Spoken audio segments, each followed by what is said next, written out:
don't intend to do anything.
That's not up to you.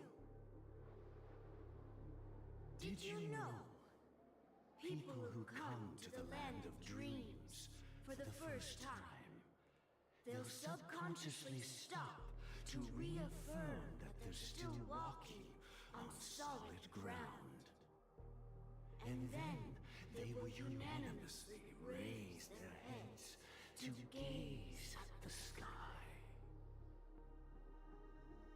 Be it reality or dream, staring at the sky is instinctual for humanity. Since the day that the golden hour was completed, it's always been there, watching over every single night of decadence. But now this night sky has been mercilessly severed, dyed with a mist of nihility. And this whole event happened within the course of a single slash of a blade. A single slash of a blade isn't really accurate. It was actually 2 blades, just that the second one was faster.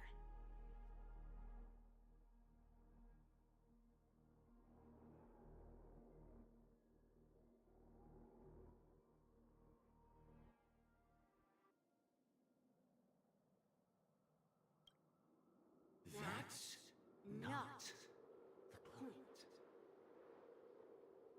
Many guests who weren't supposed to be invited have gathered at this banquet. Even if the harmony is all-embracing, I have no choice but to show some of them the door. For the sake of Penacony and the peace. The planet of festivities has no place for you, a puppet of nihility. Those who live in the shadows do not bear the right to tread the illuminated stage. Speaking of living in the shadows, there's probably not much difference between us. It's only polite to reveal your true self, at least when speaking to others. Penacony's Dream Master.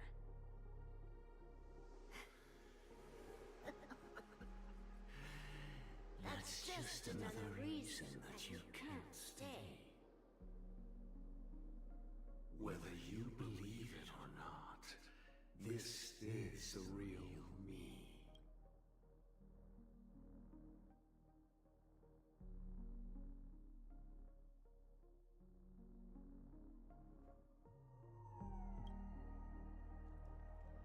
We are one.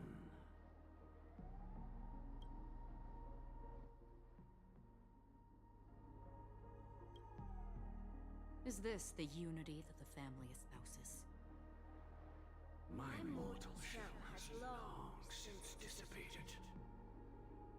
The Oak family's 107,336 offspring are now my eyes, ears, and mouths, spreading joy across dreams when required, and in times of essential need, exiling evil from this haven in my stead.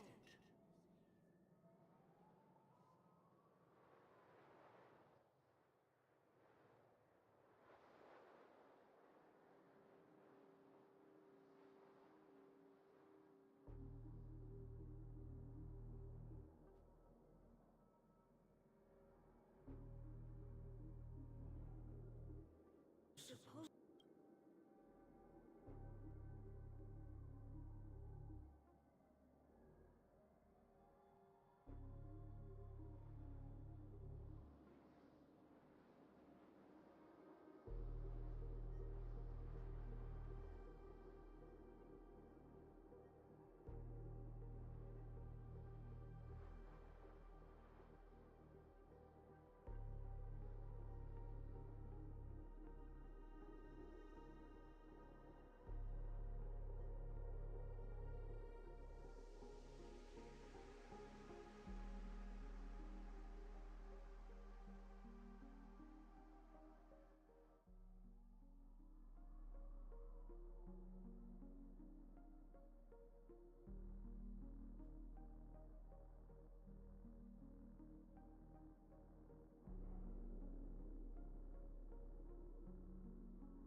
Okay, let me try that. Can you hear me now?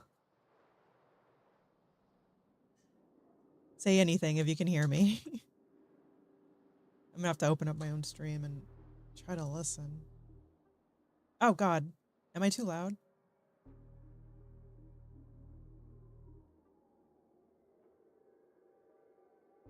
Is it too loud? Oh.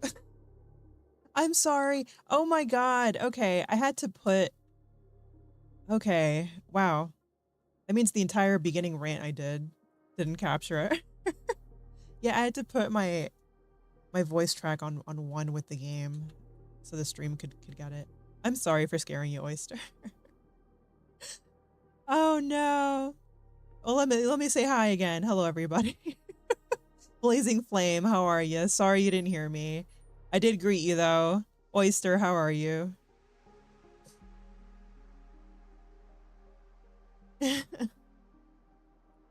How you been? I knew something was wrong. That's good. Do you play Honkai, Oyster?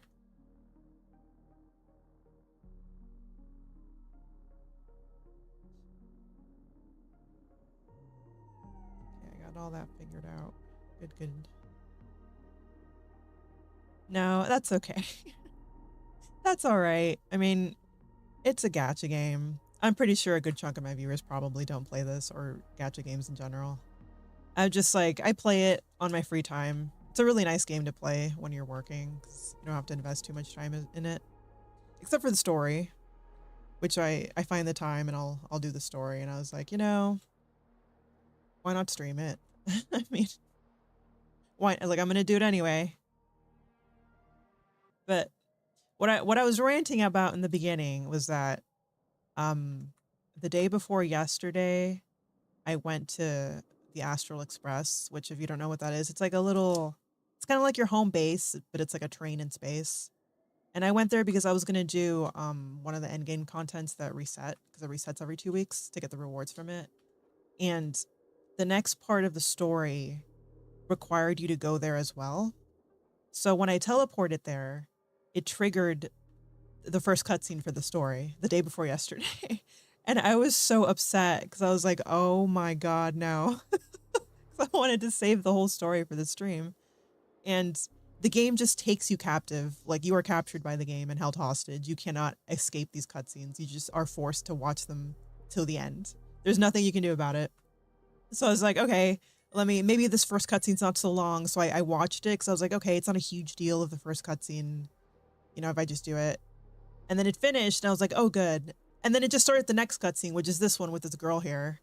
And I had to just alt F4 and just stop playing. And then yesterday I couldn't do my dailies. I had to just not log in because when you log in, it puts you back in the cutscene. So I was trapped. But today I'm finally doing my story so I could actually play the game again. But yeah, that's all I really said. Throw phone away, cutscene will go away. Yeah, alt F4 works too.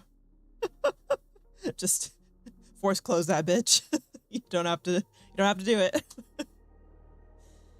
But yeah, I'm finally doing it so I can, actually do things in the game now. Anyway, what the heck are they talking about? My mortal shell has long since dissipated.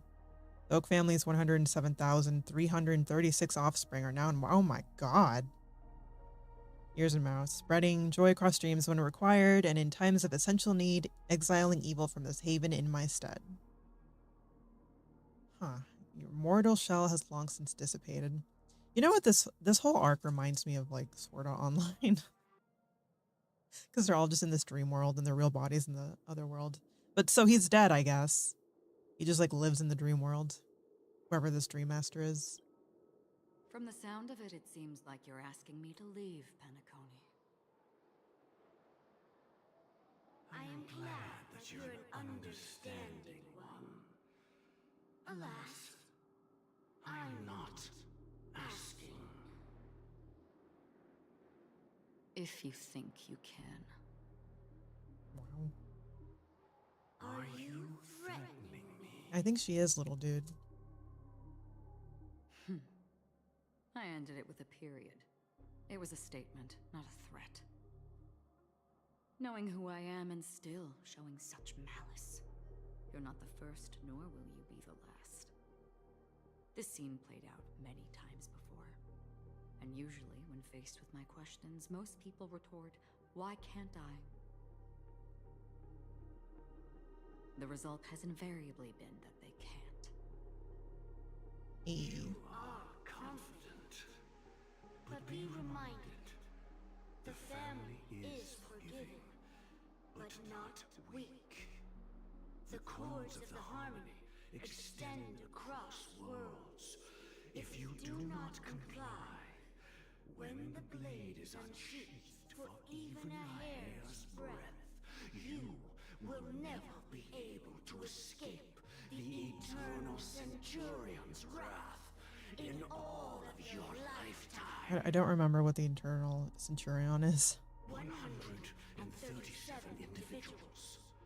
That is how many heathens I have exiled since I became Dream Master. Among them were those who once severed my wings, and those who immolated my body. Wow. And here I stand again, about to add See, you think so. You think you're going to do that to her. And you will die. Oh my god. I mean, all of you will. Oh my god. Just try it. I'll just kill all of you.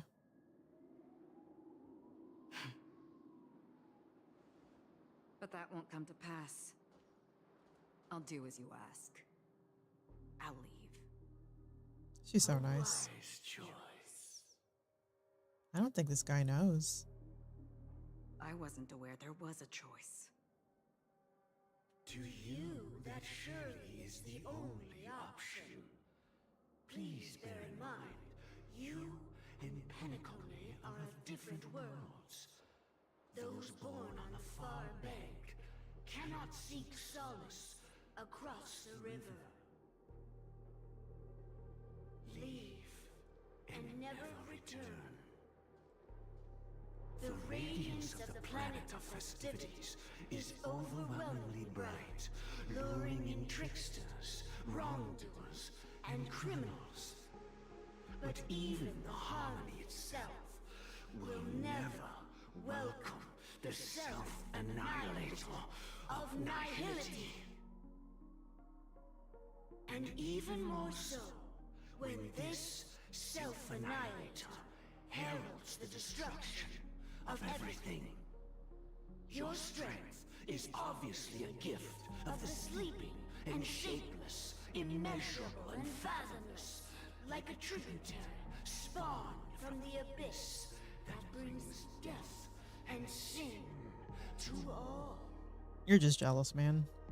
I think I said this when nobody could hear me, but this guy's voice, not the child part, because he has like two voices playing, right? So not the child one, but the grown man one, really reminds me of Avatar Roku from The Last Airbender.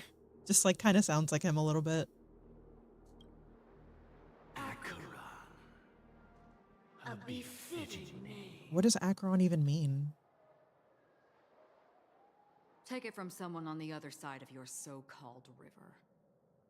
You know better than I do that Penacony has already deviated from the harmony. Whatever your intentions may be, I foresee only one outcome. Penacony has Its future deviated, for sure. holds nothing but nihility. Just like all the worlds that have drowned in their shadow. Wow. They definitely strayed from the harmony path, though. Switching to Robin's point of view. Oh my god.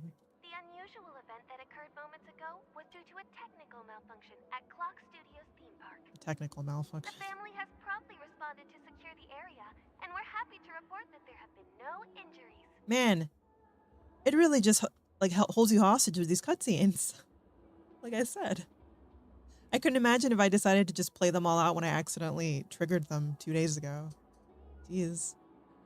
And I'm saying that as someone who loves story. Like I don't care about all the dialogue and all that stuff. When I do Honkai stories, I pretty much prepare myself to sit there and just watch an anime pretty much.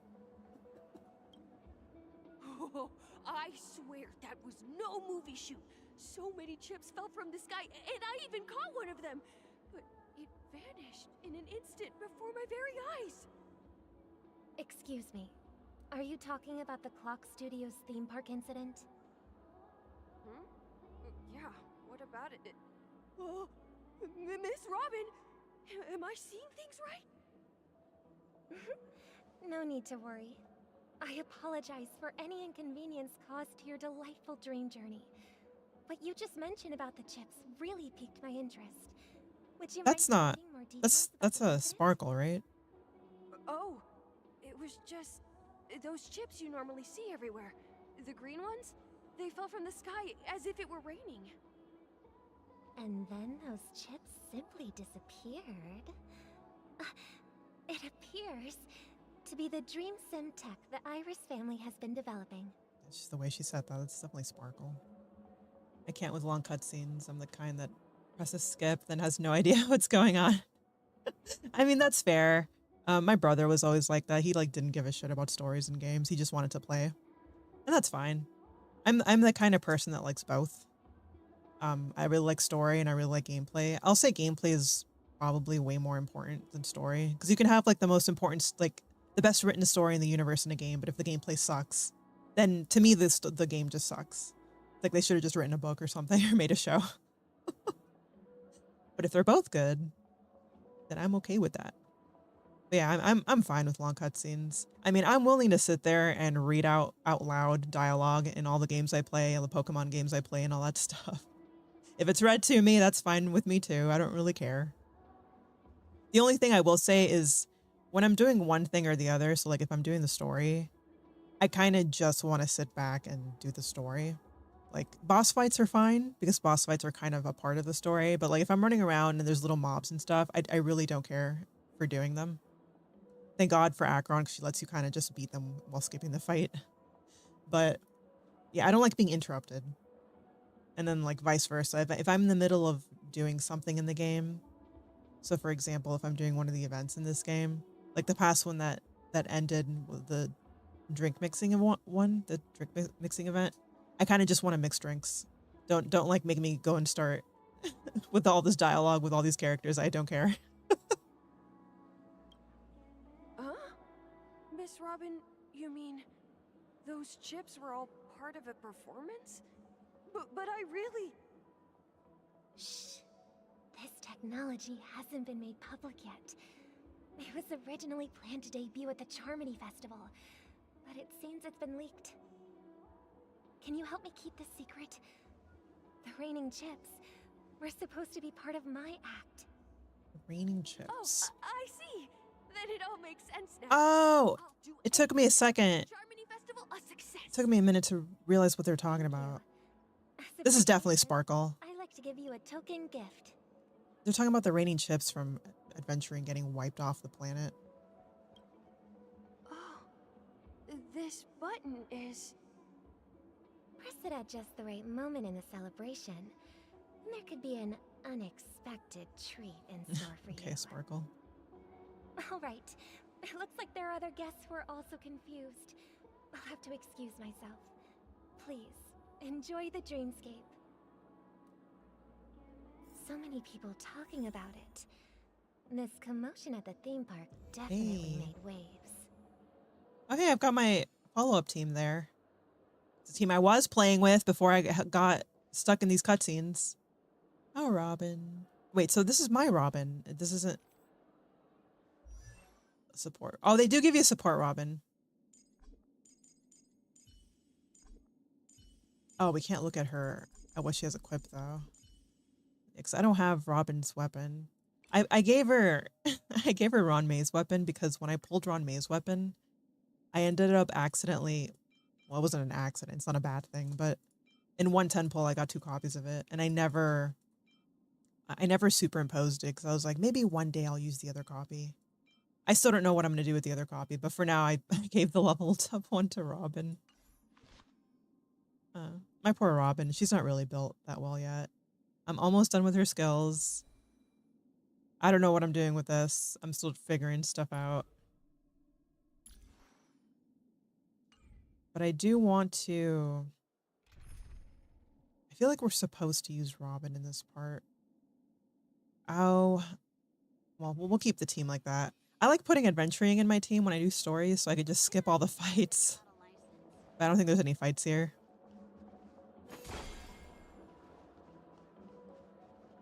Alright. Teletron guest. The family promised they would protect the guests within the dreamscape, but I witnessed a group of organic life forms making their way to the theme park. And soon after, a rip tore through the sky, and black rain started leaking out of the void. Yeah, they're talking about the showdown with adventuring. The family needs to provide a reasonable explanation, or I'll take my loved ones and return to reality. I thought the dreamscape was supposed to be a paradise. If it's not, then there's no point staying here. It appears the good sir has seen many great events. And it's true that an uninvited guest has unexpectedly entered the dreamscape. You'd think the robot people would just be able to create their own, like, synthetic dream world. It wouldn't be a dream world, really. But, like, more like SAO. However, Their target is not the ordinary guests, but the ambassadors of the IPC. The family will certainly ensure that the safety of the guests is of the highest importance. Miss Robin, I know the Bloodhound family has already sealed off the theme park and has control over the situation, but it won't resolve the problem. The family can try their best to protect their reputation, but as a guest, I don't wish to gamble with my life. Calling out their bullshit. But as you can see, sir, no innocent bystanders were affected in this incident. Perhaps the dreamscape is not as perfect as promised, but there's no place safer than dreams under the family's rule. I believe you know this better than I do. If this incident happened in real life, how many people would be able to walk away from it? I could stay here, but keep in mind, guests come to Penacony to enjoy the dreamscapes. They do not wish to be entangled in a conflict between the family and the IPC, so let's not have any more unnecessary incidents. Of course. With the Charmony Festival about to commence, we will spare no effort in Why is she giving everybody these buttons? assured. To express our apologies, the family has arranged this gift for the guests. Thank you for understanding. What a troll.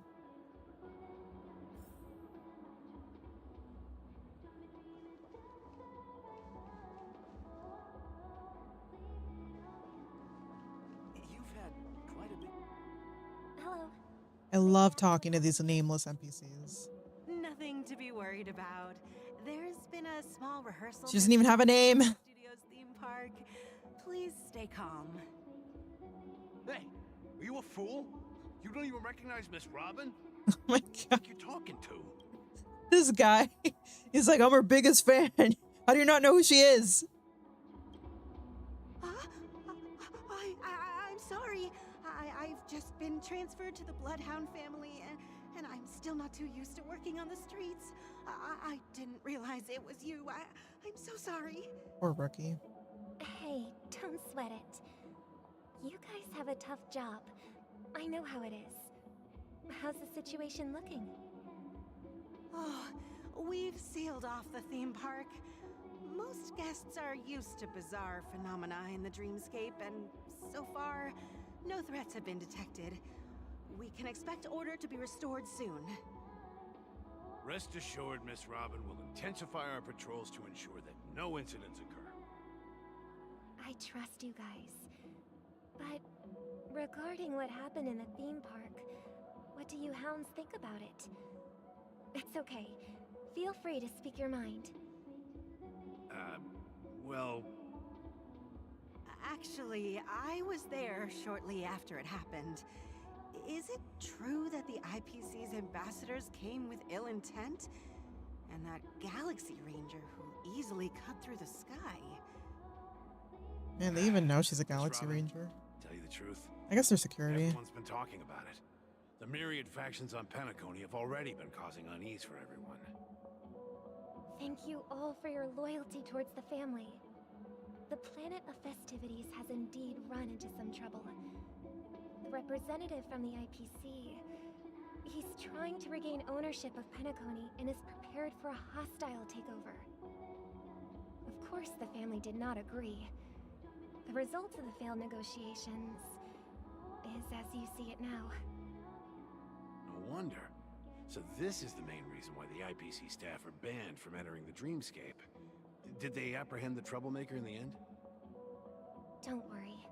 Mr. Sunday is currently tracking his whereabouts, and he'll have something to show for it Oh soon. my god, didn't Sunday get stabbed? However, given the situation, Does Sparkle know that? surely won't let this go easily. Therefore, we are relying on you hounds to maintain the order and stability of the dreamscape. Please be assured, Miss Robin, we take our orders seriously. We won't let those IPC cronies get away with this. Thank you for your hard work. If there are any other members who still feel uneasy, please tell them on my behalf that protecting the dreamscape requires everyone's help. This is a small gift prepared by the Iris family for There's the the guests. button. There's one for you too. Please, open it at the Charmony Festival for an unexpected surprise. I can't believe I received a gift from Miss Robin. It feels like I'm dreaming.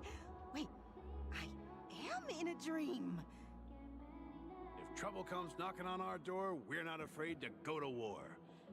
Rest assured, the Dreamscape's peace will be protected by the Bloodhound family.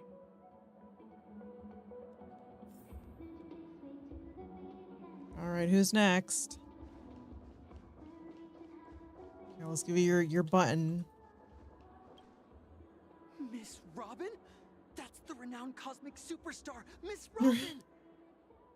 I didn't expect to meet a fan here. I'm honored. Welcome to Penacony, a world filled with wonderful dreams. I can't I believe mean- I'm actually meeting the real Robin! Shouldn't you be preparing for the Charmony Festival? Wasn't that other guy a fan? He knew who you were. Poor guy. Preparation is important, but the ceremony is fundamentally about sharing the Great One's harmony with everyone. If there's a chance to sing with everyone, I will not refuse. Regarding the recent mishap, I understand it negatively impacted some of our guests. As a member of the family, it's only right for me to come forward and offer my apologies to everyone. But, are you sure it was actually a mishap? Everyone saw those chips descending like rain and the red light tearing through the sky. Claiming it was merely special effects seems a bit far-fetched. Plus, I met that generous gentleman. He looked really out of it and kept talking to himself. Is this also part of the performance? Everyone, please do not panic. I believe that the family will give everyone a satisfactory answer in due time. Even if you say so, Miss Robin, it's hard to believe. Some people just never listen, do they? It's never ending. It just goes on and on. I'm getting really tired of this. Well, maybe you shouldn't be impersonating her, Sparkle. It's part of the job. Still, I suppose I should keep on helping everyone. I am the epitome of joy, kindness, and goodness, after all. Huh? What was I just doing? Oh, this poor guy. And, who might you be, miss? This poor guy. Take this. Oh, she's just done. This gift has been specially prepared for you by the family. Make sure to take good care of it until the opening of the Charmony Festival.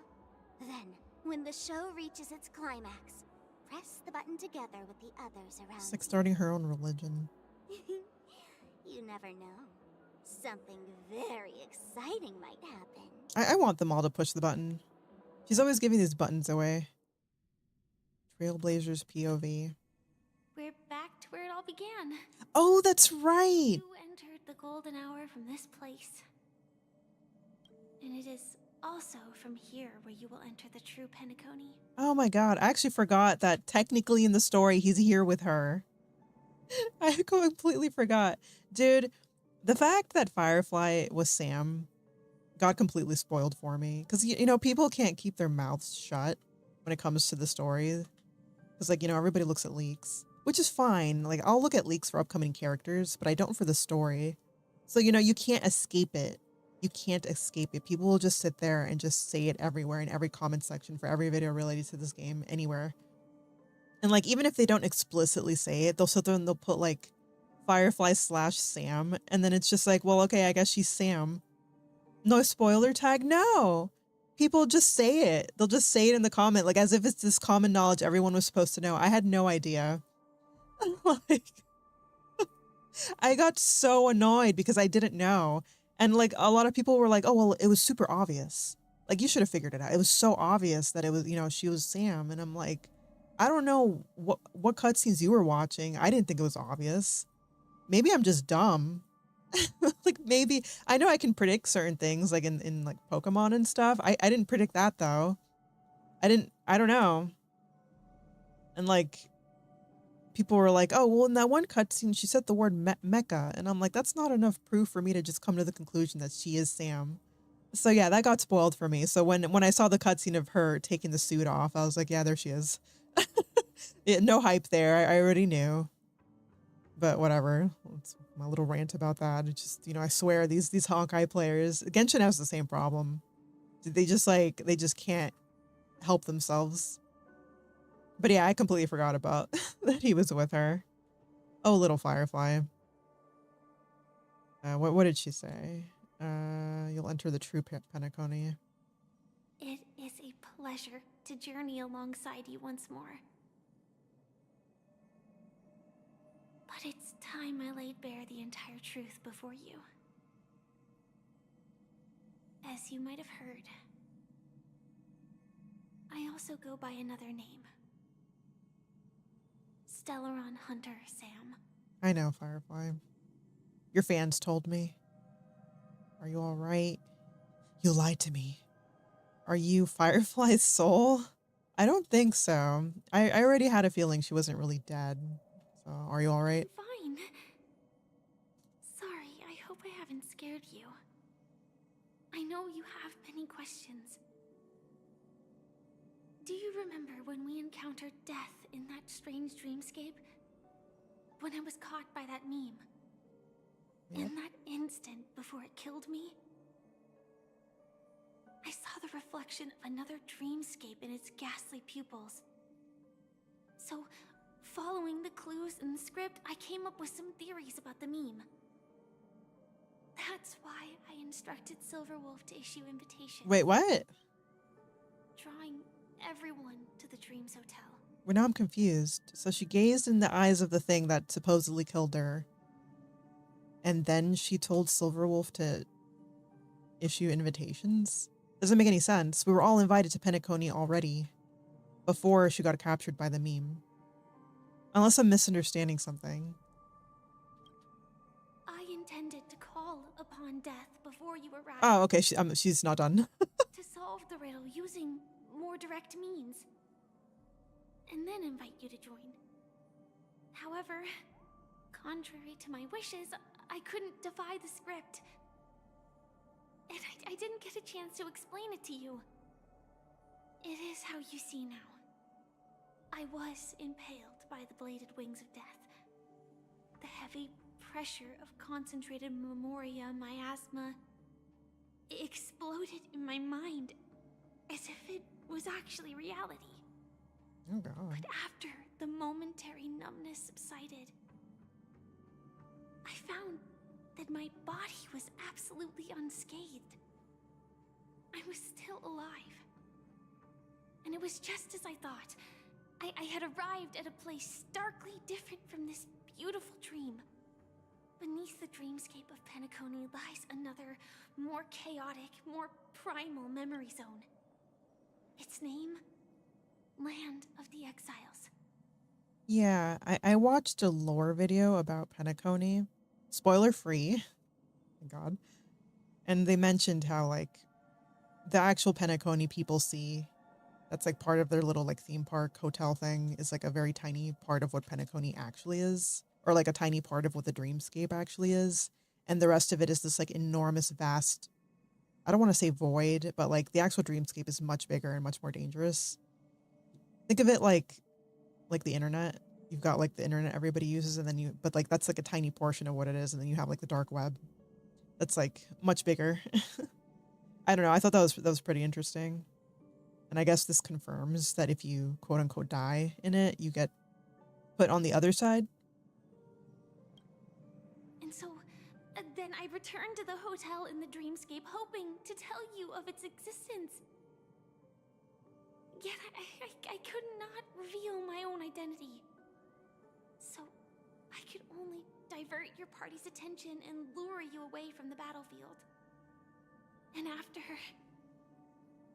all my attempts proved futile, it wasn't until not long ago when a crimson blade of light shattered the high wall of the dream, causing you all to fall far into the abyssal depths of the dreamscape, that I was able to to awaken you and your companions one by one. What? She was? And that's it. That is all that's happened so far. I'm trying to remember. 'Cause my memory, you know, is terrible. I know Akron, like, killed Adventuring, which is super sad, by the way. I love Adventuring. I didn't think I'd like Adventuring as much as I do. And then what?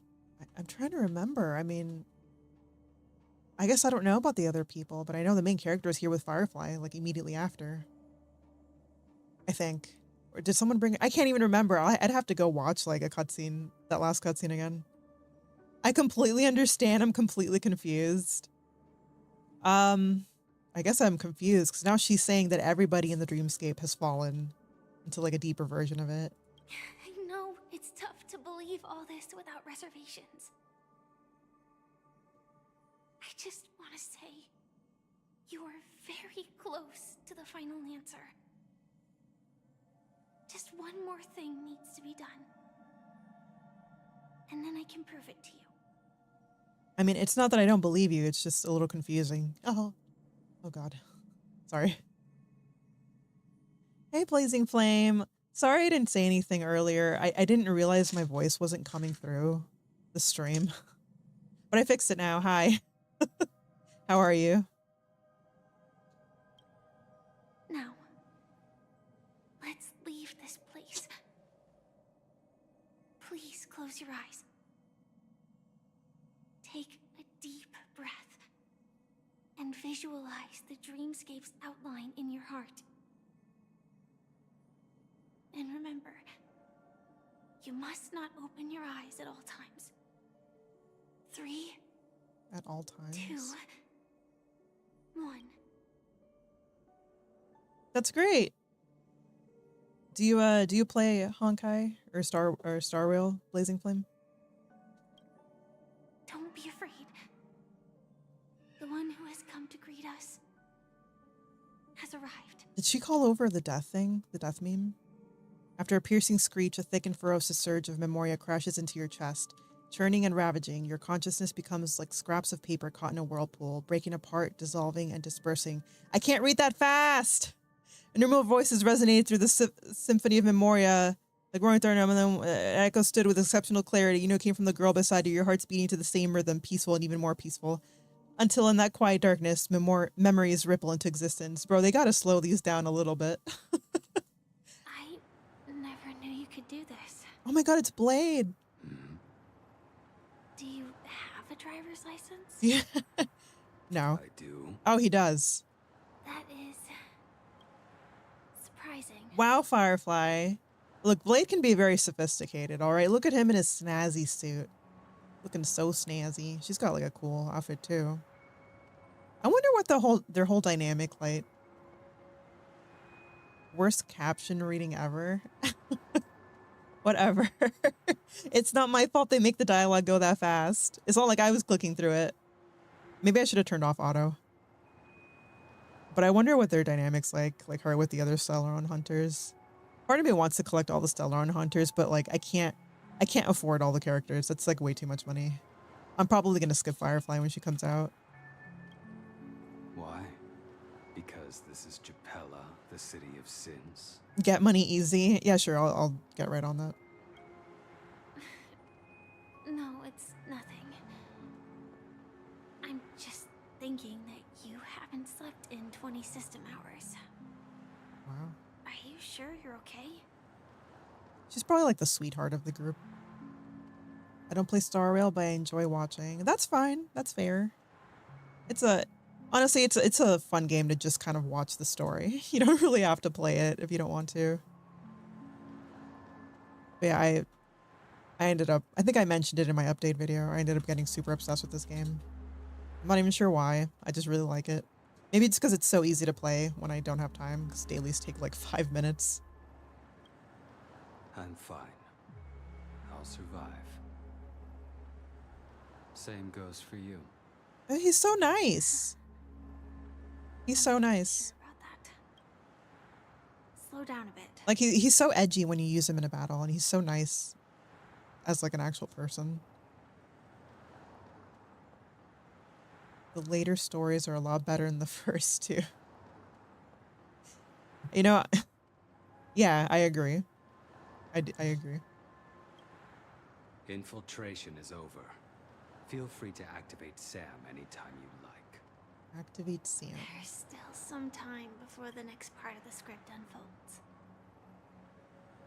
Let me stay a little longer in this body. So she mentioned before when we were talking to her in that super sentimental cutscene that she has that what did she call it? She has that disease, and I forgot what she called it. You know, like space cancer or whatever the heck it is. I wonder if that's what this green stuff on her face is. I'm really hoping they go over why the robot. No, it's not Ligma.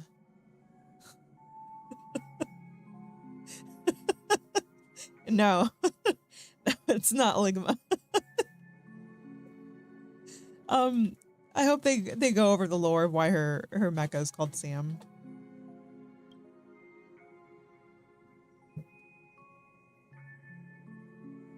Space cancer. I mean, it's what it is.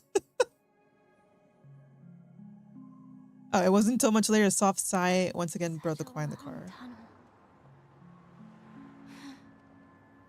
Didn't feel this long when I set off. Where are they? Are they in Penacony? In half a system hour, it will lead us to Kafka. And then comes the downfall of the Japella brothers. Oh, I think this is just in the past. Is that also part of the script? It's in your script too. Sorry. I didn't notice. Their destiny won't change just because of your selective ignorance. Oh, wow. I told you before. It's a bad habit. Maybe she's like too nice. Are playing PC or PS5? I'm playing on PC. I don't own a PS5. Maybe one day I'll get one, but nah, on PC. What about you then? Is this the moment you finally find the death you've been looking for? As always, it's a blank slate. It's not on this planet. I wonder if Acheron could kill Why him. the sudden inquiry? Because he's like immortal, right? Because of his curse or whatever. So I wonder, but like Acheron's the emanator of like death pretty much. I wonder if she could kill him. PS5 is worth it for Stellar Blade alone. I do want to play Stellar Blade. Because I'm currently in a car with a sleep-deprived driver. I just want to get there in one piece. Stellar Cheeks. This car has full self-driving capabilities. I'll just put my hand on the steering wheel. Will that do? You've had your hands on the steering wheel this whole time, Blade. Yeah, Stellar Cheeks. Stellar Booty Cheeks. One day, maybe they'll just port it to PC. Hey, don't take everything so seriously. Elio would always say there's only one type of destiny. The inescapable type. He can see the future, and we, likewise, are aware of our predetermined end. But before that moment arrives, we can still choose what we do. We all have this right, don't we? I mean, I guess you do, After Firefly. today, Japella's name will disappear from cosmic history, and the Everflame Mansion will take its place. In the not-too-distant future, you'll receive an invitation. Ghost of Tsushima releases on PC in like 2 days. Oh my god, I actually forgot about that. I completely forgot about that. I did play that a little bit, like way before. On a PS4? On a PS4 that didn't belong to me. That game is a good game. I never beat it though. That's your next stop. Land of the Dreams. Penacony. I hope you find whatever you seek there. Be it answers or salvation.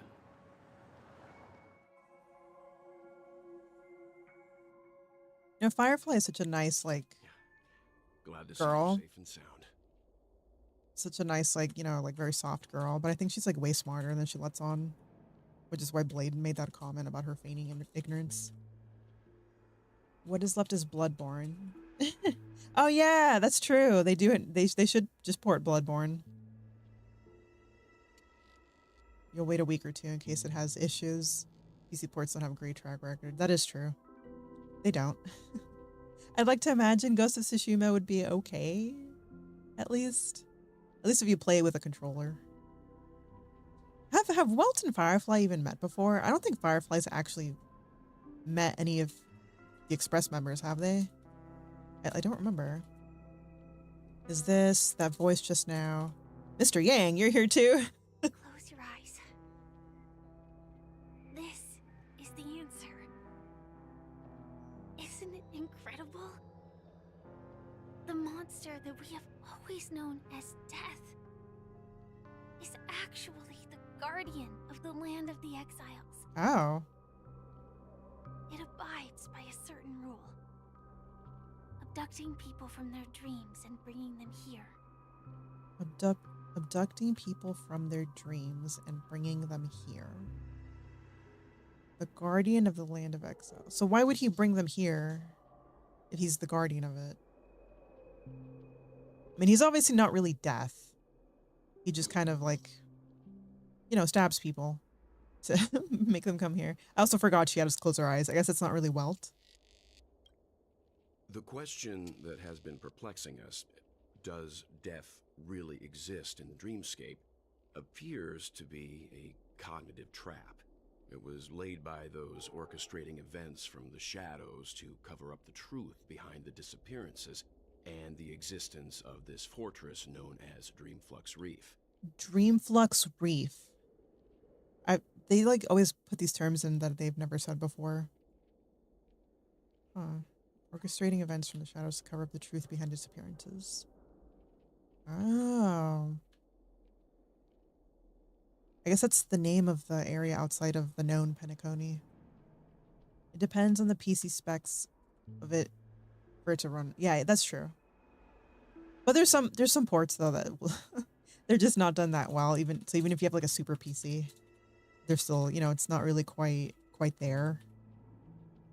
I can't think of a game off the top of my head that did that. Every emergence of that meme is related to the Watchmaker. Since Dreamflux Reef is where it brings its captives, it's likely that many of our long-standing questions will be answered in this place. I sure hope so. The atmosphere here is starkly different from the beautiful dream. There are no regulators here like the family. And they all look like they're mildly dazed. But from the whispers of the residents, they've heard a familiar name. Gallagher. Gallagher. Forgot he's It's like that a man bad again. guy. Always in the right place at the right time. Though that does save us the trouble of looking for So this is actually Welt, right? Himiko and March have already made a move. Get ready. We're about to set off. Okay.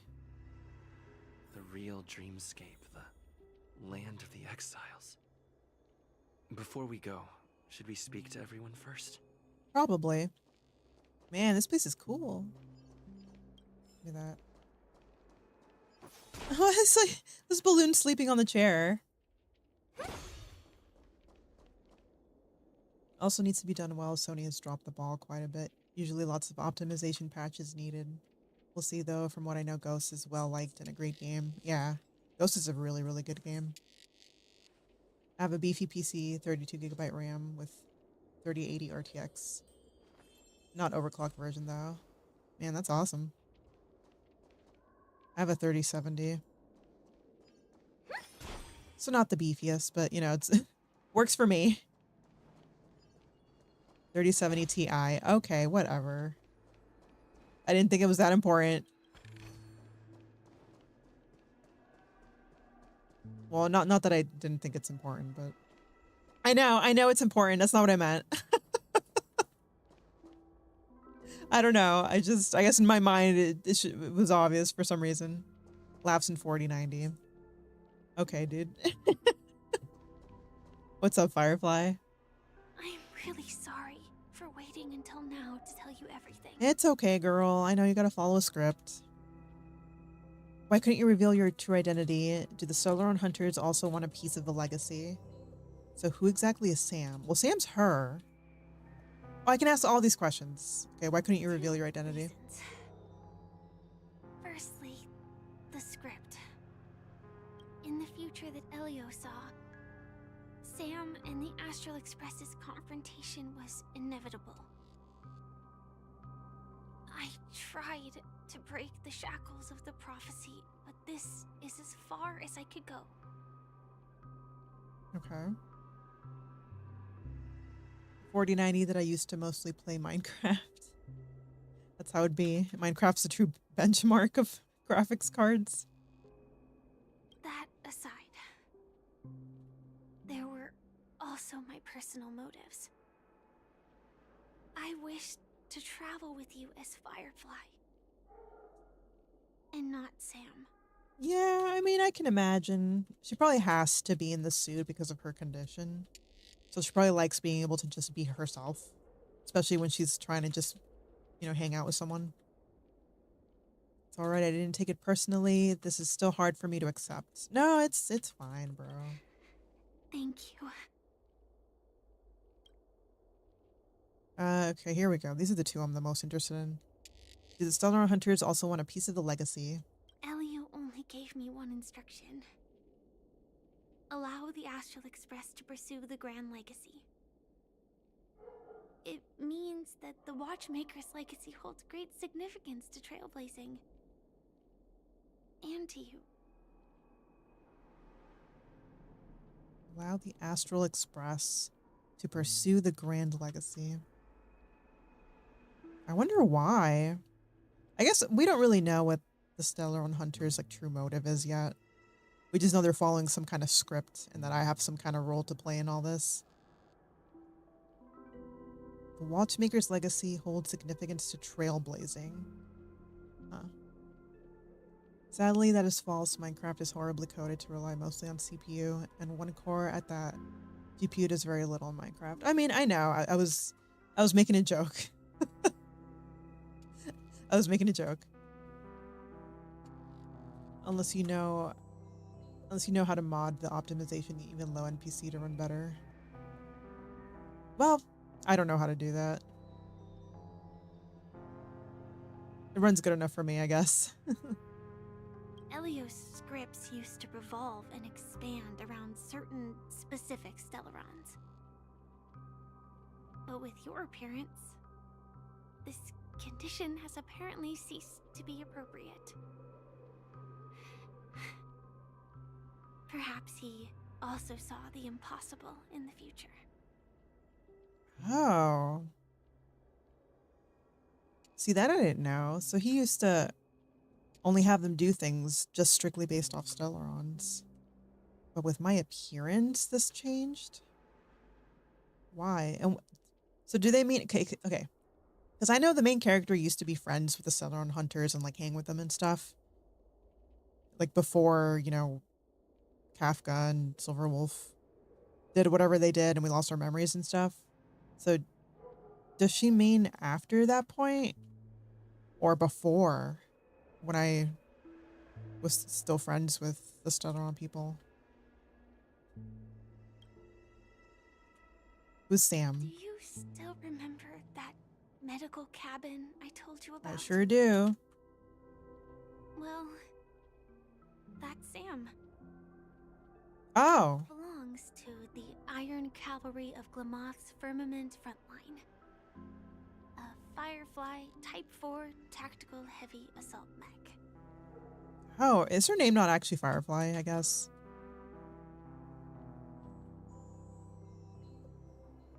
The most important thing in gaming on PC is optimization and playable. That's my take on PC. Yeah, I agree. As long as it's playable and it's not running like ass. But like I'm happy. It is the cradle of my vitality. And the meaning of my birth. And for the longest time it was how I should have looked to the rest of the world. Cradle of my vitality and the meaning of my birth. I'm not quite sure what that means. I mean, I thought she's using it because she's, you know, space cancer. Big titty Skyrim mods. Of course. Let's talk later. The time scale of Dreamflux Reef differs from reality, so we mustn't lower our guard. You're sensitive to Memoria. A slight misstep, and you could get lost in this memory zone. Do you think we're gonna misstep? The time scale is different. So just time passed differently, I guess. Hey, well. Something on your mind? Let's talk about it. Dude, Welt is so freaking cool. Acheron's blade slash. No wonder Miss Acheron is so averse to drawing her blade. It's hard to imagine such terrifying power could reside in an ordinary sheath. If it weren't for the fact that Aventurine's power originated from the preservation, the entire dreamscape would have been affected. Oh, wow. Don't feel burdened by this. Even without that Stellaron inside you, Aventurine would still have found other methods to accomplish his goal. Let's just believe in Miss Acheron. And given her prowess, I don't think we've got anything to worry about. Okay. There's sussy mods on Palworld. I'm sure there is. I haven't played Palworld, though. What are your thoughts on Gallagher? During your investigation, he shared a vital piece of information. Mikhail, the former watchmaker who collaborated with the family to construct the Penacony we're familiar with today, had a falling out with the family for specific reasons.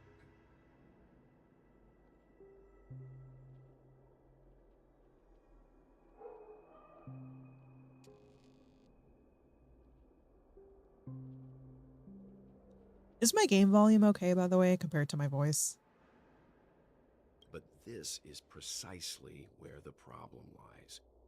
You were clearly investigating a murder, so then why, as a security officer, is he changing the subject to talk about his past with the watchmaker?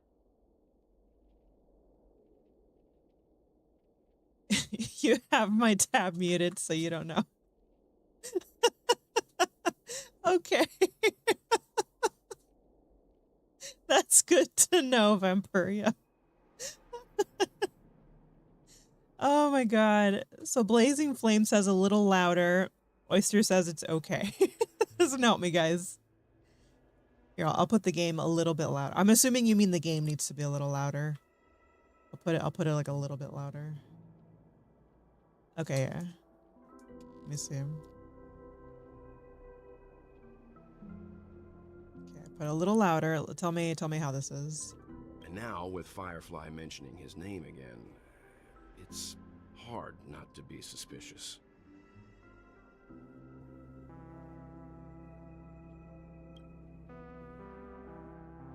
Regarding Firefly and the crew. Before we found you, she'd already revealed her Stellaron Hunter identity and shared a lot of information. Who would have thought that the Molten Knight's true identity was actually a young girl? For her, this is a secret that she cannot allow others to know. That being the case, I think we can believe she's willing to cooperate. A bit more, okay. I'm gonna just put that up there. Alright, how about now? I need to read this. This is a secret. She cannot allow others to know. Okay. But she didn't reveal all her secrets. I just can't shake the feeling that her situation is different from that of the typical dreamer. Well, yeah, obviously it is. I hope that doesn't lead to any dangerous predicaments. I mean, she's a Stellaron hunter. What? Her situation is automatically different from the average, typical dreamer. It's good now, all right. I hope you've regained a little composure. We'll move out when you're ready. Dude, I love Welt. I have Welt, and I've sort of leveled him, but not quite yet. It's expensive to level. Still muted, so not sure. Thanks, Vampiro. You're truly the biggest help here. These birds, they're so cute. I'm a useless birdie that can't even build its own nest. I'm only fit to live in a trash bag. Oh my god. Depressed bird. I didn't even notice its name. Poor thing. This trash bag is mine.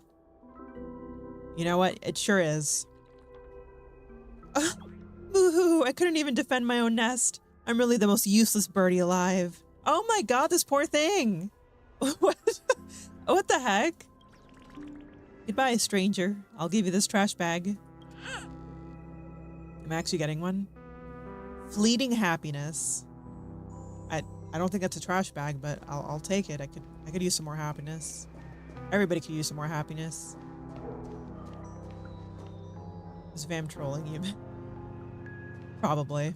It's okay. Muddled vagrant. Welcome to heaven. Dreams, true or false, all are ephemeral. All right, girl. Might as well drink more Soul Glad instead. Okay, someone's a little drunk. That's fine. Oh my god, there's people. Wait. What did that say? Wait, I had a, sorry, I like use my mouse to rotate the camera because I'm too lazy to use WASD. Tip of the water drop. Water is the source of all life and the cradle of civilization. It is soaking the dry ground below, drip by drip, right before your eyes. As the years pass, some stars will be extinguished and others will be born. The small and moist patch of land will also see life bloom, life that only belongs to this place. When the scientists of the small puddle came to trace their history and look up to the heavens, would they be moved by the miracle that originated from a single broken water pipe? When that time comes, that water from this pipe is sure to be heralded as a divine object and become almost impossible to obtain. If that's the case, why not take a drop for yourself now? In a few amber eras, it could make you a millionaire. What? Solid water, thanks. Wow. Hey guys. Darn it, those were darn good products and the robbers took them all. I was too careless. I shouldn't have fallen for such an obvious trap. It's fine as long as our people are still around. We can find a way to produce another batch of dream bubbles. What are these, like drugs? One day, we'll have them pay back everything that belonged to us. Twofold. Okay. I guess they know where they're at. They know that they're here in this, dark web Penacony. Can you play it with the controller? I mean, I can, but I honestly... Keep going straight down this alley and it'll lead to an elevator. It'll take us to the center of the land of the exiles. Okay, Firefly, don't interrupt me. Thank you. I can play with the controller, but I actually much prefer with a keyboard. This place has more space inside than my own house. Oh my god, there's a person in here. Oh my god, he's actually in there. What? More space than your house? Jesus, dude.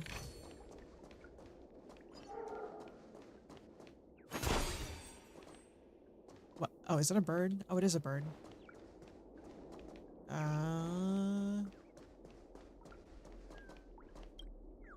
No, but the reason my camera was being so weird is because I'm so lazy that I put a macro to make so that when I hold my right click, I walk forward, so that I just don't even have to put my other hand on the keyboard, and then I'll just move my mouse around to turn as I'm walking forward.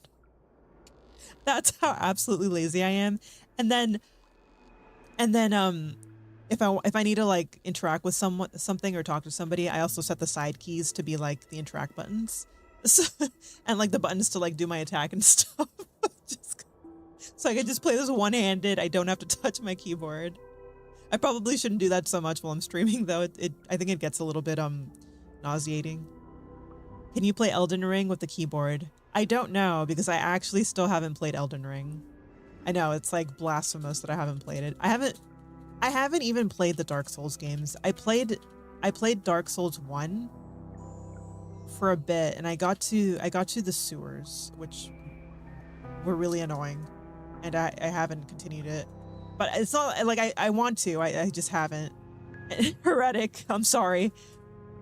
And then I always hear how good Elden Ring is, and I want to play it, but I'm just like, man, but like I should play the Dark Souls games first, even though I know they don't really have anything to do with each other. I'm just weird.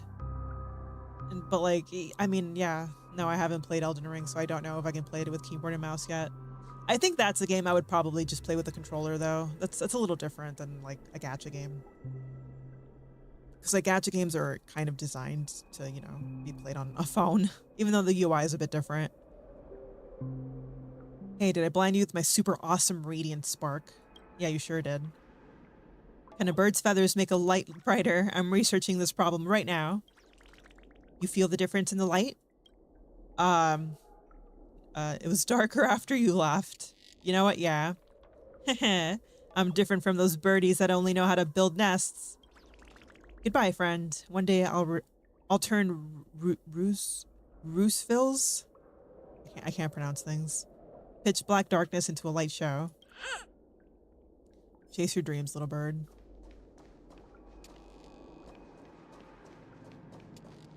I'm probably not going to interact with absolutely everything while I do this story, because I know these stories take like a few hours to do. And I would like to finish it all in one go today. So, unless you specifically want me to see me talk to the NPCs, I'm going to just start skipping them for now. Look at this guy. Noob gamer. I am a noob gamer. Dude, you know those things on their heads? The little stick with the little fluffy ball at the end? I swear they remind me of Moogles. They remind me of Moogles from Final Fantasy. And I'm wondering if that's what they're supposed to be referencing. Oh, there's something here. Stowaway investigative. Oh, I didn't get to read it. Oh. Oh, that's super long. Oh, dear. Shift the public perspective of stowaways. Huh. Yeah, like stuff like this I'm probably going to read on my own. Just so this stream doesn't end up lasting like 6 hours. Skipping? Oh, you're one of those? No, I'm not. You know from my playthroughs, I don't skip stuff. It's just these cutscenes are a long time. Like the cutscenes I'm not going to skip. I'm talking about like this guy over here. And then these people, I don't know. I also feel really bad skipping them. Can we come back here and talk to them? Oh, you don't play. I don't know. It's like, this is going to last a long time. Kicked out of the beautiful dream? I want to go back. Oh, this one's... Then I don't want to go back. This one's got voice acting. Tell me what I should do. I don't know what to do. Just go back. Like, just do it. Hi there, friend from a distant land. Oh my god. I hear the Watchmaker's legacy is right here. Let's say we go treasure hunting. These poor people. They're so loopy. Okay, maybe I won't skip the NPCs. Can I even talk to this kid? No. You were joking. I know. The thing is that part of it, even if you didn't say anything, part of it does bother me if I do. What a huge clocky. Looks like the Watchmaker also left his mark on Dreamflux Reef. Wow.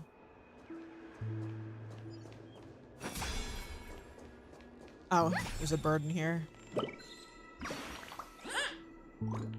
That scare you? Not really. All the birdies were eaten by the gigantic clocky. Alright, why are you still here? You went invisible. Pity skipping out. Guys, I don't normally skip stuff. It's not how I game. Oh no, wrong guess. Clocky doesn't eat birds. But you said he ate all the other birds. Your reaction was fun. All right, dude. Sinister bird. I don't skip stuff, guys. Wow, look at that thing. I really like Clocky. Such an interesting design. It is a common plot in a lot of movies and video games that a statue like this will rise up and face you in a glorious battle. Oh my god. Oh, is that it? Okay. The essence of dreams. What did I just get? It's cool. It's a cool view.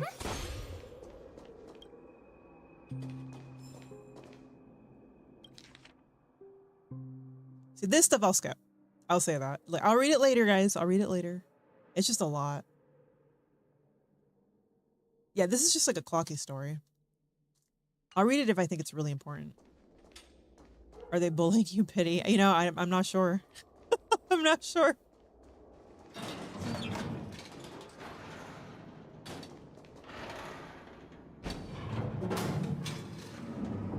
Oh, I didn't know we could control the camera.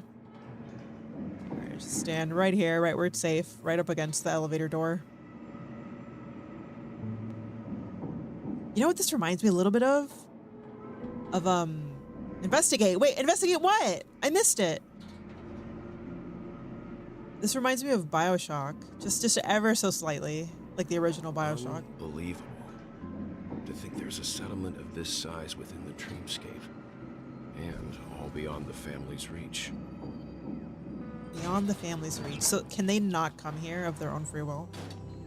Oh god. The atmosphere in this fortress is pretty different from that in the beautiful dream. When I first saw it, I was in awe too. The sky here, it's like a reflection of the 12 dreamscapes. It's interesting how this isn't a part of their like public Penacony, but it's still decorated like it is with like the clockies and stuff. Maybe it's because Clocky is supposed to be like the watchmaker. What's even more bizarre is that this place is also separated into trade and residential areas. The layout may be simple, but the facilities are very comprehensive. It seems that there are quite a number of people living here. That's what I was saying. It's so developed for like a place that people aren't supposed to go to. But I guess maybe the people made all this. Though both dreamscapes have distinct styles, the architectural designs are quite similar. Works of the same hand, perhaps. Hard not to speculate on the connection. But there's no point in overthinking things. Let's meet up with Himiko and the others first. Take a right turn at the end of this road and you'll reach the trade district. There are more people there. And perhaps someone knows where she is. Not coming with us? Come with us. us. Express likely needs room for some internal deliberation. In the meantime, I'll try and locate Gallagher. Well, sure. Let's reconnect later. I mean, she can still come with us. Just like maybe for like a little bit, just give us a little space to talk. Why not just come with us? How long are you going to play in this stream? I plan to just finish the story. I don't know. I have no idea how long it is. I imagine probably maybe like 2 to 3 hours. That's why I kept saying that I'm going to probably skip certain like side things just so this doesn't last so long. But I want to just finish the story like today in the stream. I know for a solid maybe like 20 minutes or so. I think before you even came in, I was trying to fix some stuff, which made the time go up on my stream timer counter thing. Letting her go was the right decision.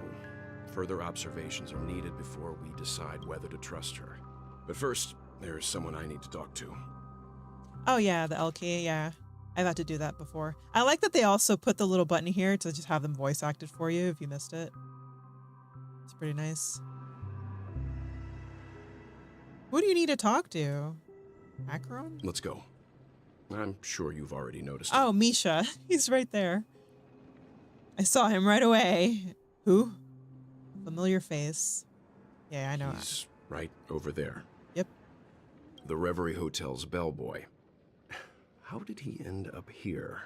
And right after Miss Acheron severed the beautiful dream. I'm pretty sure this kid is way more important than he seems. Mainly because he can see Clocky. We'd better check, just to be sure. Trash can is perfect for me, and perfectly legal for me to stay in. Okay, little guy. You follow your dreams. You stay in that trash can. Wow. Alico told me to go the other way. Ooh. Wait, I saw a hand. What? I saw... Oh. I thought I saw a thing I can interact with on the chairs. Have you played any Phoenix Wright games? No. I remember you recommending them.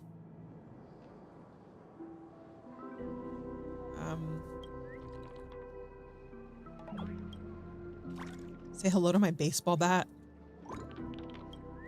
Pirate bird. These birds. But I always thought the Phoenix Wright games looked really interesting.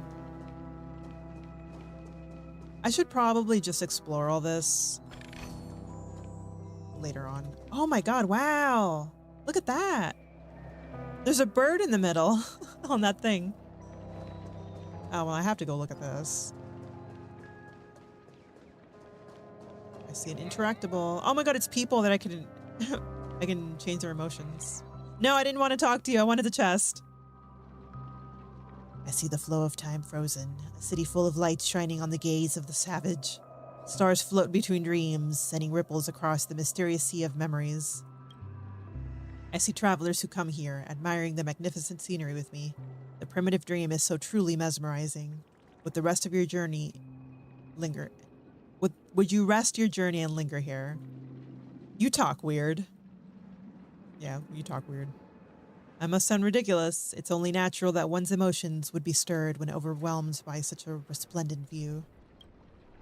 I mean to say, this Dreamflux Fortress is truly a beautiful and wonderful place. Wondrous place. Look, that vortex of coalesced memoria flow, that mesmerizing contour, the smoothly rounded corners. These two similar worlds cast reflections on each other, floating starlight shining through the gilded radiance. Geez, this guy is on something else. The primitive dreamscape was filled with enchanting contradictions, peace amidst precarious predicaments, life beneath desolate destruction, freedom between the crevices of adversity. This place is like a rough stone, and I can't suppress my own imagination about how to sculpt it into a fine jade, to connect plain words into an exquisite poem. Wow. Well, you know what? Since we're already talking to him, we're gonna make him sad. A buried dream, birthing an encounter with destiny, a forgotten dream, hidden in a stream of materialism. An unseen star guided me here, breaking the fetters that shackled me. Aroused fervor cries out, a realization of a long-muted desire. I once sought happiness in arranged happiness, freedom in false freedom, yet only saw gold spines crushed by gold paper, sounds that sullied the melodies of harmony. Now, I walk alone, my steps not knowing to stay or go, held hostage by fogged hesitation, a future that cannot be fathomed. Geez, this guy... Parched flower buds hope for a shower of rain. Travelers beneath the sweltering sun yearn for shrouded shade. And I long, the dead to remain dead in a dead casket. And I long, the living to remain living in a stream of life. Okay, I'm gonna get my treasure and we're gonna move on. I'm gonna interact with this and not Kami, because I want to see this. Wow. Wasn't there a bird here that I saw? In the distant past, the Dreamweavers used to gather here, myriad wondrous ideas conjured among cascades of jovial banter. The most outstanding people died for it, and the most brilliant of souls were born because of it. Wow. Slumbertown 1. What am I getting as rewards? I saw a bird. I hear it. Oh, here. Well, that's not the one I saw.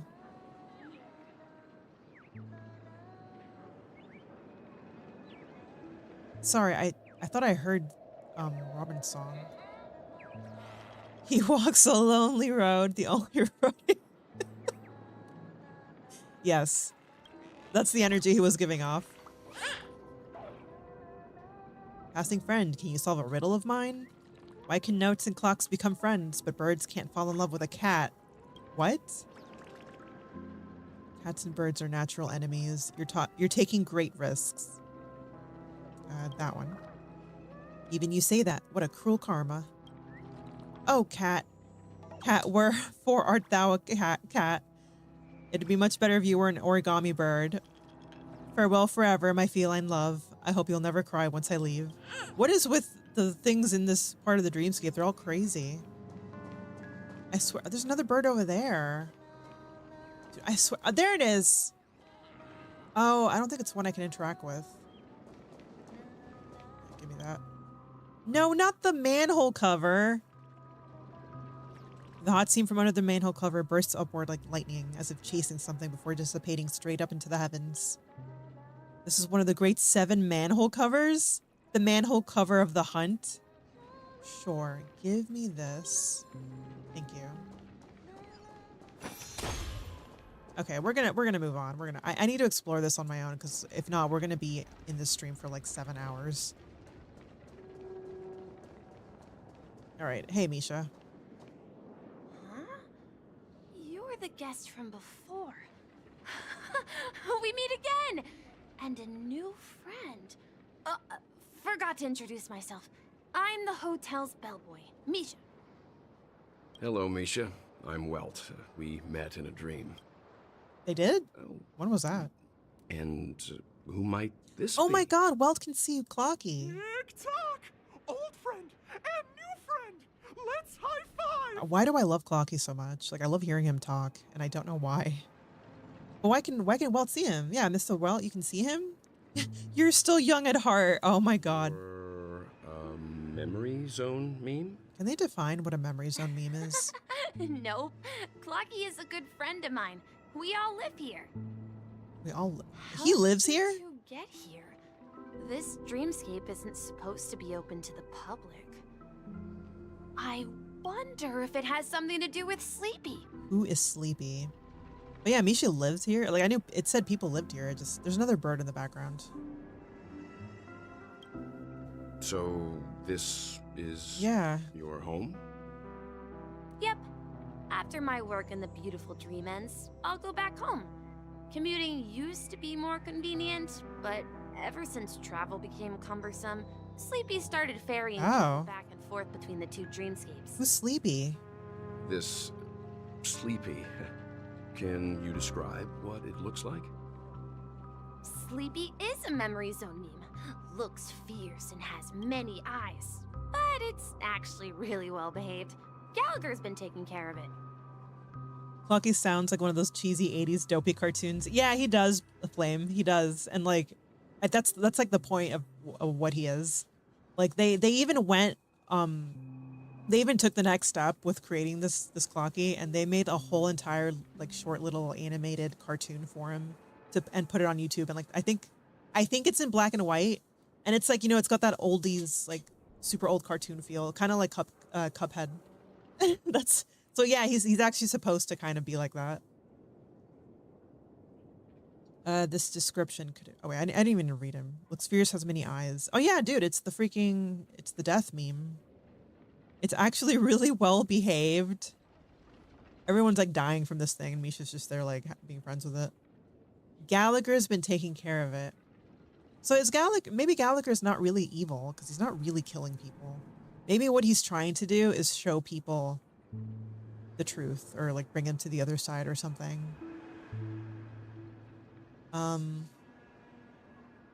Gallagher again? I mean, yeah, I figured it was the description. That meme is indisputably death. Yeah. A nightmare for the family, but for the people who live here, well, that couldn't be further from the truth. Oh, I keep forgetting to turn back on auto. Death? Not in a dream, surely.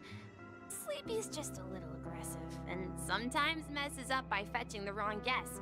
But it would never hurt anyone. I see. Fetching the wrong Has it guests. brought That's back how he any puts it. guests recently, say, in the last day or two? We're currently investigating a missing person case that occurred within the Yeah, dude. You know he stabs people, Misha. Then you'll have to speak with Gallagher. But he's currently busy hosting a visitor from the Oak family and specifically asked not to be disturbed. Hosting a visitor. Mr. Yang, the person you're looking for, is it Miss Robin? Well, Just as I guess. thought. Considering what happened with Miss Firefly, this doesn't come as a surprise. If you're looking for Miss Robin, I can lead the way. She told me that she'd be willing to meet with outside guests. Yeah, I figured. If it's not too much trouble. Also, we're looking for our missing companions. A woman with red hair accompanied by a girl with pink hair. Have you seen them? I figured Robin was alive. I mean, if Firefly is, Robin is. I don't know about adventuring because the death meme isn't what killed him. It was Acheron. But I will believe deep in my heart he's still alive because I'm gonna be very sad if he's actually dead. You sneezed a lot today lately. Oh, Blazing Flame. Well, I hope that stops. But bless you if you sneezed. Oh, I haven't. But please, rest assured. Dreamflux Reef is a small place, and it's not as bustling as the beautiful Dream, but its safety is unmatched. How about this? Since it's your first time here in Dreamflux Reef, I'll be your guide and help you find your companions. And then we can all go visit Miss Robin together. Makes me wonder if this part of the dreamscape is actually safer than the one the family controls. Especially after what the Dream Master was telling Acheron, where he was like, oh, you know, if you don't, like, I can keep you here forever. Like, okay, bro. She's gone to Mrs. Grace's to visit the children. She won't be leaving anytime soon, so there should be enough time. All right, then. We'll follow your plan. Lead the way, Misha. Well, we now know the answer to both murder cases that have caused such commotion in Penacony. As for the intentions of the mastermind behind it all, we're still none the wiser. Okay, yeah, I was about to say, like, yeah, we understand how they work now. We don't know why, though. Like, why did he do it? What's the point? I think he has an agenda. He has a plan. Has to be Gallagher who's behind it all. That visitor from the Oak family is worth the learning. Yeah, I don't know who I don't know who Gallagher's meeting with. The name's Sleepy. I wonder why he's called that. Yeah, the visitor. And I believe their relationship with Gallagher may run deep. Why else would they be so clandestine about their discussion? Regardless, we have to find Gallagher. We sure do. Say, you mentioned before that you saw Clocky that only you could see, right? Yeah, you can see him now. Yep, he's right there. He was with Misha at that time. You also saw him, Mr. Yang. He didn't see him before, I don't think. I can't shake off this strange feeling. Am I really so young at heart? Still so young at heart? Yes, you are. Well, forget it. It's not important. We'd better just follow Misha. You're totally young at heart. Well, where are we going? We're going this way.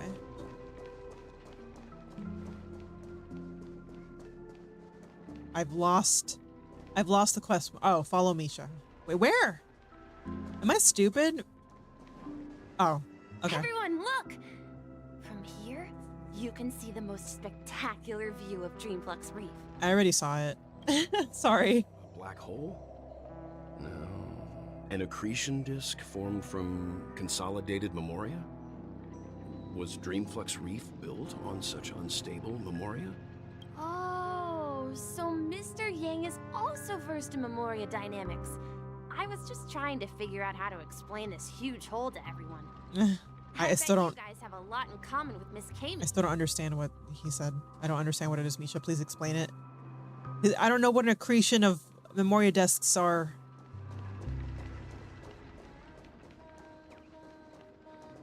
Oh, my poor dailies that I had to skip yesterday. Look, there she is. Kami. My calculations are finally done. In another 10 system hours, the above dream will swallow the dream below. My hypothesis was correct. This place will cease to exist as the dream devours everything. You're not stupid, you're just nearsighted. Thanks, Flame. Makes me feel better. Who are you all, and why haven't you left yet? This place is about to disappear. Well, you're still here. Yeah, then why aren't you leaving? I'm That's Kami, what I just said. a dreamscape surveyor specializing in Memoria dynamics. And this is my life's work that I'm researching.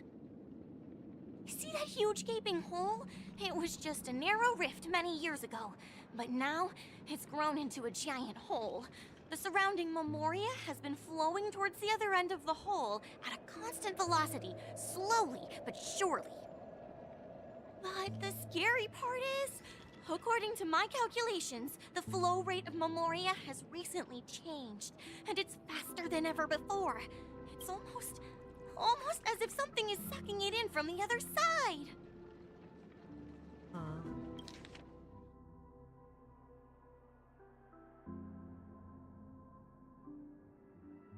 Weird. I wonder why.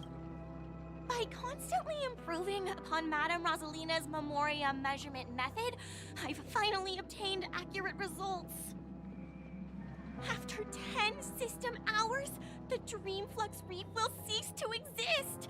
Just like the melting of glaciers, everything will crumble and disintegrate. The dreams on that side of the void will fuse into one. But why? Please don't worry. This sort of thing has happened many times before. Miss Kami isn't a bad person. She's just a bit lost in her own world. She'll probably realize she's wrong soon enough. Well, how do you know she's wrong, Misha? How do you know she's wrong? Isn't this her life's work? Kami, stop with the gaping hole. Yeah, Kami. You don't say. There was something else that piqued my interest. Who is Madame Rosalina? Madame Rosalina? Do you know her too? Or are you also a fan of Memoria dynamics? We're very interested in Madame Rosalina's achievements. Could you tell us a little more? I feel like they've mentioned Rosalina before and I can't remember. Why, of course! She's an excellent scholar of Memoria dynamics, and the first person to apply Memoria rate measurement methodology on interstellar travelers. Regrettably, due to the presence of the Garden of Recollection, ordinary people don't pay much attention to the nature of Memoria. She departed this world without much fame, leaving only a few thin journals behind. I came to Penacony to learn more about my idol, and went to great lengths to seek out Dreamflux Reef, all because this is her final resting place. Prodigies always meet their demise prematurely. If only Madame Rosalina had more time, she would have discovered a way to reverse the flow of Memoria. Wait, is she dying or is she dead? The source is in the Golden Hour. There is a certain anomalous presence stirring the currents of the memory zone. I must uncover more concrete proof. Ooh, Sparkle? Convince everyone. I don't think it would be Sparkle. It looks Sparkle just like Does scrolling. the name Madame Rosalina sound familiar to you? I mean, a little bit. I just can't remember. It was one of the nameless mentioned by the conductor. Who? Before we came to Penacony, the conductor had given us a list of nameless. Yeah, that's probably why it's ringing a bell. It seems like she did a great deal of research and calculations in Dreamflux Reef before abruptly passing away. Miss Kami regularly mentions her. I hear Madame Rosalina passed away during the prison war. She could see the Penacony of today. Its people building homes in the memory zone. I bet she'd be really happy. I guess. Perhaps. I don't know if I would want to live in a dream though. Our It's been destination much. is the commercial district. That's where the largest crowds gather in Dreamflux Reef. We might be able to find the others there. Oh, you're singing. No wonder I'm hearing the song. That's nice. Oh, there's March. Let me go. Oh, there's another bird. Please, come here. Oh, man. There's a ghost. Don't come near I hate when it cuts it out. Oh my. I'm human and so are you. Can you get a grip? Mr. Yang and Mr. Trailblazer, I've been waiting for you. Mr. Trailblazer. I Quickly, thought you were my come friend, help. March. I bumped into a member of the family on the way here. He was so scared and I just wanted to calm him down. But... Let me go. Let me go. I've only done good in my life. Oh, he's a family I member rest in peace after death. that died, I guess. Well, Maybe the meme got him. turned out. You scared him this badly? Now you shall pay respect to March 7th, Ghost of the Dreamflux Reef. Yeah. Me? A ghost? Don't make me hit you. He thinks he's dead. Although, when I first fell in, I also thought the same. Yeah, I can imagine a lot of Dear people would guest, think that. This is not the afterlife. This is Dreamflux Reef. That's right. Did you hear that? Repeat after me. Dream Flux Reef. You're talking to someone invisible. If I'm not dead, what am I? I shouldn't have pushed my luck and tried sleeping in my dream. Oh, wow. Curiosity kills the papashi. Maybe, I guess sleeping is another way to get here. What's wrong with sleeping in dreams? Stop asking! You'll alert the monsters! All the dead are right here. All of them! Calm down, dude. They're just chilling. You're not talking about the memory zone meme, are you? Don't say that name! It's all your fault. They're coming!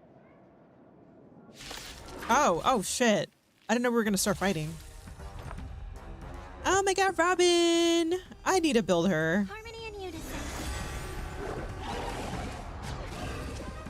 Let the valuation begin. The market is unpriced. Investing in victory means playing the long game.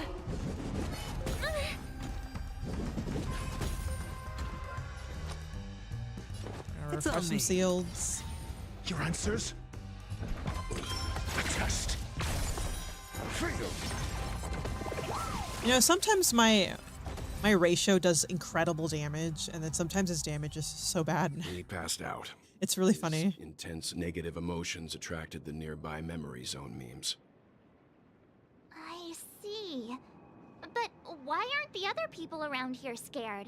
Because they're not pussies. Unlike in the Sweet Dream, people here don't see memory zone memes as dangerous monsters. And even if they pose a threat, people can easily escape by forcing a wake-up call. Ow. But we can't just leave this man here. Can we take him somewhere safe? We can ask Jessie for help.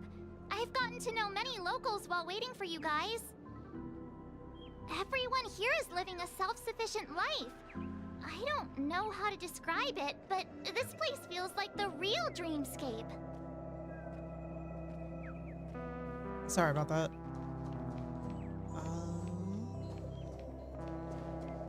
I remember when this place was... Memes are monsters? Yeah, so I don't know why they call them memes. Because I'm pretty sure they never really explained why they're called memes, unless I just can't remember. But they're not like memes like the memes you see on the internet. They're just like these like special beings that belong in this like dream world. Because I don't know how much of Honkai you know about, or if you've maybe watched the story before, but we're basically in this place where you can go there and fall asleep in this special bed, and then you go to like the dream world where everybody just kind of is there. So like think of SAO, you know, when people go into like the game world. You don't know much about Honkai lore? Okay. But yeah, like in SAO when they put like their headset on and they go into their VR world and they all share it. It's kind of like that, but it's a dream world instead of like a video game. And there's these like specific monsters that kind of reside in this dream world because this dream world's like bigger than what people think it is. and they're called memes. Why are they called memes? I have no idea. But they're, yeah, so when they're talking about memory zone memes, that's what they mean.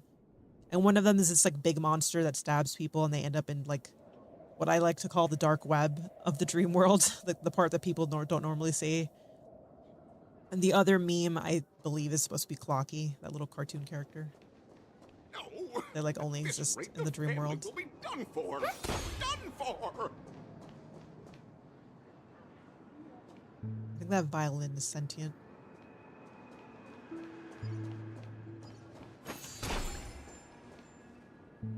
Oh, yeah, I'll do this. I like these little things.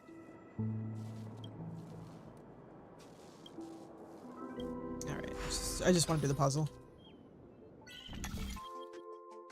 Oh God. Wait, where am I going? Oh, right here.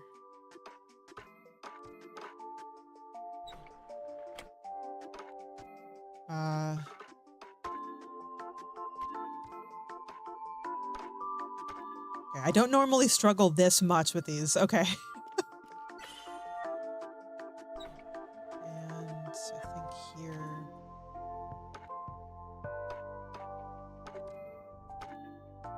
No.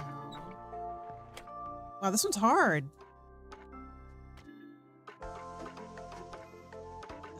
Oh, there's more here. Whoops. Oh.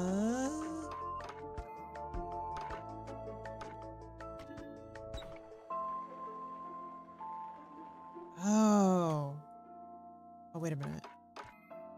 No, I can't make it go that far.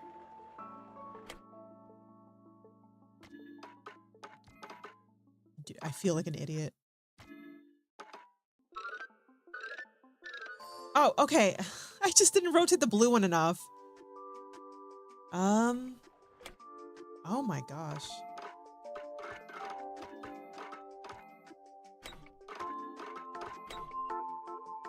Okay, wait. The blue one, I think. Okay, get that. Okay. I like overthink these sometimes. Okay, so now he's got to go all the way around. Oh, there we go. Man. I think it's probably the one I've struggled with the most.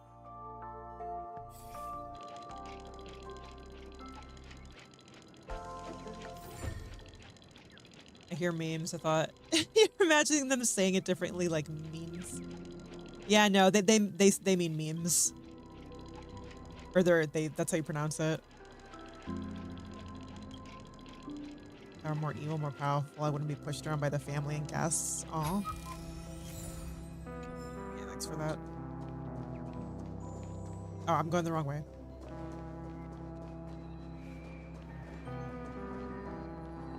Hey, Jesse.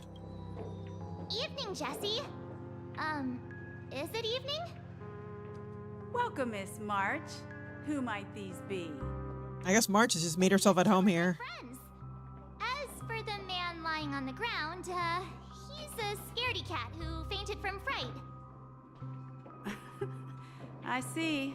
Another poor guy who accidentally ended up here. I'll take care of him. There have been a lot of new faces lately.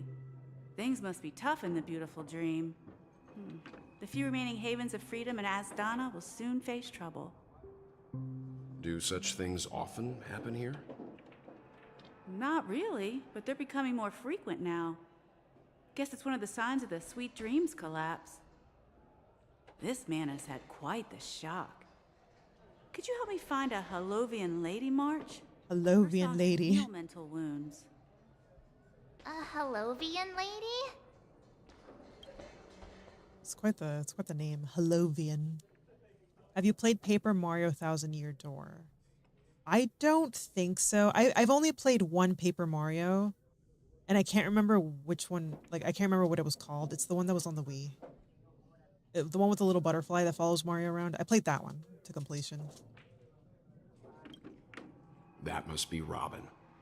She's also here in Dreamflux Reef. Huh? Robin? But I thought she... Oh, right. If Firefly is here safe Yeah, in March. town, then it means Robin must be okay too. How did we Misha's end up about here? To take us to her to find out what happened. But before that, let's meet up with Himiko. You were with her earlier, right? I guess we ended up here because of Akron. So maybe adventuring is here. Possibly. I'm not sure. We met some stowaways in the residential area. Most of them came from neighboring star systems. I heard that places like Dreamflux Reef are scattered throughout the memory zone of Asdana, like islands in the ocean. They existed before the family arrived. I also heard that when Dreamflux Reef took shape, it was the center of all dreamscapes in Penacony. If that's true, it's no wonder there are so many similarities between this place and the Sweet Dream. Himeko must be gathering information. Let's hurry up and get going. Yeah, the gang's gonna all be together. Let's see how you handle a stroke of Except Dong Hung. He can go chill with Boot Hill. The Wii version is called Super Paper Mario with Luigi Persona Mr. L. Oh, Super Paper Mario. I guess. At this rate, the family will be It's done for. that's been years since I've played it. It's been years. I remember loving it though. This is where we split up. She can't be too far away. Why are we splitting up? She's right here, March. We don't need to split up. She's right here. So that's how it is. I never imagined we'd gather the remaining details here. To borrow Gallagher's catchphrase, what an unpredictable twist of fate. Micah. Oh my god, that name's so familiar. Here they are. I think Micah's one of the names that we heard in those weird voices we kept hearing some quests ago. before Firefly got stabbed. Ah, perfect timing. Now that everyone's here, I'd like to introduce everyone to Micah, who's partly in charge of the Land of the Exiles. Micah, these are my companions.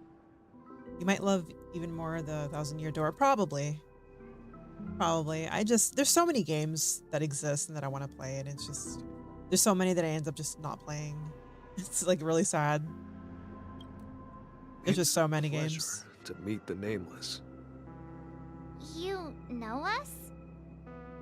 I've been keeping an eye on you since the day you arrived in Penacony. We would have met under more appropriate circumstances if Dreamflux Reef hadn't been isolated from the 12 dreamscapes. Why is March still surprised that people know who we are? Like, the impression that I've gotten through playing this game, we've gone to 3 different planets already. And, you know, technically, well, no, yeah, 3 plus the space station. And like, people know who we are. We're kind of famous. We're the Astral Express. Why is March still like, you know us? Oh my god. Like, yeah, girl. People know us. Please, allow me to formally introduce myself. I'm Micah, the Gravekeeper of Dreamflux Reef. Gravekeeper? You could use polls so that the public decide. Yeah, I've thought about doing that. Just not yet, because I mean, right now, like, I'm still in the middle of Pokemon. I do want to finish Pokemon Violet, that poor game. I was having so much fun with it. And I have, I guess after that game, because they released DLC for it, right? Because I would want to play that too. And then after that game, I don't know, because there's just like a few different ones that I want to play. I guess I would just do a poll. Life in Dreamflux Reef is pretty liberating. Everyone here mostly keeps to themselves, without meddling in others' affairs. My daily task involves cleaning a few tombstones. I will say also, since I am playing games like Star Rail and stuff, I'll probably continue to just stream the story for those going forward. Like, I'm probably not going to sit there and stream every day, like doing my dailies and stuff. But I do want to continue sharing my experience with the story. Because, I guess, you know, again, if I'm going to play them anyway, like, why not? Biddy, I have to go now. It's almost 3 a.m. here. Thank you for the stream. Oh, Oyster. Yeah, go to bed. Thank you for coming. Always appreciate seeing ya. You have a good night. Oh my god, Hellhound. Hi. I'm doing good. I'm playing Hoyo's other big game. It's like not Genshin. I haven't touched Genshin. How are you doing? Oh my god. What was I saying? I was saying something to you, Flame. Bye, Oyster. I was saying that, like, since I'm playing these gacha games, so like, I don't know if you know about Wuthering Waves. Like, when that releases, I would like to stream that. Just because it's like, well, I'm gonna play it. Why not? Oh my god, hi Daikon. Hi Daikon. This guy burns cows. Are you talking about Hellhound? You're a 9 p.m. flame. Man, for me it's only 2:20 p.m. for me. Jeez. And here I was thinking of, like, when I decided to do it early in the day, I was thinking like maybe I should do it later at night. Oh wow. That's good you're doing good, Hellhound. It's good to see you. You're too modest, Micah. When lost dream chasers stumble upon this place, you're the one who takes care of them, guiding them back to the sweet dream, or showing them how to survive the wild dream chaos. So, guardian of sorts. Were you talking to me, Mr. Yang? No. Hmm? What? On that note... What? What was that? Which tombstones are you referring to? We didn't come across any graveyard when we arrived. What? What was that really awkward moment that just happened? It's okay, you're a night owl, yeah. I am too, but I can't be. Like, I've always kind of been a night owl, but I can't. Because I get up so early for work. What did they say? Keeps themselves pinning a few tombstones. And then Misha says, you're too modest. Dream chasers stumble upon this place, you're the one who takes care of them. Guiding them back to the sweet dream or showing them how to survive in the wild dream chaos. So a guardian. Yeah, I mean, yeah, no, that's what Walt said seemed fine. What was like this whole awkward moment that just happened? They're actually just symbolic stones. But since you're curious, Mr. Yang, I'll take you there. I have a feeling you might find something of interest there. But before that, you have an important guest joining you. An important guest? Who could it be? God, all these people. This way, please. The roads here in Dreamflux Reef are a bit run down, so watch your step. Well, then fix them. I mean, we're in a dream. Just fix them. Am I going that way or am I going this way? I think I'm going this way. No! At this rate, the family will be done for! Family's fine. Oh, there's a chest here.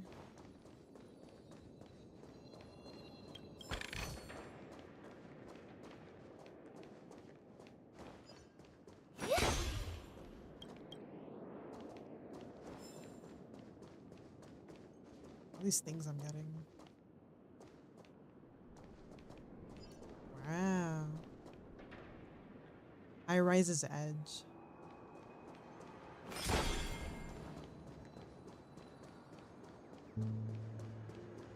This trash can. Oh, we've been here in the beginning. This freaking kid. Perfectly legal for me to stay in. This freaking kid in this trash can, I swear.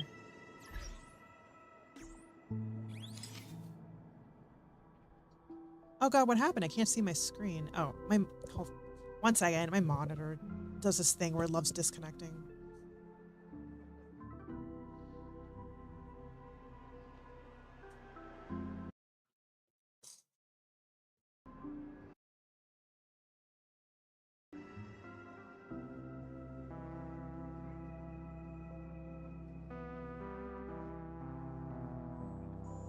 Okay, okay, we good? We good? We're still streaming. We're still. You guys can still see the game. Now it transferred to my other monitor. Now I have to put it back here. There we go. Let me check, make sure my stream's still going.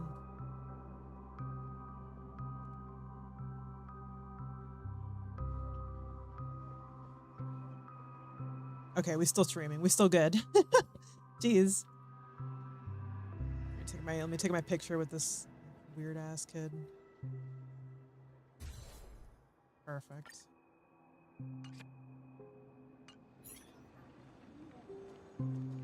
Have you heard of a game called Pseudo Regalia on Steam? No, I have not. What is that?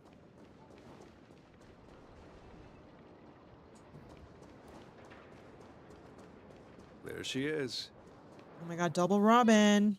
Oh my god, I don't mean to cut them off from talking. So wonderfully. It's not often that I tried this music style, but I've gained some valuable insights from it. Oh, I can't thank you enough, Robin. Well, these kids have made incredible progress in only a few days.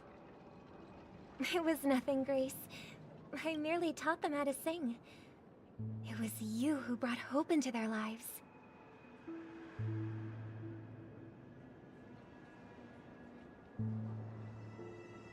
Are you guys still seeing the stream okay?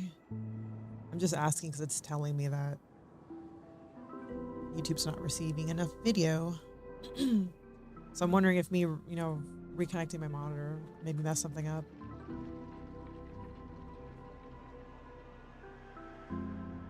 Yes? Okay, good. Life must be quite difficult for them in reality, I imagine. That's right. Whenever it's time to say goodbye to these kids, they're reluctant to leave. But I've explored every corner of Dreamflux Reef, talked to everyone I met, and they all told me the same thing. This shattered dream is not worth clinging to. Well, yeah, because none of it's real. It seems you truly are a child of the Harmony. Emma and Andy are orphans I took under my wing. Carol there, with her blind eyes, used to work at a nutrition center in the outer ring of Penacony. And as for Gary, he's been living with autism since he was a child. Oh, poor Gary. They're not old enough to enter the sweet dream managed by the family. If we compare people to birds, these kids are like fledglings with impaired wings. But in this dream, well, they can fly freely.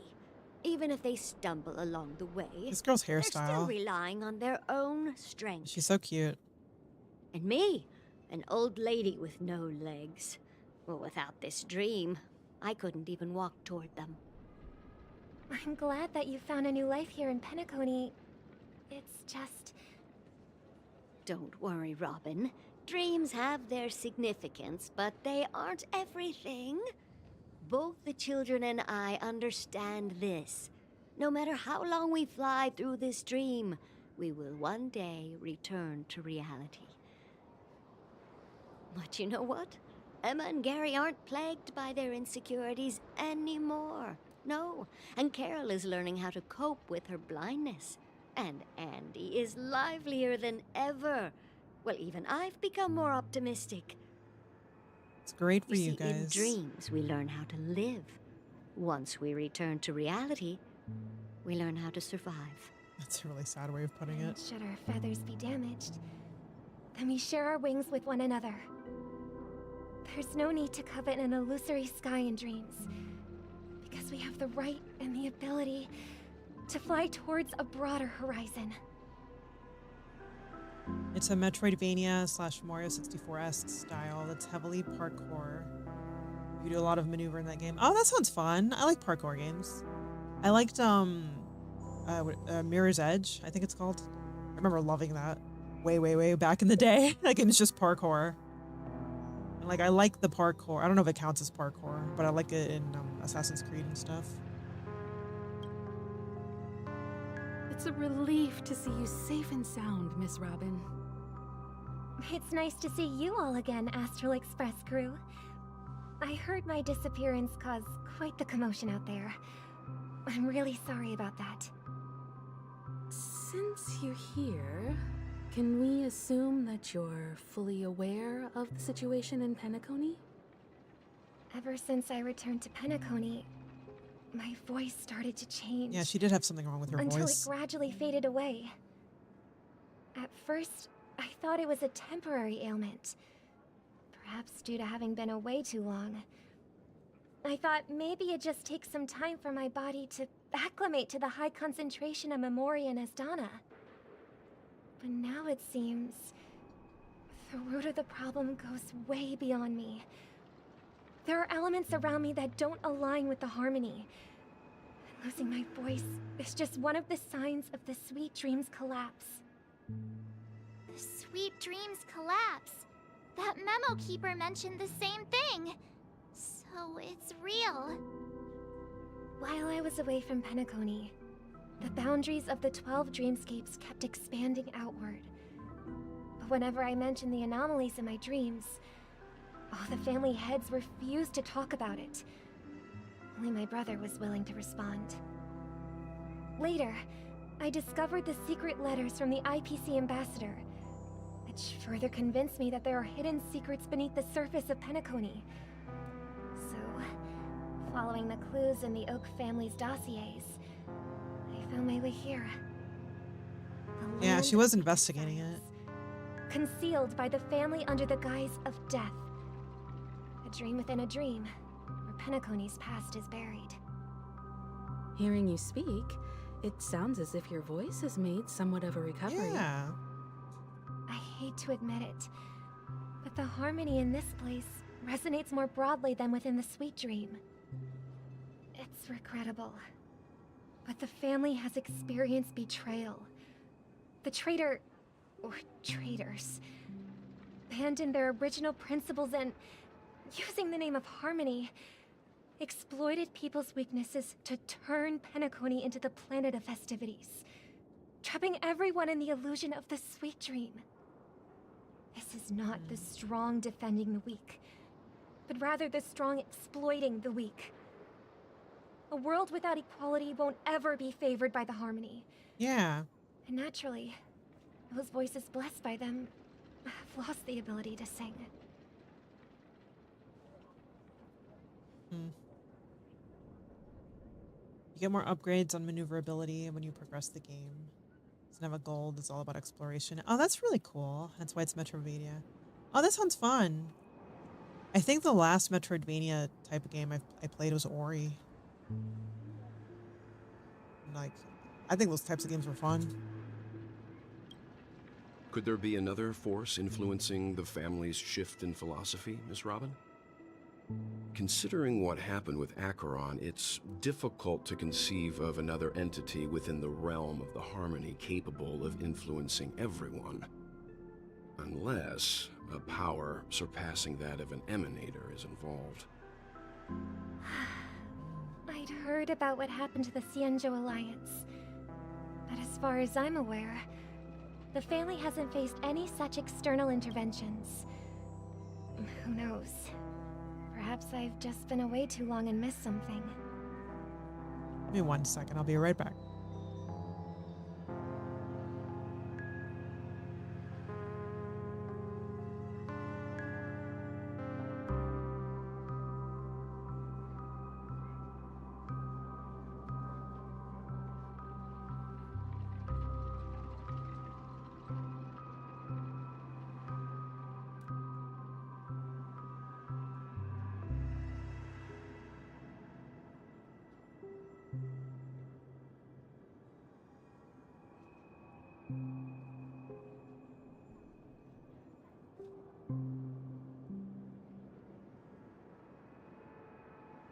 All right, I'm back. I had to get some cheese sticks. I'm so freaking hungry.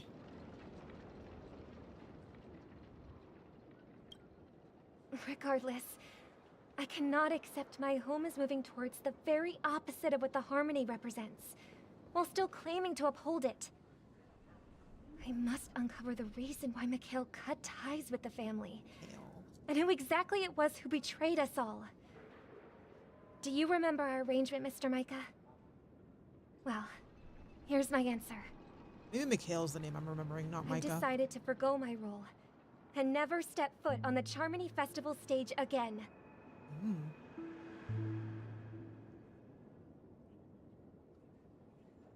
Look here, brother. Oh. Looks like a fledgling Charmony dove. But Charmony doves don't live here. So how did this little bird get here? Maybe its parents abandoned it? It looks weak and frail. Why don't we find something soft and make a nest for it? This place is too dangerous for a fledgling. Let's take it with us. We can put it on the wooden shelf in front of your window. Okay. A bird like that must have a beautiful singing voice. But where will it live? You play as a thick bunny goat cat woman. Nothing sussy. Yeah, nothing sussy. I'll ask the family head to build a cage for it. A cage? But then it won't have the freedom to fly, right? Let's see. What is it that has captured the attention of the two best interpreters of the Great One? Interpreters of the Great One. To the point that they've forgotten how to enjoy their dessert. What? Excuse me? Oh, poor little thing. Doesn't look like it's doing well. Maybe. Do you want to rescue it? Maybe by dessert he's not talking about the bird. I do. But I don't want to lock it up in a cage. Why? Even if it's small and not fully feathered and can't sing, it didn't come into this world just to be locked up in a cage. Birds, they should be flying free in the sky. That's quite the romantic idea. And what about you, a young scholar? Do you agree with your sister? Probably. I think she's right. Yeah. But if we leave it out in the wild, it won't survive for more than a few days at best. Ah, I see. It seems our little scholar is still a bit unsure. Well, let me tell you youngsters a story. I don't think Robin's all that evil. I think maybe he probably got influenced by the family and by whoever this kind voice is. Maybe he's making some questionable decisions, but I think, like, at the end of it all, he kind of just cares about his sister. As you probably know, Charmony doves can fly through the air. When they fly really high, the friction caused by the flapping of their feathers against the atmosphere creates amazing lights, so that they look like shooting stars. We've seen this spectacle so many times that we think it's just something they can naturally do. But that's not the truth. Their radiant display is the result of countless struggles against nature over generations. Evolution? Their ancestors were too weak to survive on the ground. So, to escape predators, they started seeking new opportunities in the air. After countless attempts by many generations, one of them finally figured out how to fly. It soared into the sky and never looked back at the ground again. So, you mean birds aren't born to fly, but they find a way to do it through their determination, right? Yes. Well, that's an idealistic way of putting it. So, what are your thoughts, Sunday? I think people believe birds are meant to fly because they've never seen those birds crashing to their death. Sunday's like, well, I think people think birds can fly because we see them fly. We see them fly up in the sky. That's an interesting perspective. So, have you decided what to do with the bird now? For now, I'll keep it in a cage until it can take care of itself because I want it to live, no matter what. Yeah, see, I think he's getting influenced by whoever this guy is. And I think maybe this is supposed to be like a metaphor or something, like for what he wants to do to Robin. Not Robin. No, yeah, to Robin. I don't know. Well said, kids. See? It seems each of you has found your own answer. Your insights are truly remarkable. And I hope they come true in their own way. Unless I'm thinking about this way too hard. I mean, it says kind voice. He doesn't sound like a kind voice. It sounds like an evil, sinister, manipulative person. He literally sounds like a villain. We will take good care of it. Won't we, brother? Yeah, but Mr. Gopherwood, there's one thing I don't quite understand. And what might that be, my son? What if this little Charmony dove never learns to fly in the end? I mean, if there are fledglings in this world that can never fly throughout their lives... Sounds like, to you, sounds like an old man. I guess. I mean, he does sound like an older person.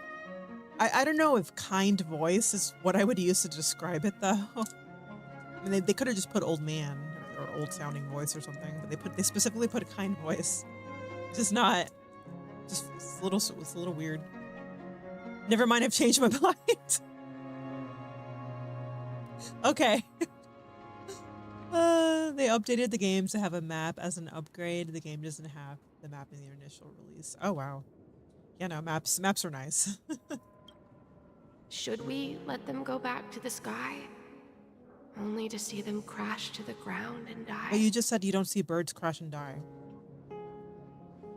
Talking in your sleep, Birdie? Time to wake up. Oh, Jesus, hi, Gallagher. Oh, hey. Gallagher brought him here and then met him here. So funny. Huh? Need a hand? I'm still alive? Yeah.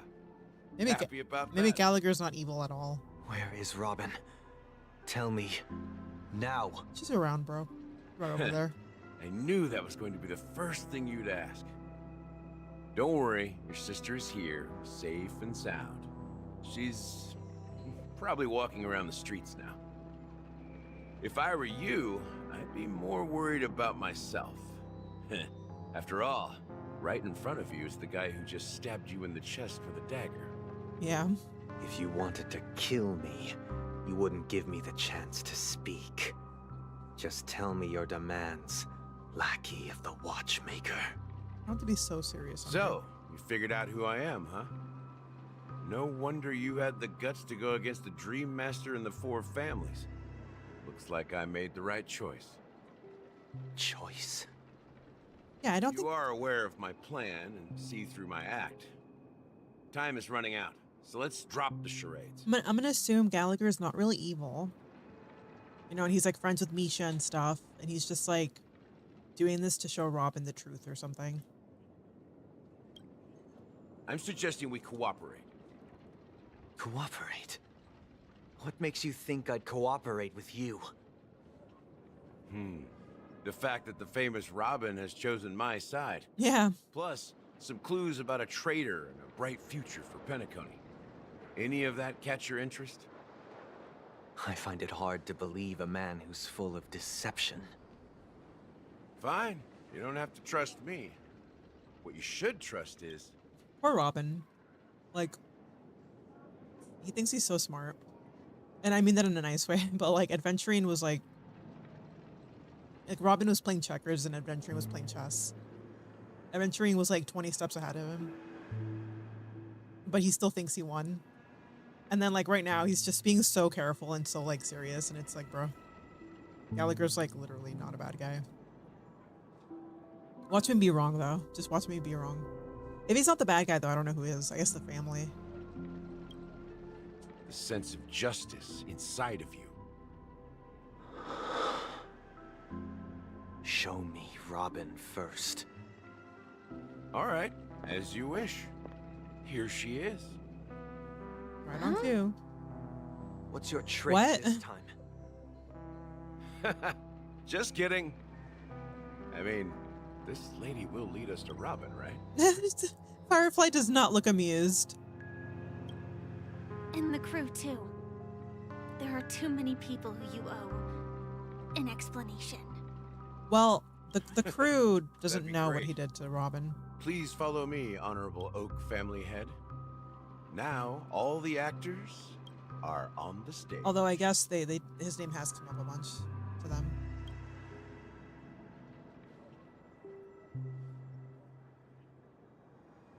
This is the monument I mentioned earlier.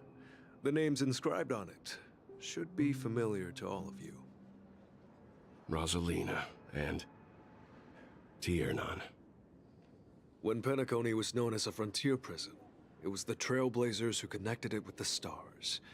They were the heroes who saved Asdana, and their names deserve to be immortalized. Not just on this small stone tablet, but in the annals of history for all of time. However, today, the planet of festivities is nothing but sweet dreams. That heavy piece of history is all a distant memory. Just like that prison. If their names are inscribed here, then that means... According to Micah, they died long ago. Rosalina was killed during the War of Independence. She ventured alone into the heart of the star system to investigate the flow of Memoria, but she never returned. Tiernan was a skilled gunslinger, strong and reliable. He led the people through countless battles, but he didn't live long enough to witness the arrival of true peace. In the decade following the war, Penacony faced challenges internal and external. To protect Asdana, Tiernan took up the way of the Trailblaze and led the Lampmoth family to explore beyond the system, only to be surrounded and wiped out by the Swarm. Though I had expected as much, the tales of these heroes truly are sorrowful. True to the title of Trailblazer, they spent their lives venturing into the unknown. But what about this tablet? There are no names carved on it. When Dreamflux Reef was created, its owner was still alive. However, he insisted on erecting a monument for himself, saying that it will happen someday. I guess. Here we meet again. Everyone from the Astral Express. Robin.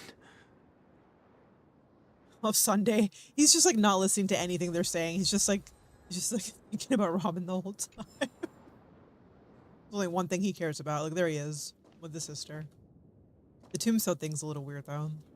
Imagine just making a grave for yourself already with like a tomb and everything, and like you're paying for like the spot in a graveyard. It's like it'll happen one day. Brother. There's no need for words. You're safe. And that's all that matters. I'm glad he's happy now. I brought Gallagher here.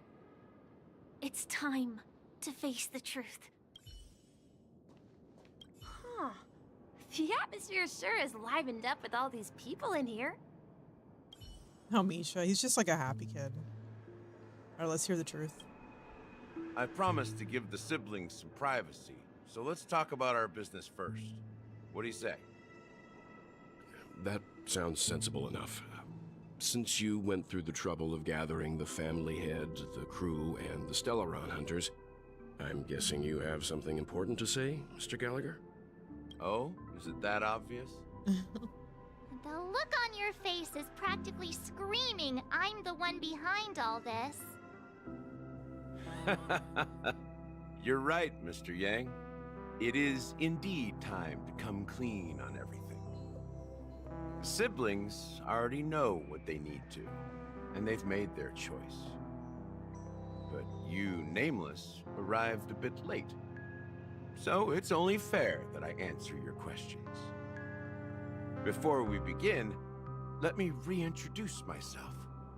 I'm the founder of Dreamflux Reef, the deputy of the Watchmaker, and the one who sent out that invitation. As Gallagher, the history fictionologist, I humbly extend my greetings to you all. History fictionologist? So what? Everything you told us was made up? Well, don't worry. Almost everything I shared was true. Well, except for the part about the family accepting me back. Oh. I double-checked with Micah, and everything he said about the family, the Watchmaker, and Mikhail is true. Thank you for your understanding. Now let's get down to business. I'm sure you're all wondering why I went through the trouble of setting up this battle for the legacy. Inviting different factions, and stirring up a ruckus all over Penacony. Because of Elio's script. Well, it all boils down to something very familiar to all of you. So is there a Stellaron here? Stellaron. Because there hasn't been one as far as I know. But how is that possible? Penacony is a free-flowing interstellar hub. There are no signs of contamination whatsoever. You're totally correct. So, care to take a guess at what that means? Oh, the one inside me. The one inside the main character. Stellaron has been completely sealed. Someone is manipulating this Stellaron. You're pulling our leg again. So wait, so there was a Stellaron on here? Someone's manipulating it? How keen. Well, what should I say? I expected nothing less from the person here who is the most familiar with Stellarons. The sweet dream doesn't come out of thin air. If you think of the memory zone as the sea, creating the land of the dreams is like filling that wild ocean with earth to make an island. To achieve this feat, without the help of an emanator of remembrance or enigmata, the only way is to use a Stellaron. And that's not something you can achieve with a simple wish. It requires vast quantities of knowledge, time, and manpower.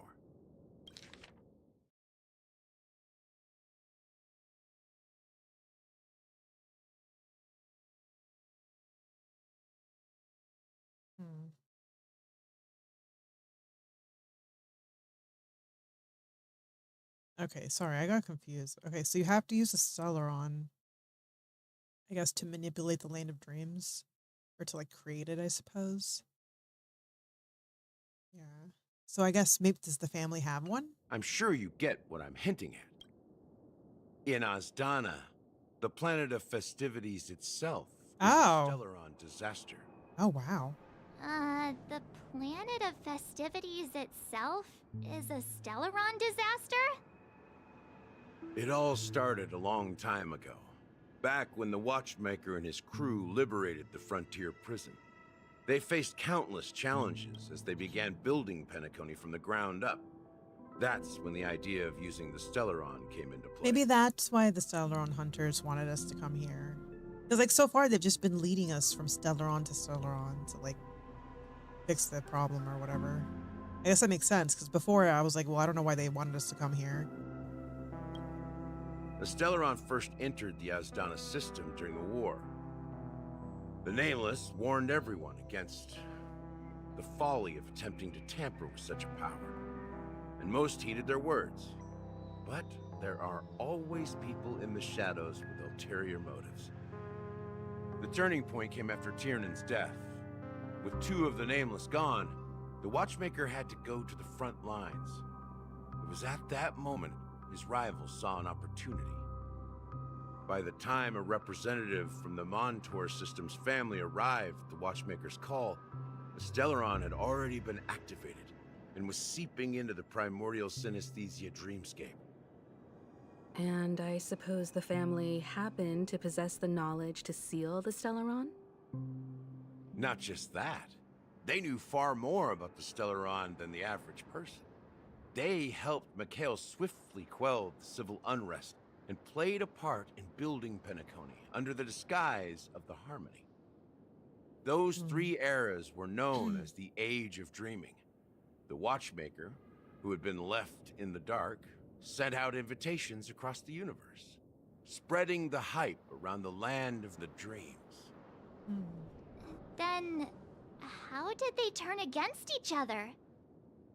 Remember the island in the ocean metaphor? The truth is, the Stellaron was never truly sealed. It existed in a different form within the dreamscape. Think about this. What would it cost to create and maintain such a lavish dreamland? That's a good question. It's people's lives. The Oh. opulent dream is built upon the decay of spirits, with a toxic elixir called pleasure flowing through the dreamscape. It tempts people to indulge in the dreamscape, and gradually their minds succumb, becoming nourishment for the sweet dream. Oh, God. Confusion, laziness, and cowardice. Weaknesses that plague humanity were magnified and nourished by the family.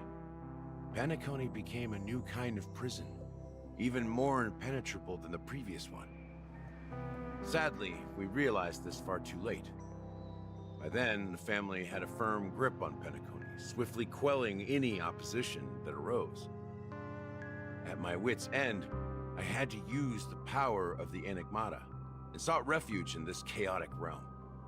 Over the years, I created a meme within this dream for our use. Oh, he made it? Dormancy. That's its real name. We exploited a loophole. You see, regular people can't fall asleep again while they are inside the dreamscape. Well, that family member did. So this is the true meaning of the impossible.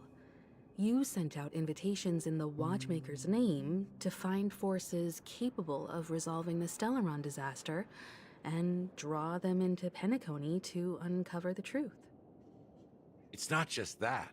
Above all, I wanted to see what happens when the major factions engage in a struggle for the legacy. Since this is the Watchmaker's first announcement in decades, the traitor within the family is bound to reveal themselves. So, the legacy is just a facade. If you want to consider the Stellaron as the legacy, I'm totally fine with that. He's like, I don't care, bro. If that's the case, where is the Stellaron now? That's a question for Mr. Wings. The Stellaron is still under the family's control, and as the head of the Oak family, I'm sure he holds all the answers.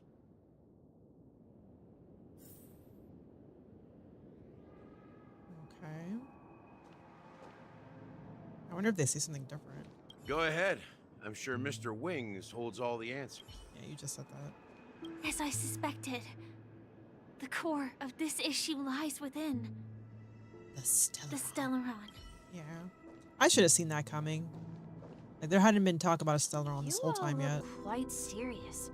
Oh, Misha. Is there anything I can do to help? You just keep standing there and being happy. Are you done talking? So, will you tell us where the Stellaron is? Oh, does he know? I guess he's a part of the family. It is the Penacony Grand Theater itself. Oh. As I suspected. Are we gonna get to go there? It's the embodiment of the family. The edifice that first materialized within the sweet dream. Oh. That's what turned Penacony. I want to go there. I like the music that comes from it. As for the person who employed its power, it is in fact Mr. Gopherwood, the current Dream Master. Gopher. Well, that was easier than I thought. Did you conduct your own investigation already? Correct. When I was trying to track down the person who murdered my sister, apart from you, Gopherwood was my second suspect. Confronting me first turned out to be a smart move on your part. I didn't have other options. The Dream Master has been elusive, and even the heads of the families can hardly get an audience with him. Akron got an audience with him. Moreover, I think Mr. Gopherwood has been kind to my sister and me. And I didn't want it all to end like this. He's just been using you, dude. What do you mean by that? Probably. To be honest, my brother and I are also victims of the cancer. The cancer of all worlds. We grew up as orphans, and were adopted by the family when they came to help. Mr. Gopherwood recognized our potential and brought us to Penacony. Firefly has space cancer, I'm telling you. I can't just stand by and watch Mr. Gopherwood become an enemy of the Harmony. I won't use my voice to support an evil cause. I won't step on that stage and sing, no matter who the traitor is, or what orders they give me. I won't let the Charmony Festival become an event that destroys Harmony itself. You like their feather thingies? Yeah, I do too. I don't know why they have them. I think they're like a specific type of species that I forget the name of. I don't think it's the Pepeshi, because I think the Pepeshi are the little short people with the little Moogle antennas. But yeah, I like their wings. By the way, Daikon, I got her. I got Robin, the girl on the right. You'll get to see her ultimate at some point. When we reach a longer fight. It's pretty cool. For the paradise in our dreams. Indeed. For the paradise in our dreams. As the head of the Oak family, I'm responsible for ensuring Penacony's promising future. Robin and I will head into the sweet dream and confront the Dream Master. And if it turns out that the family has truly strayed from the harmony... You saw... Oh yeah, I guess you did see me running around as her. They look like angelic beings. They do, because like they even have these halos. And like I think the halos are just a part of like what they are. They're not angels though. Maybe there's some type of like harpy type of being. I'll fight alongside you. We'll put the Charmony Festival on hold and make sure Mr. Gopherwood pays for his blood debt. The enemies you are about to face aren't like this old dog here, who can barely even bark. I like Gallagher a lot. I should. Since our interests are aligned, why don't we team up? Maybe, just maybe, we'll have a shot at success. Good guy Gallagher. We've always been following in the footsteps of our nameless predecessors. And there's no reason to stop now. Yeah, we Nameless won't back down from a challenge. Isn't that right, Mr. Trailblazer? Mr. Trailblazer. Stop calling me that. Why did you start calling me that? She used to just call me Trailblazer. Why Mr.? Are we not friends, March? I thought we were pals. I thought we were homies. Similar to High Entia from Xenoblade. See, Xenoblade's another one I haven't played that I'm like, maybe one day. Mrs. Streamer, stop. Come on, guys, we're all friends here. Ain't nothing to fear no more. We win. Heroes never back down. Peace was never an option. Going up against the Dream Master. Nah, I'd surrender. Yeah. Come on. Don't crack jokes at such a serious moment. Oh, lighten up, March. We'll be fine. Rest assured, sitting on the sidelines isn't in our nature. It almost sounded like Mr. Walt Sunday, stuttered. Miss Robin, I'm willing to accompany you on behalf of the Astral Express. Having a third party present should help with negotiations. And could make all the difference if things get ugly. Yeah, Thank Walt's you, probably the best Mr. one for Yang. that. With Himiko being the Thank second you all best. very much. March and I are just dumb. The Charmony Festival is about to start, and time is against us. We must hasten. So what do you mean it's about to start? So were Everyone, you... Let's gather over here. We still need to make some preparations. Okay, well, like, was he gonna just have Sparkle impersonating Robin the whole time during the festival? She's still running around as your sister. All right, let's go. Well, let's just do this. I don't know why I got this sudden urge, like I'm supposed to save the game. This isn't that type of game. I don't have to save. I guess we'll go with this team. I may have been quick to step up to the plate, but confronting the Dream Master could be a very dangerous affair. Huh? Even you're saying that, Mr. Yang? How powerful is that Dream Master? Well, March, I mean, he created the entire dreamscape. Wouldn't he just be the ultimate, most powerful being while we're inside of the dreamscape, right? It's almost like he's a god. So, like, I'd be kind of scared too. He's the leader of the families of Penacony, and he has the entire power of the Harmony. I don't know why the Harmony would be behind him. Mention the Stellaron in his possession. He does not. We must proceed with his actions do not align with the Harmony. Maybe you can just stay behind this time, Mr. Yang? No, that won't do. Even if we count Robin as an ally, something felt off about Mr. Sunday just now. Although, I can't quite put my finger on it. I have to make sure he won't turn against us when things start to get dicey. Something felt off about Sunday. I guess. I mean, he just kind of seemed happy Robin was there. Maybe he gave up the information too easily. I was saying that it felt like he was being manipulated when he was a kid. Maybe you can just stay behind this time? Why?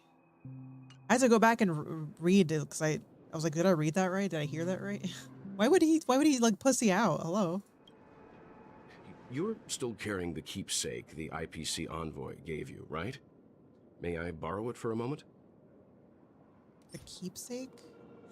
Oh, I forgot Adventuring gave us this. A token of the oh my god, Interastral Peace Corporation. You remember the envoy played a little trick with it. The envoy. His name's Adventuring, okay? He's a very incredible man. Huh. I knew it. What do you need it for? I don't think this will bring us any luck. I know, I'm sure it's important somehow. I mean, I don't think Adventuring did anything for no reason. I'm pretty sure he gave us the coin for a reason.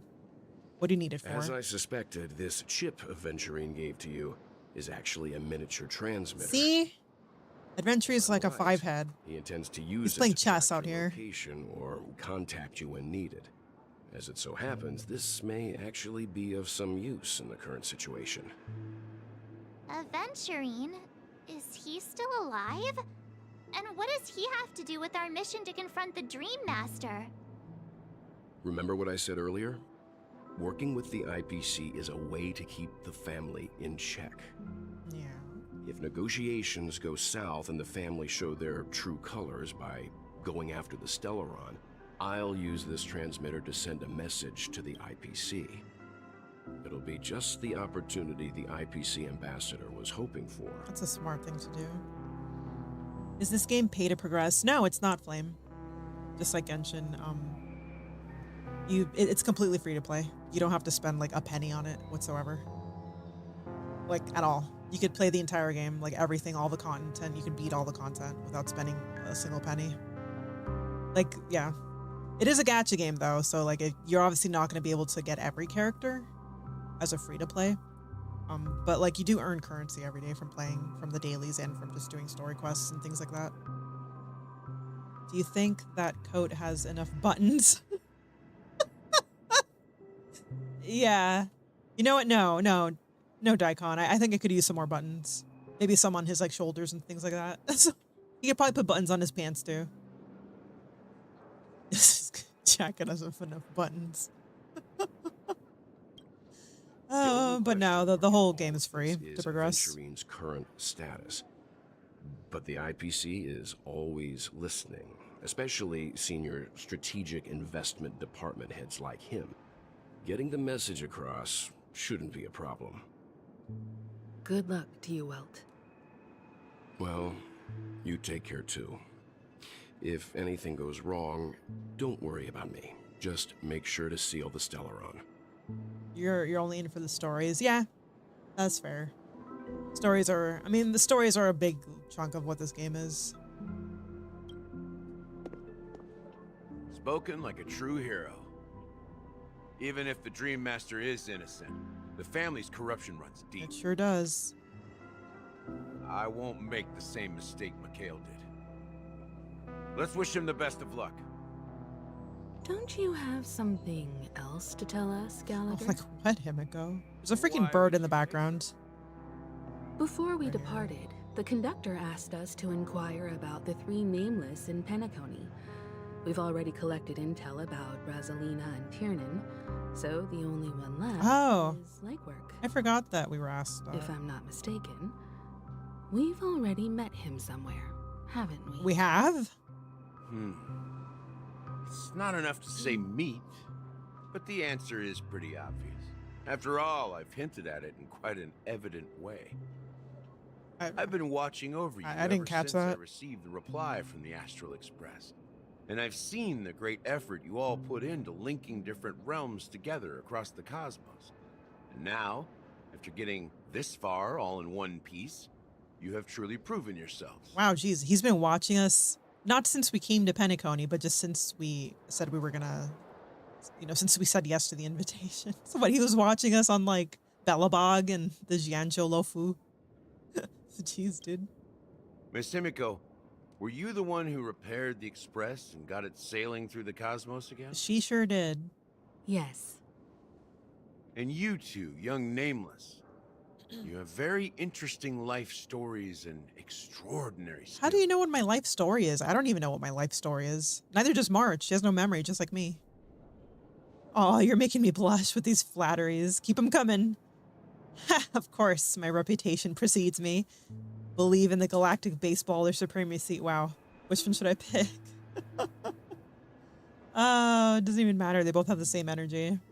I don't know much about my life story, but I do have extraordinary skills. Bitty 2024, the short memory span. No, seriously, my memory is really terrible. It's actually pretty bad. Not just like in games, just like in life. My memory is really bad. It's like scary almost. You're full of energy. Please send my regards to the conductor, Pom Pom. Please let them know that their friend had fond memories from his time aboard the Express, which he reminisced on every time he had a good drink. As for the last nameless, he embarked, disembarked, and embarked again, traveling in a great circle, ending up back where he started. On his deathbed, he told me to find the Astral Express and deliver an invitation to the future nameless.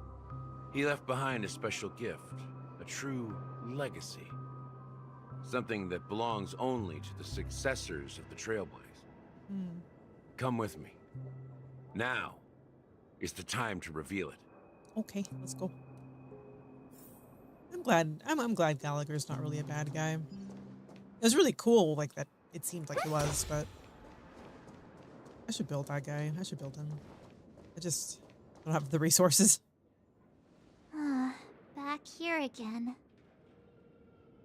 Sometimes I feel like you're still alive, old friend.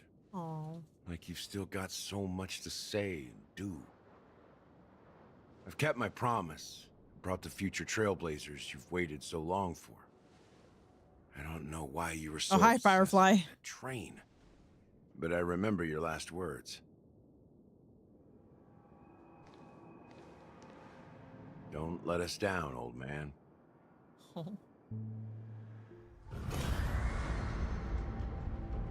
What is happening? Is this grave actually like a trapdoor? Hey!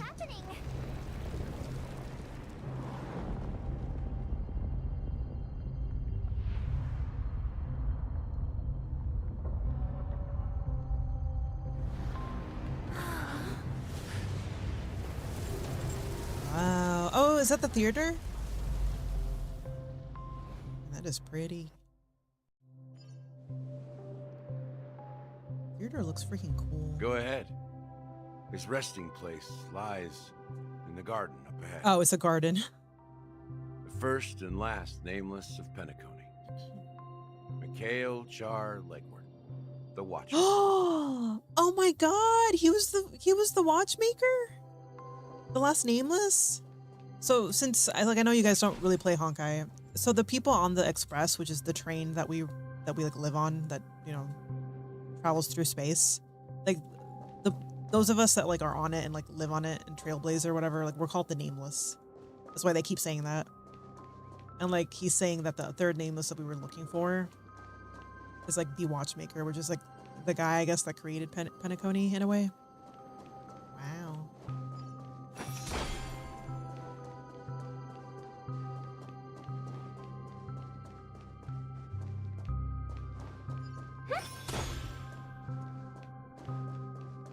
I like how they have these balloons just like sitting on the chairs.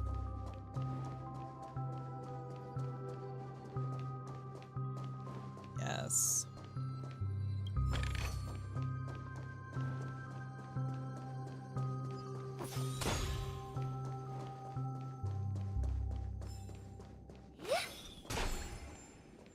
Her thing travels pretty far. Oh, it's a bird that she's letting out.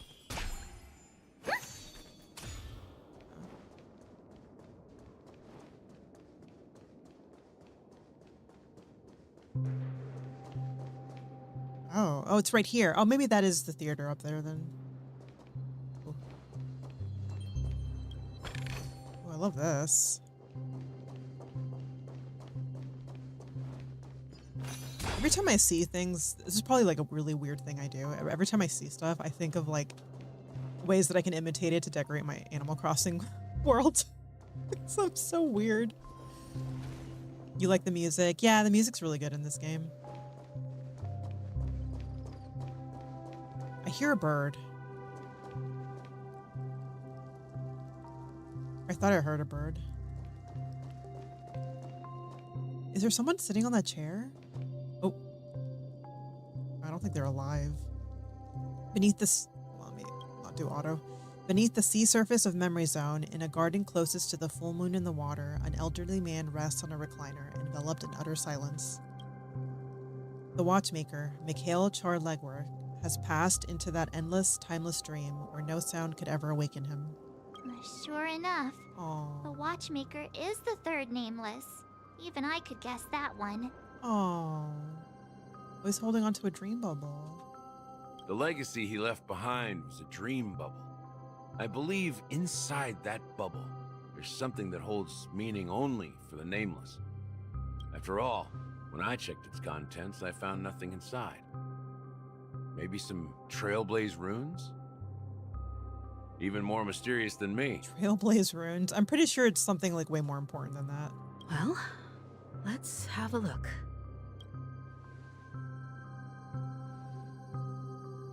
He must have been a Trailblazer. Like, he must have been a nameless before the Express got destroyed and Himiko repaired it. Touch the dream bubble in Mikhail's hand. You press your hands against the dream bubble, and the thick, vicious memoria converges under strain, then stretches outward from your fingertips. As if weaving a delicate web, it gently cradles your palm. A chill travels from your fingertips, carrying with it a myriad of vibrant and intertwined memories, as experience would suggest. But this time, you see nothing at all. How could this be? Try to focus and capture memories. Take a deep breath and try to read the dream bubble again.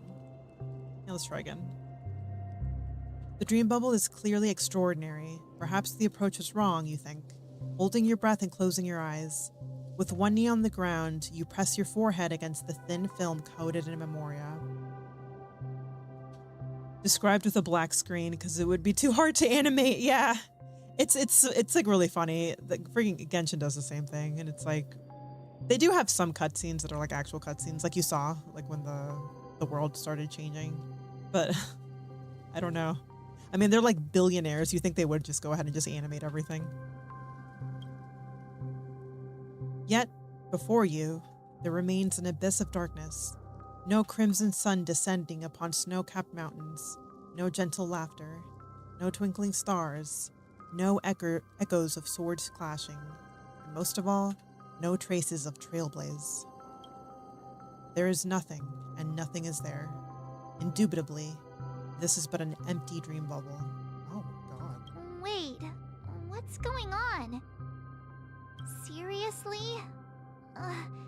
There's nothing inside this dream bubble?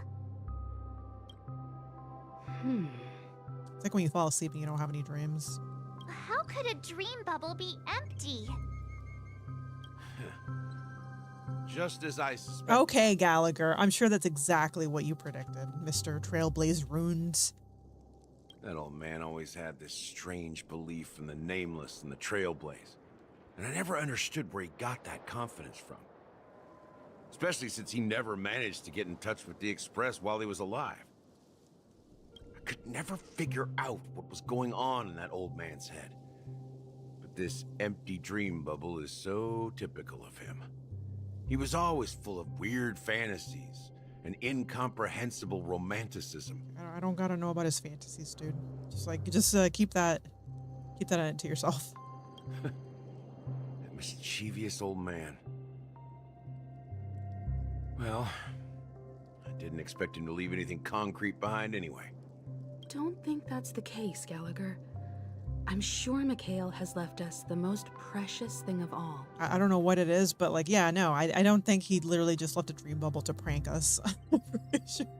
I'm pretty sure there's either meaning to it or maybe some hidden message that Himiko's about to tell us. Don't start getting all philosophical on me, all right? Just as Mikhail believes in the nameless of the future, we unconditionally believe in the nameless of the past. How could they leave with regrets for the future when they were ready to dedicate their lives to the land they loved. There must be something contained in this dream bubble. It's just we haven't figured it out yet. You also have faith in the Watchmaker, don't you, Gallagher? Well, I'm a follower of the Enigmata. My philosophy forbids me to have faith in anything. What's the Enigmata? I know that's a path, I just don't remember which one it is. That's why I understand what faith means in the path of Trailblaze. And I also want to know what he left behind. I'll leave it to you guys then. Can I borrow your pet? Your pet? Trip back to Golden Hour and check something at the Dreamscape sales store. Dormancy, I guess is the new name for it. It's for Mikhail, and for the future of Penacony. So how does it get you back to the other side? Does it stab you again? And Welcome to the Reverie Hotel. Hey, here's Boot Hill. So yeah, the first cutscene that I accidentally triggered 2 days ago had Boot Hill talking to Don Hung on the Express. Daikon, I think you would really like Boot Hill. He's like this really cool space cowboy. He's got the accent and all, and he's super, super cool. He's got like a sharp teeth. Greetings. We're the Nameless from the Astral Express, and we'd like to check in. Just wait for him to talk and wait to see his face. I think he's awesome. The Astral Express? But I thought... Yes, my companion's already checked in. My name is Dan Hung, and I believe my personal information is recorded in your system. I mean, I guess he technically was in the invitation list. I see, but your companion said you wouldn't be coming due to a change of plans. Oh, girl, just like let him in, please. Now the plans have changed again. And you are... Me? I'm Pom Pom. A new Nameless who's also with the Astral Express. Pom Pom? That's who he's gonna pretend to be to get into the Penacony? Oh my god. He's my fellow trailblazer. Oh my god. We responded to the family's invitation before he boarded the express, so he wasn't registered in your system. Is it possible to accommodate him as well? Oh my gosh. This girl's just standing here like I already heard this story with like when you guys came here earlier. He's cool, I like him. Yeah, he's really, really cool. Wait for him to like talk more and stuff, but he's super awesome. And his weapon's like a pistol when he fights and stuff. Oh, I see. Another one of the Nameless had a similar situation. Seems like a lot of people are joining the Trailblaze these days. Since there's a precedent, it shouldn't be a problem. Just give me a second to contact your Oh yeah, I guess like since they let us in before, like why would she say no this time? Oh yeah, we're busy, girl. We're like not even around. I'm sorry, dear guests, but it seems I'm unable to reach the other members of the Astral Express. What do you mean by unable to reach them? My apologies. This is the first time I've encountered a situation like this. However, the system indicates that those guests are still in the dreamscape. How about this? Give me their room number, and we'll go check on them ourselves. I like how his voice also sounds just ever so slightly synthetic because he has like mechanical parts on his body. I'm afraid that's not possible. I need to verify both of your identities before I can share any guest information. Oh my gosh, this girl. How about you just wake up someone? Let's say, Welt?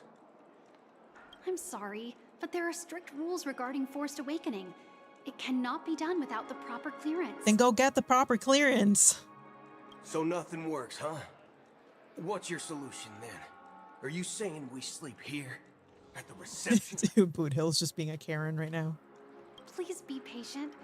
We need to contact your companions in order to confirm your identities. And now it seems you need to confirm our identities before you can contact our companions. It seems so. Oh, fudge. Look, nothing personal, but if you can't handle this, go find someone else who can. That's right. He like also curses, but you know it's like silly cursing. It's really funny. I heard it a lot in the first cutscene I saw him in. down, dear guests.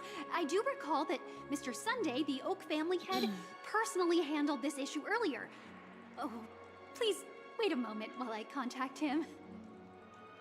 I don't think she's trying to give us a hard time. She really just doesn't know what to do. Don Hung's like, bro, can you just calm down a little bit? Like, you're embarrassing me. Okay, this girl just works here. She probably makes minimum wage. Just chill. I have a bad feeling about this. You tried to contact them on the Express earlier, but they didn't respond.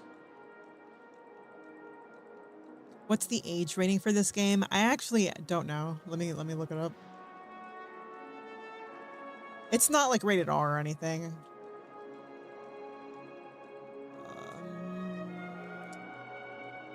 12 plus. It's for ages 12 and up, apparently.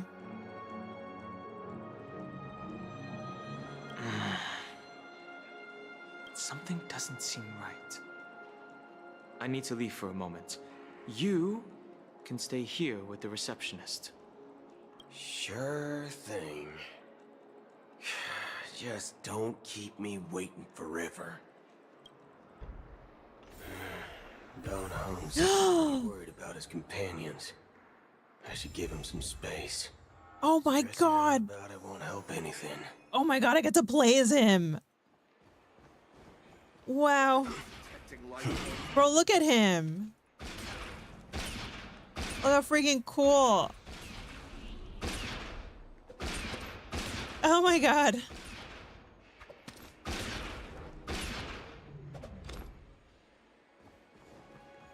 Wow, can I look at his information? No, I can't. Okay, that's fine. What's his technique? Locked and loaded. Oh my god. Where's that? Oh, that's an elevator. Oh man, he's so awesome. I have to skip him though. I have to skip him because I got Robin and I want to get Fushuan because I don't have her. And the next patch, I know Jade's coming and I'm very interested in her and I can't get all these characters. That's like too much. Oh, he's so cool though.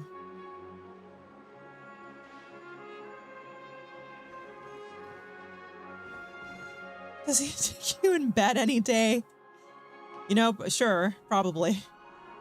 This man can get all the bitches. Don't skip him, he's the coolest. I don't know if I have a choice, Daikon. These characters are expensive, and I'm already not free to play in this game.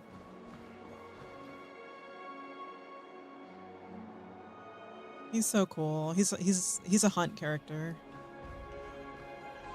I love this dude. Dude, he's awesome.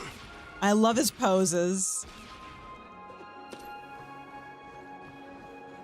He is so cool. Oh my god. What am I doing? Ask around the lobby for information and wait for Don Hung. Should I maybe change my team to like actually match him a little bit? I have like this follow-up team. Well, we're gonna keep adventuring because he's like my main sustain. He's a very handsome fella. He definitely is. He 100% is. Who should I use with him? Ron May, I guess. I could just use Ron May and Robin with him. Oh, whoops. My Robin's like not fully built though. Oh. Maybe Sparkle? Oh, but Robin's also physical. No, we'll just do Sparkle. Let's do Sparkle.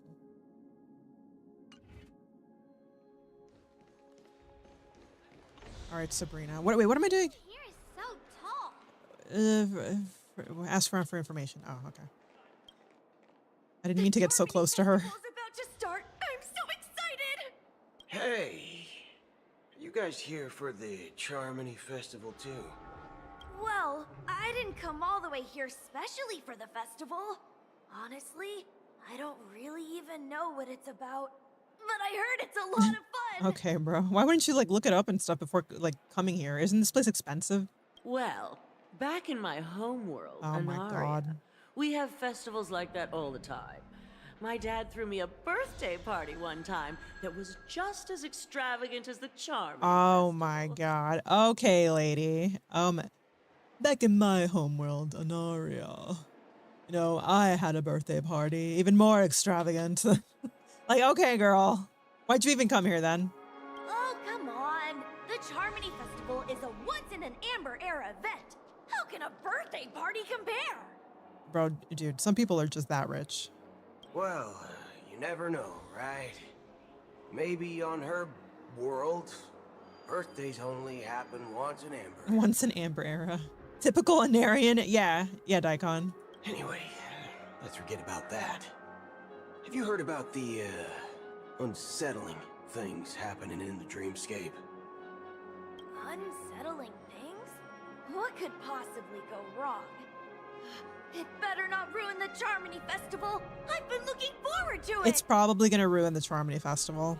Also, why would they know? They haven't been in the dreamscape. It feels like they just got here. Relax. With a big event like this, there's bound to be lots of gossip and rumors. Don't worry. If anything does happen, the family will be on top of it. Dude, I know, Flame. His voice is so sexy. I just love hearing him talk. He needs to talk more. Okay, he needs to talk more. Oh, that's a relief. I didn't come all this way to see the festival go down the drain. Well, looks like I won't get any fudging clues out of these two. They're clueless. Those fudging clues. I should just start saying that in my YouTube videos. Bro, he's so cool. I hope I get to fight with him. I hope I get to use him a little. Face recognition. Do these people have names I can't The pronounce? Bloodhound family, head of security for the hotel. How may I assist you? So true, Queen. So true. Yeah. Hello. So, there's something I wanted to ask about. I've been hearing some unsettling rumors about certain incidents that might affect the Charmony Festival. Do you think there's anything to be worried about? I've traveled all the way from the Hayaii Federation, and I don't want my trip to be ruined. What do you mean? I don't think she knows. Wait. You haven't heard? He's like, what? How do you not know? I'm not sure where you heard those rumors, but they're completely baseless. I can assure you, as a representative of the Bloodhound family, that everything is going smoothly for the Charmony Festival. Sure it is, girl. At present, all of the families are focused on making sure the festival starts on time. Even the Dream Master himself has arrived. So don't worry, your trip won't be in vain. That's a relief to hear. She doesn't appear to be acting. So, it seems that even the hotel staff are out of the loop. Daikon, you'd also really like him because in the cutscene that, again, I accidentally triggered 2 days ago, he was talking to him because he's a Galaxy Ranger. That's like his title, I guess. And apparently they have like a whole set of rules, don't kill innocent people, things like that. Like he's like the embodiment of the type of character you like. Back already? Hasn't she returned yet? Nope. Nope. I'm starting to wonder if sending her to contact Sunday was a good idea. Neither the staff nor the guests seem to know anything about what's happening in the dreamscape, and wherever we go, all we see is people enjoying themselves. Definitely not a good sign. All we see is people enjoying themselves, not a good sign. Okay. I mean, that I don't know if that would necessarily be a bad or good thing. But yeah, I don't think she's gonna be able to contact Sunday because Sunday is where we are in the dark web. I agree.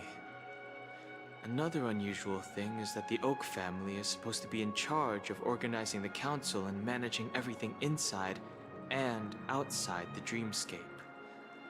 However, I walked around the hotel but didn't meet a single member of the Oak family on such an important day. Wait, so is today the day of the Charmony Festival? Well, I'll be forked. I'll be forked. If I remember correctly, the head of the Oak family is that Sunday guy, right? Basically a cool, chill Space Ranger cowboy. I don't see a problem. Exactly.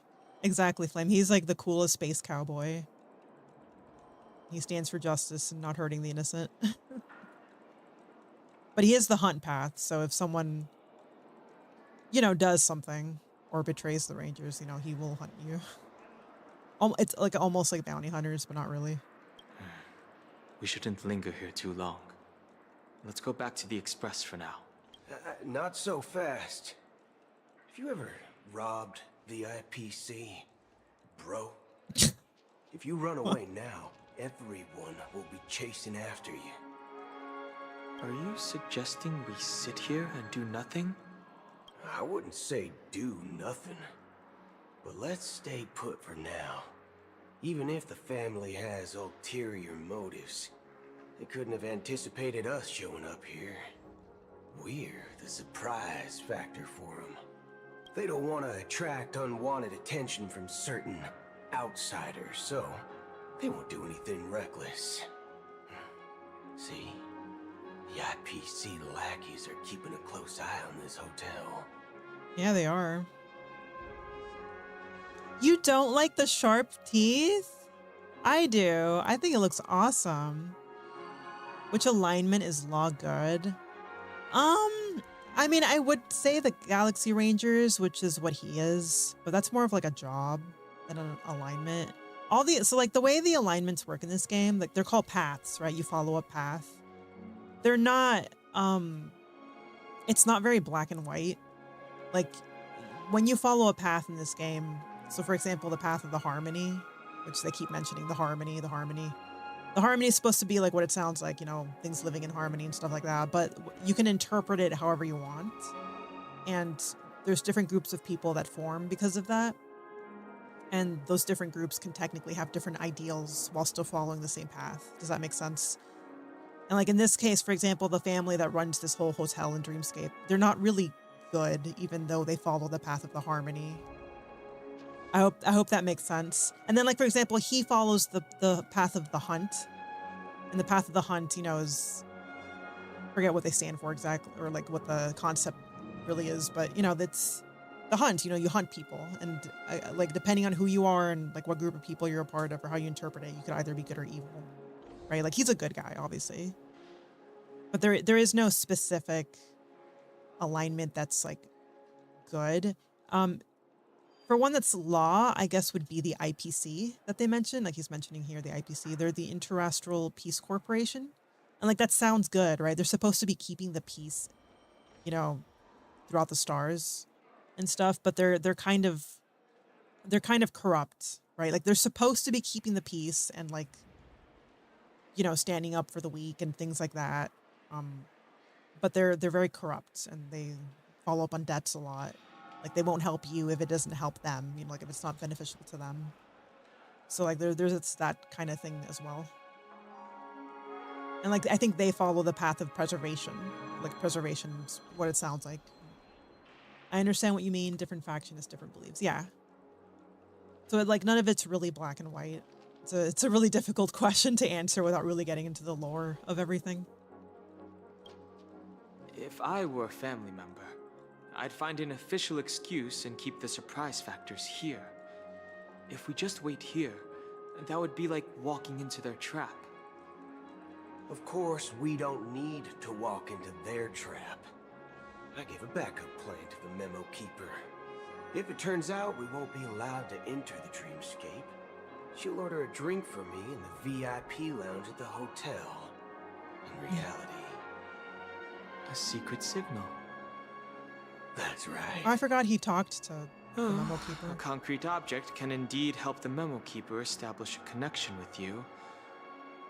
But Boot Hill, if you have more backup plans in the future, I hope you'll let me know in advance. I'm sorry, but it's one of my quirks. I have too many unreliable friends. And if I reveal that I have backup plans, things can go awry.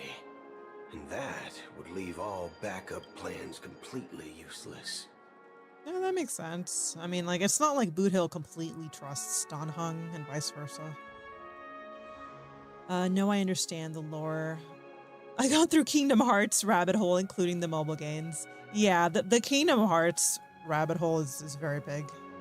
It's very bad. I used to be like obsessed with Kingdom Hearts when I was a teenager. It was bad. It was bad. And you know what's really sad is I have not played Kingdom Hearts 3. It's one of those games on the list that I'd like to play. How do we get into the VIP lounge? Oh my god, she was a ghost for a second. This is where my street smarts come into play. His street smarts. Alright, let's go. Ooh, this can actually book a stay on credit, and the interest is surprisingly low. Okay, girl. Why don't you just book a stay on credit? You're the lobby manager, right? Yes, I am. Oh, How God. may I assist you? How may I assist you? We're the Nameless from the Astral Express. We wanted to check in, but there's something wrong with your system. The lady at the front desk said she would contact the manager, but now she's nowhere to be found. Oh, what a liar. Now, we've been waiting here forever, without any food or water. What the fork, man? Is this how the family treats its guests? I love his fake cursing. Is this your idea of street smarts? Starting an altercation? Just leave it be, Don Hung. Just leave it be. It's called standing up for your rights. I apologize for the inconvenience.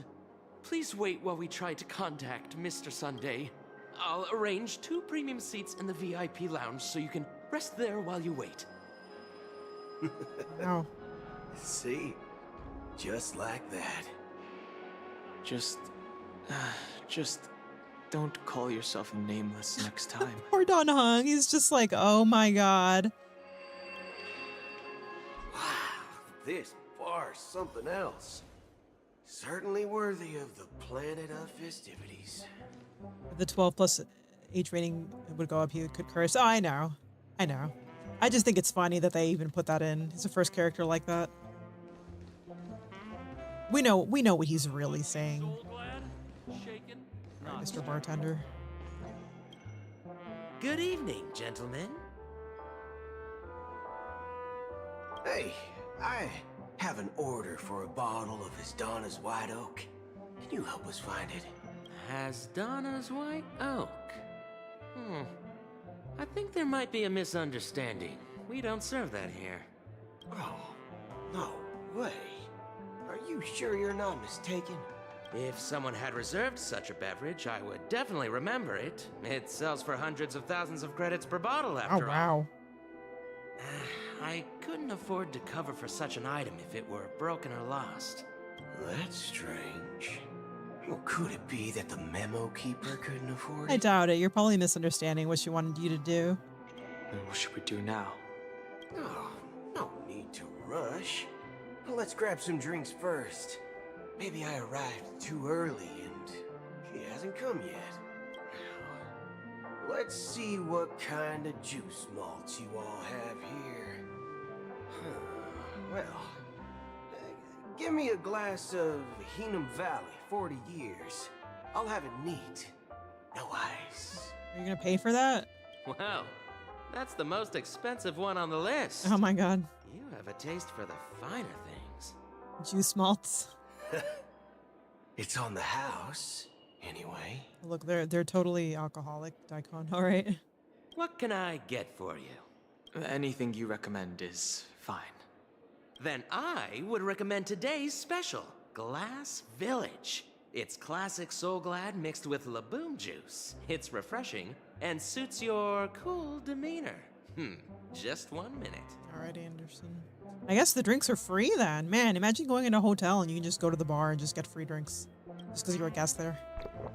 Ah, this flavor. Dynamite barbecue with rocket fuel. Ooh, really hits the spot. Truly the finest sherry cask-aged malt juice in the cosmos. Dynamite barbecue with rocket fuel. Wow. Is that really something that humans enjoy? Oh, I guess he's part cyborg, huh? That's why he likes it. Hey, this guy doesn't know anything at all. As long as you're satisfied, dear guests, please enjoy. Boot Hill's like, this guy's an idiot. Let's give the memo keeper another half system hour. If she doesn't show up, we'll need to come up with a new plan. In the meantime, let's take stock of the situation. What do you think? The situation is unclear.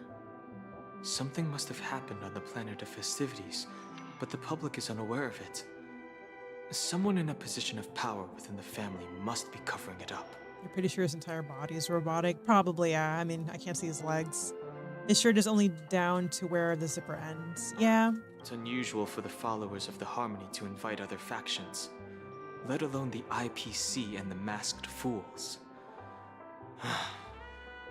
If what you said about the Emanator of the Nihility is true, the situation in Penacony is a little complicated, to say the least.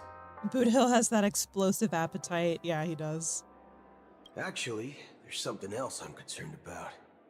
Regarding Acheron. It goes with his personality, that's for sure. As you know, the faction that follows the path of the Hunt are some of the most dangerous folks in the cosmos to mess with. I mean, who in the right mind would impersonate the Xianzhou Alliance or the Galaxy Rangers?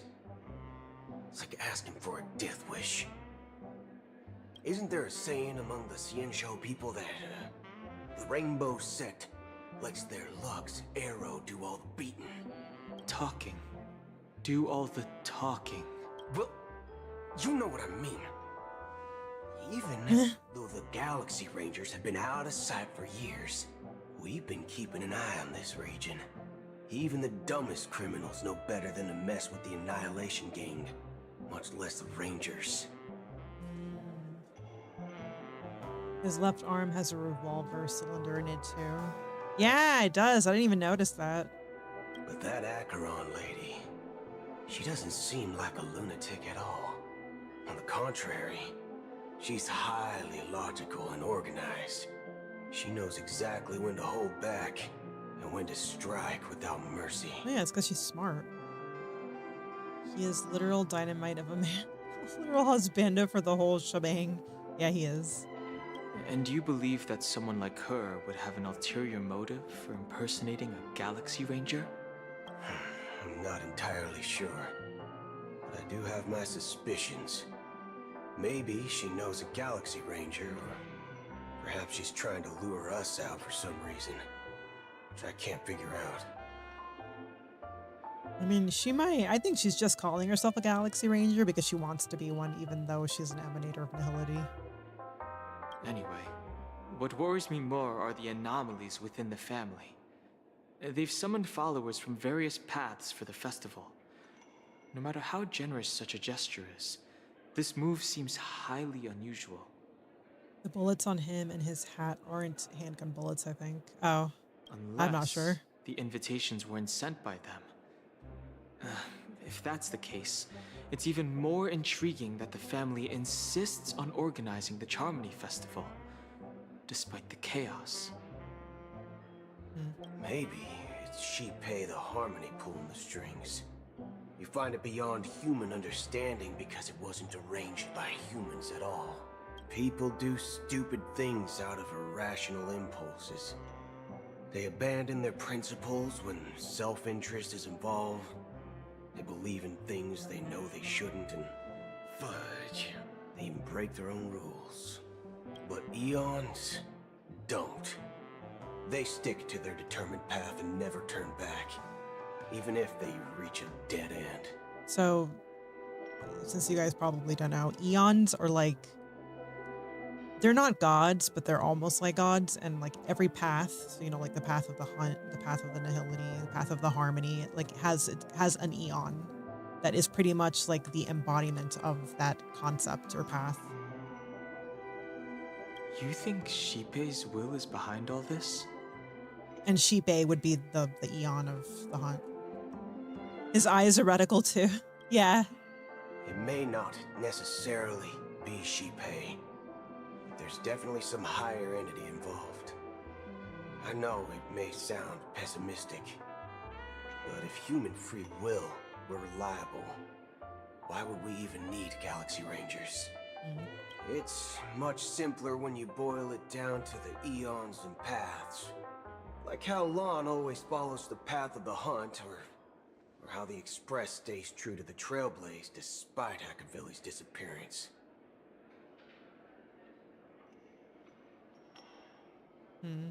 but in my opinion, Akavili's fall holds significance for the Nameless. And then Akavili is the Eon of the Trailblaze, which is the path we follow on the Express. Oh, so you're saying the Nameless now have to take responsibility for their own choices because their absolutely right leader is gone? Exactly. I believe the purpose of the journey isn't just about following a path that's always considered absolutely right. It's more about doing your best to choose the right path for yourself among countless possibilities, even with limited insight and judgment. I don't know what you've been through, but I agree that people must take responsibility for their choices, because no one else can do it for them. Yeah, I agree with Boothill. That's why the Galaxy Rangers need to uncover the imposter and figure out her true intentions. Just in case. I have a backup plan if the Memo Keeper doesn't show up. This is my final backup plan. I promise. Just backup plan after backup plan. You sure have a lot of cards up your sleeve. Well, going back to my old career would make things a lot easier. What's your old career? By the way, when you were walking around the hotel, did you happen to see any important looking guests? What's your plan? It's simple. We just grab some hostages and use them as bargaining chips with the family. Or maybe we can even take their identities. Boothill's such a good guy. Yeah, it seems like it. This is honestly his first actual introduction in this game, in the story. Maybe he was implying it was gambling. Wait, maybe who was implying what was gambling? No need for that. We'll return to the Express now.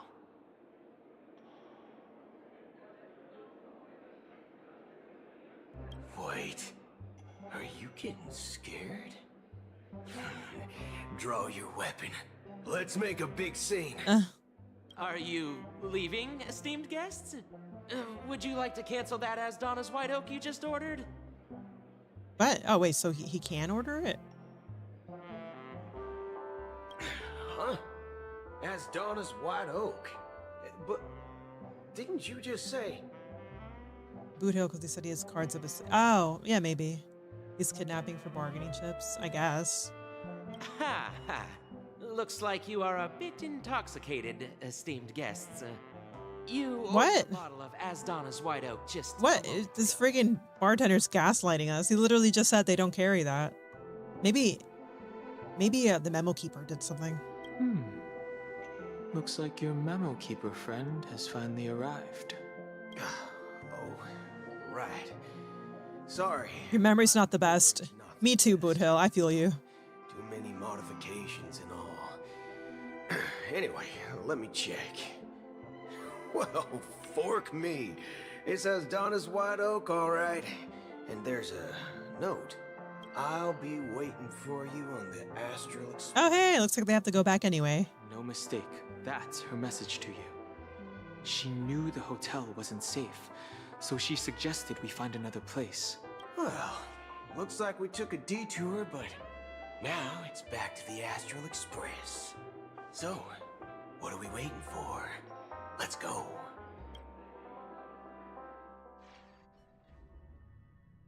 You're back? Two guests just boarded saying they were looking for Boothill, so I told them to wait in the parlor car.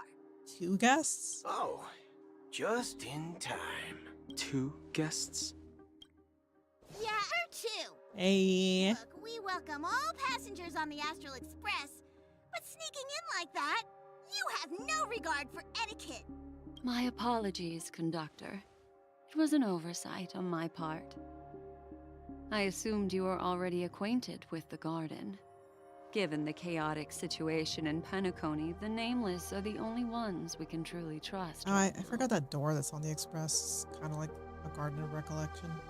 Dude, Black Swan has one of the prettiest designs ever. You are the Memo Keeper. Pleased to meet you, Dan Hung. I've seen you in others' memories. And as for Boothill, this is our first face-to-face meeting.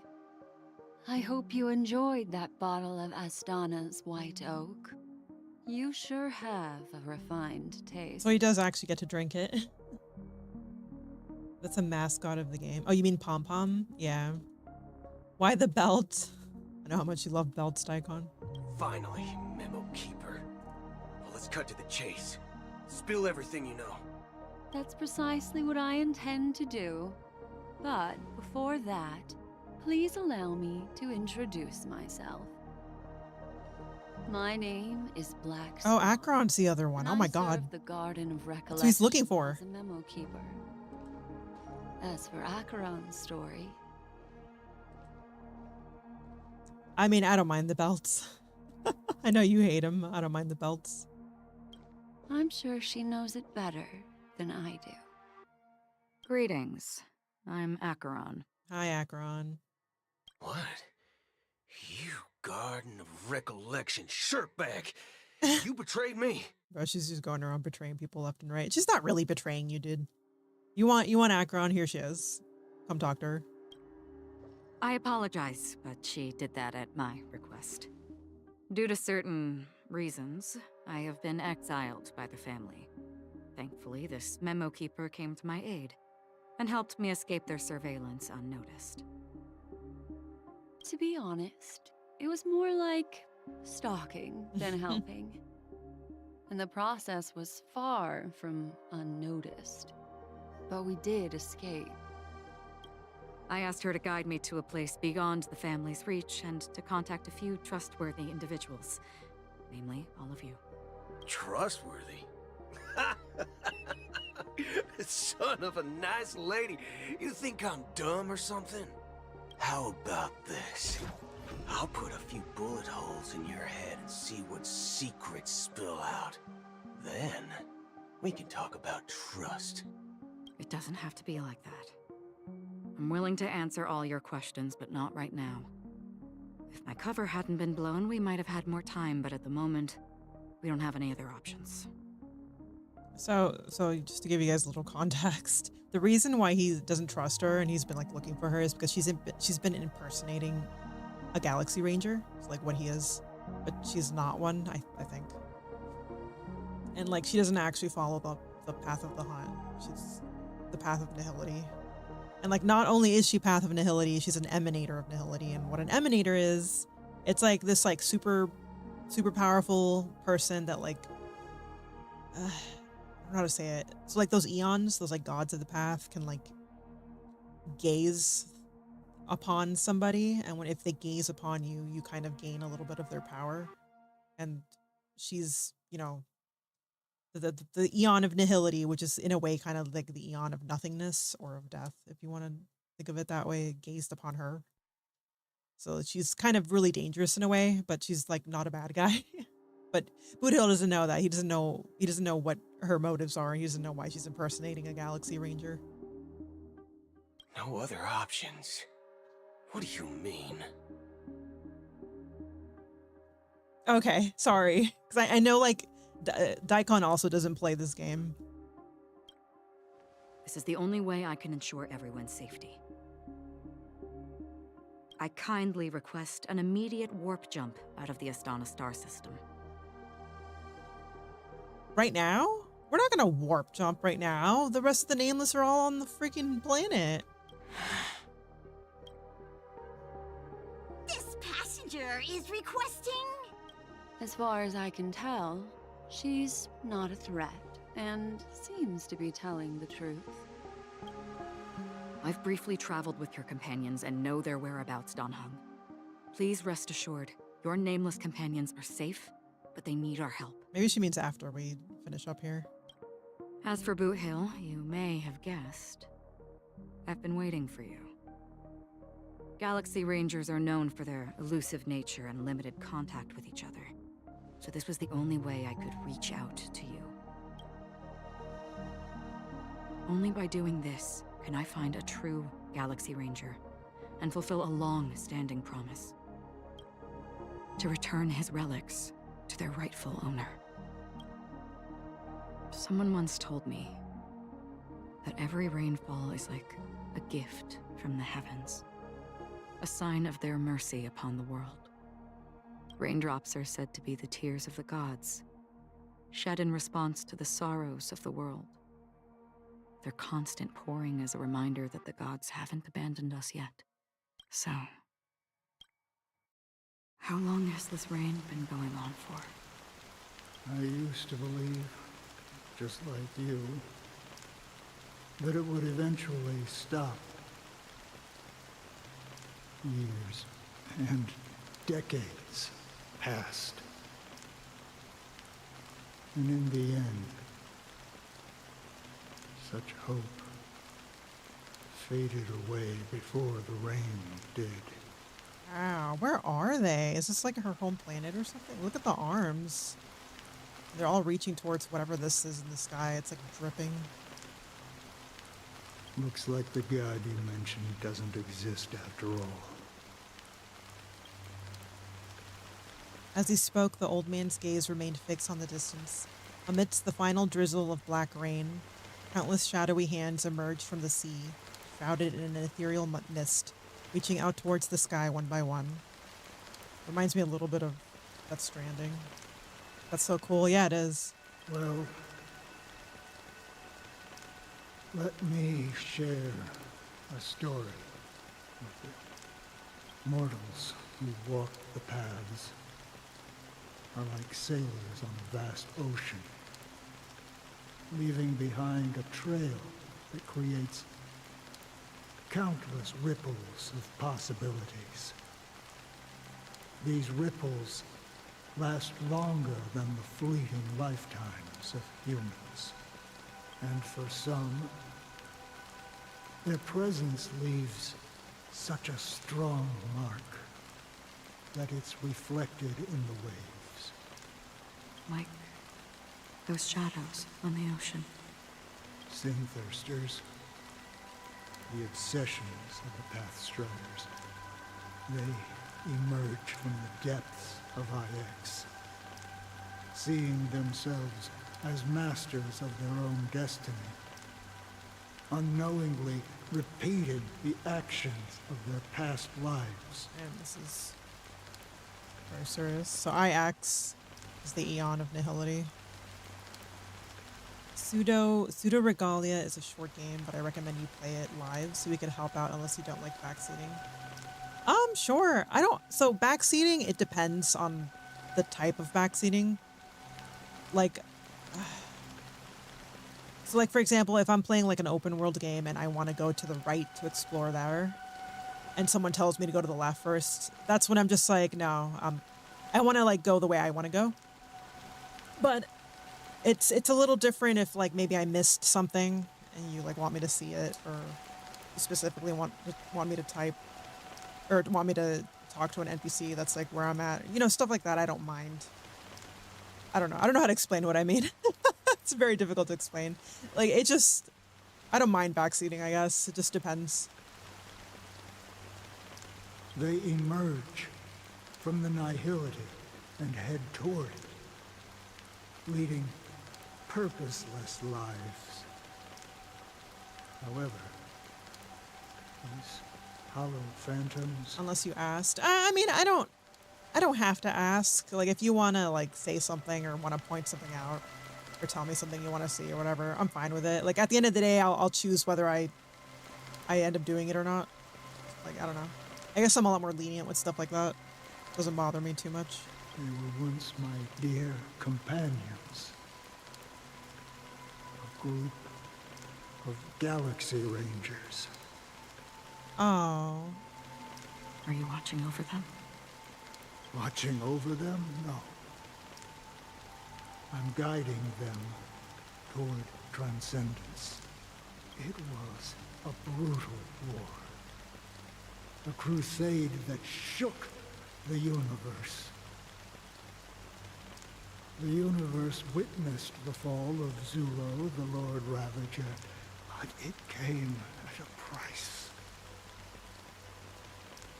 A price so hefty that only those who were there still remember.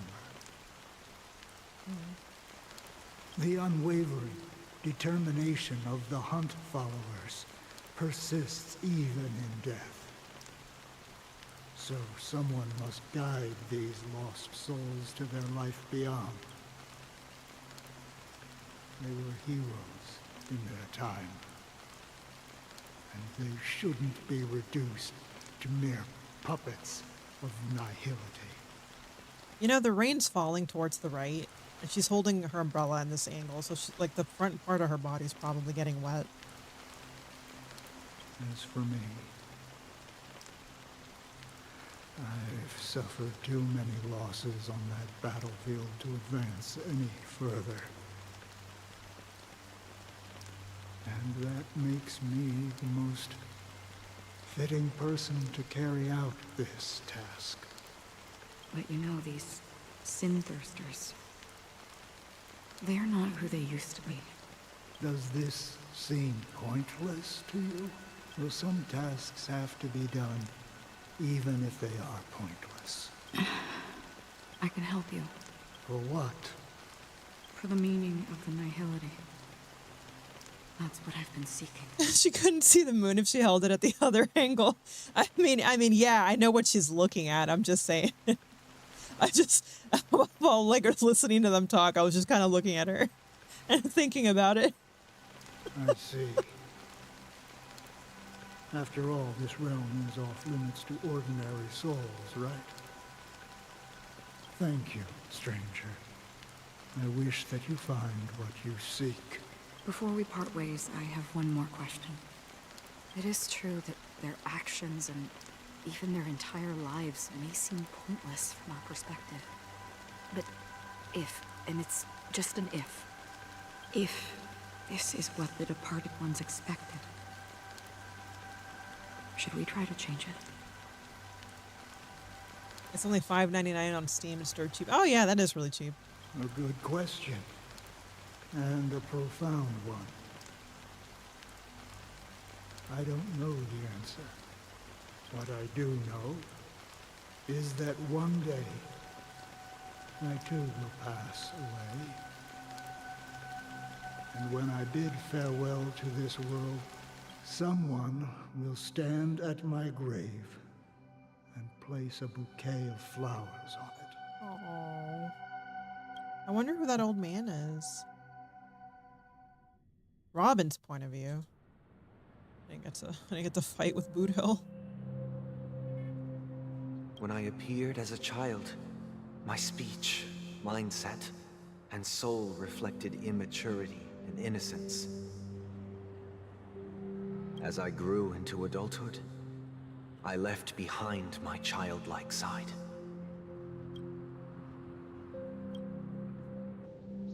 I humbly request your blessings, esteemed advocate of Shipe. Yeah, he does have a cool hat. I love those hats. Advocate of Shipe. Come to me, my kinship. I have sought their presence with us. Or is he like a priest of the harmony or something? As you wish. I have faithfully served the Alfalfa family for nearly a decade, promoting the path of the harmony to the best of my ability. However, I made a mistake yesterday. While I was preparing dinner for the family head, I accidentally dropped a prepared dish on the floor. Out of laziness, I lied and claimed that everything was ready. Although the head has dismissed me as punishment, it has been tough to sleep with the guilt still gnawing at me, as I worried that the seeds of evilness may have taken root in my soul. So, I confess to you now, to seek atonement for my sins. What? Wait, what did he do wrong? All he did was drop a plate. Did he like pick it back up and serve it anyway? Is that what he did wrong? 'Cause that's kind of fucked. But I mean, maybe he just didn't serve the one dish. It's not that big a deal. Alfalfa is a kind of plant. Oh, I didn't know that. Do you sincerely repent and vow to change your ways? Change your ways. Yes. Have you examined your soul and confessed all your sins? That can't be the only thing you've done. Yes. Nobody's perfect.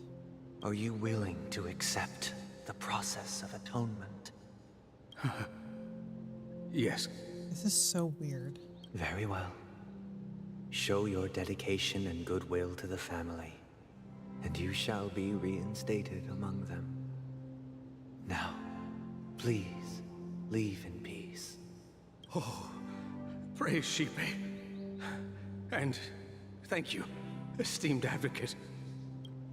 Next, please step forward. I Oh, God. wholeheartedly confess to you. Please, pardon my sins. Rest assured, I have implored their presence to be with us. As long as you are sincere, absolution will be granted. Oh, great. You know, I arrived in Penacony as a stowaway. I sold everything to get a ticket. My house, my land, and my 2 children. Oh my god. He sold his children so that he could come to a lavish hotel. I see. Please, go on. See now that's something. Just to have sleepless nights over. Not dropping a plate of food. My children were starving, and I hoped they'd have a chance at survival if they became slaves here. If I can strike it rich here, I'll lift them out of that situation and give them the life they deserve. Jeez, man. So we already had slavery in the game because Adventuring was a slave. But now we got child slaves. Jeez.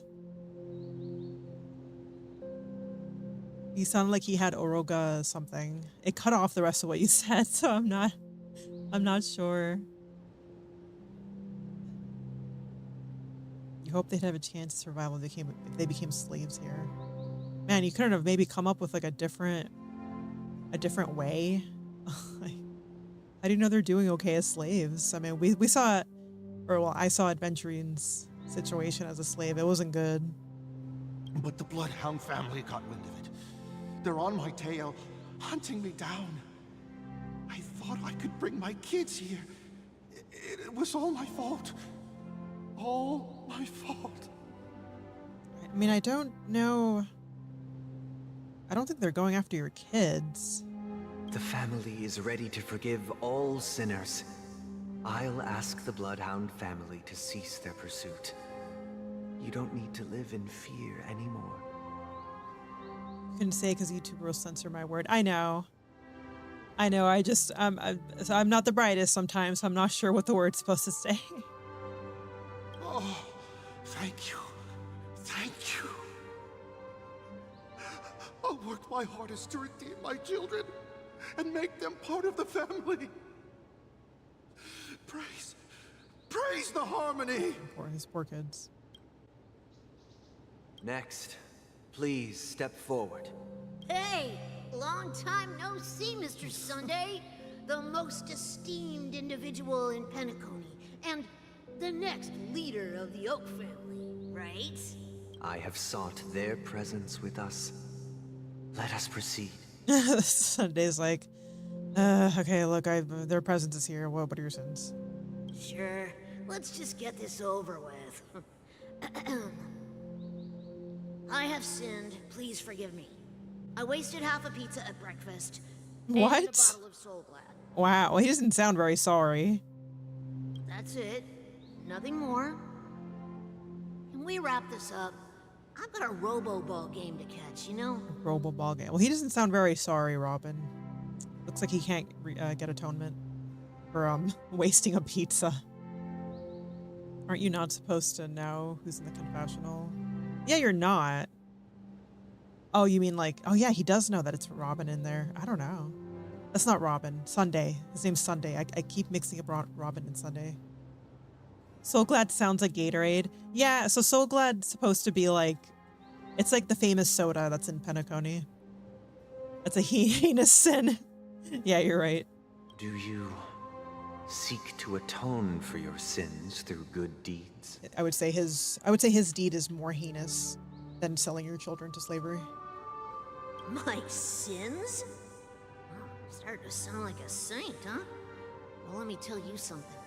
Neither the family nor you have the right to judge me. Well, then why are you here talking to him? What are you doing confessing your sins? You think nobody knows what your precious family has done? About the watchmaker? Huh? Don't kid yourself, Featherbrain. Those dream chasers might be fooled by your act, but don't fool yourself. Before you start spouting off your holy verses, answer me this. Where does the power of the Oak family come from? And your power? What makes you think you can sit there all high and mighty, looking down on everyone else? Well, I've spent enough time in confession today to enter the Harmony's paradise, right? Then I'll take my leave. Good luck with your election, and, don't make me regret my investments in you. What? Pepeshi merchant? What is he saying? Why did he have to come here? The kid sounded like a brat. I hate that. Yeah. I think the Pepeshi are those little kids that look like little kids with little antennas that look like Moogle antennas. I think they're not really kids, but you know, anime shenanigans.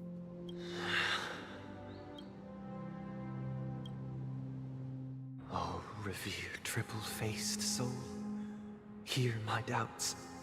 Who can judge the strong when their power hides their crimes? That's a good question. Who can vouch for the weak when they will pay any price to survive? Who can comfort the purest souls when even they get led astray? If the strong defending the weak is truly the foundation of paradise, then who is responsible for the suffering and anguish in this wretched world? Like those Kokiri kids from the Ocarina of Time. Yeah. Brother? Brother? Brother, are you all right? I'm fine. I've been working long hours, and I just made a trip to Dreamflux Reef and back. So, I'm a bit out of sorts. But it'll all be over before we know it. You've been working non-stop on the Charmony Festival, Mr. Sunday, and no one could have predicted this incident. Even if the Stellaron does pose a grave threat, I still feel sorry for all the trouble we've caused you. No need to worry about troubling anyone. The Charmony Festival was meant to spread joy and harmony across the cosmos. But now that we know the truth, I'm afraid we'll have to cancel it. It has always been our wish to make everyone happy, so we'll do our best to explain everything to the Dream Master. I'm sure he'll understand. I don't think he's gonna understand. Even if the negotiation does not go smoothly, I'll refuse to go on stage. Without the Chord Master, the Harmonious Choir would not arrive, and the Charmony Festival would be just a grand performance, and nothing more. I'm relieved to see your determination. You know, since arriving in Penacony, we haven't had any contact with this Dream Master himself. I'd heard of the heads of the 5 major lineages, but the Dream Master is a mystery to me. The Dream Master rarely grants an audience, even for us. But, given the urgency of the situation, he's agreed to meet us in person. Perhaps you'll be the first guest to meet the Dream Master in years, Mr. Yang. Let's hope we can reach a consensus that satisfies everyone. Indeed. Let us hope so. It's about time. We'll have to get ready for the meeting. I apologize for any inconvenience caused by the urgency. It's fine, bro. Like, calm down. Stop being so formal. Don't worry. I'll be waiting here. It's Mr. Sunday! Hey, come over here! See, it's these little kids. Looks like someone needs help. Let's go check it out. See how he's got that little antenna? It just reminds me of Moogles from Final Fantasy. Oh, Mr. Sunday. Hey there! Okay, see the moon in the sky? It's about the size of the cap on my Soul Glad bottle. If I just reached out my hand, I could grab the moon, couldn't I? The moon? You mean the Grand Theater? You don't have to get so tilted, Sunday. It's fine. He's just a little drunk. Pseudo underage drinking, yeah. Yeah. Look at me. I've been away from home for too long. I must be missing that moon. But it's no big deal. The Grand Theater here looks much better than the moon back home. It's just magnificent. They told me not to sell everything I had just to come to Penacony. How short-sighted. Why are people selling everything just to come here? Selling everything you had? Why would you go to such lengths? Yeah, that's what I'm saying. Why? Can't you see? Life back home is miserable. It's not really living at all. I guess. I'm sure living in a dream world would probably be really enticing for a lot of people. It's better to be here at Penacony. No pain, no worries about tomorrow, just sweet dreams. You can do whatever you want. That's what I call living. Yeah, now this is the life. Is this truly living? I wouldn't say so, no. Huh? What did you say, young lady? I didn't quite catch that. Oh, it's nothing, sir. You see, the traffic on Glock's Avenue can be dangerous. How about I ask a Bloodhound family member to escort you to Ideen Park over there, so you can continue enjoying your sweet dream? See, I think Robin, or Sunday. I think Sunday is just a little corrupted, just slightly. So, you know, Robin's all like, I don't know if that's worth it. If this is really living, and Sunday's like, you just keep living your happy dream over there. Oh, yeah, that's a great idea.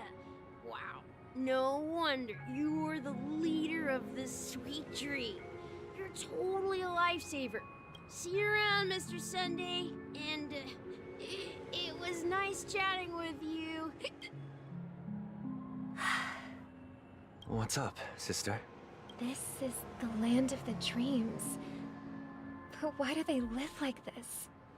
The man we ran into, he doesn't seem happy at all. That's because he's not. Even though sweet dreams are nice, they're just illusions.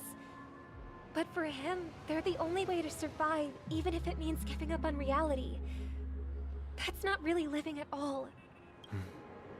I suppose you have a point. But, in my opinion, that's how most people live their lives. It is true, as well. Why do you say that? Pesci design are underage. I don't like it. I feel like they should do similar to Pom Pom design as a race. Yeah, it is a little weird. It's like that time in Breath of the Wild when they had the little child. Wow, I forgot what the race is called. Oh my god, the fish people. I can't remember. Oh my god. Like I said, my memory's so bad. But you know, the little kids for them are like thousands of years old, or however old. They're not really kids, but they look like kids. And then they had that whole subquest line of like one of them having like a love thing going on with like a full-grown human man. It was just so weird. But yeah, it's kind of bizarre. They could have just created a race. The Zora, yeah, thank you. Jeez. But yeah, they could have just created a design similar to Pom Pom or something new even, instead of just using little kids. You think that man is not actually living, but that's not quite accurate. Even without Penacony, people create their own illusions called self-value. People believe they have a predetermined value to fulfill. Gaining value means gaining power, and those deemed worthless are seen as the weak. However, value doesn't come out of thin air, and there's a limit to it. To accumulate value, people have to take from others. So, the weak get exploited and oppressed. Yeah, I'd say unfortunately, that's kind of true. At least to an extent. Are you suggesting that this is not how things should be? Exactly. But, ironically, people don't think there's anything wrong with it, because they uphold the illusory notion of self-value. And even the weak believe in it. The survival of the fittest. That's where all the tragedies in the world come from. People come to the sweet dream in Penacony to escape from that reality and find solace. No tragedies exist here, only happiness, although in its nascent form. Isn't that the same paradise we yearn for in our dreams? Perhaps that man is just an exception. Let's not jump to conclusions. We should experience the dreamscape ourselves, just as I did at Dreamflux Reef. Yes, seeing is believing. I'll accompany you. The Dream Master hasn't shown up yet, so we have some time for a stroll. Have they never just wandered around Penacony before?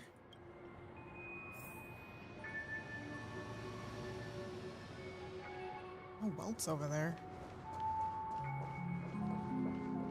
Thank you for everything you've done. I'll be waiting here. Oh, okay.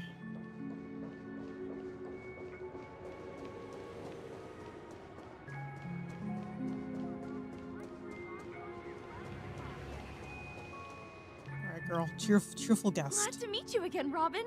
How are the preparations for the Charmony Festival coming along? We're all so excited about it. It's going smoothly. Thanks for making the trip to join the festival. You're too kind, Robin. It's a pleasure to have guests from all over the universe celebrating day and night. I can't stand being lonely or bored, so this jubilant dreamscape is perfect for me. Everybody that comes here is just super depressed. But if this went on forever, would it get boring too? I would think so. I think you stay anywhere long enough, it's gonna just start feeling really small. Nah, not at all. Who would get tired of having so much fun? Every day, you get to wear fancy clothes, explore all sorts of dream bubbles, indulge in delicious food without gaining weight, and you never get old or sick. As long as you can afford a room, this place is the ultimate paradise. I wonder how it works. Because I'm pretty sure the dreamscape, like, they said it, I guess.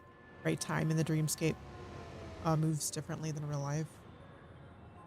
Because I assume when you book a room in the hotel, it's like a normal hotel, right? You pay like night by night, however many nights. It's like it's not like they can stay here forever, right? Unless they're just that rich. But you know that only a few things can be brought back from the dreamscape to reality, right? It's like that guy that sold everything he had to come here. It's like, well, I mean, aren't you eventually gonna overstay your welcome? Like, you eventually have to get kicked out? I don't know. That's exactly why I don't plan on bringing anything back. Just enjoying the dream itself is good enough for me. I mean, I'm not one of those long-living species. I only have around 60 or 70 years in this lifetime, and there's so much to worry about. Being happy here is pure bliss. Only in this sweet dream can I truly feel like I'm in control of my life and fate. Who would want to go back to reality after experiencing this bliss? It's like this whole experience is like a drug, like an addictive drug, to escape their problems. I see. I genuinely wish you all the happiness in the world. And I wish you a fantastic performance, Robin! I'm off to the Blue Hour for the ball. See you later. The Matrix, yeah, it really is like the Matrix. I guess the Matrix is a way better way to describe this instead of the SAO nerve gear. Seems like that guest's perspective didn't resonate with you either. She had a valid point. I could sense her genuine happiness. It's just that... What you're trying to say is, she thinks she's in control of her life. But in reality, she's just escaping from reality and seeking solace in this sweet dream. Once she steps out of this sanctuary, everything will be lost. Well, she did make mention of being able to afford a room. Didn't she? However, the paradise in our dreams, it doesn't have to end. No. And the paradise we yearn for shouldn't be just a fleeting dream either. Star Rail kind of reminds me of the Tales series. I guess. I've only played one of the Tales games, and this was like way back in high school, and I don't even know if I beat it. I think it was Tales of Vesperia. It's got the one with the guy with the long dark hair.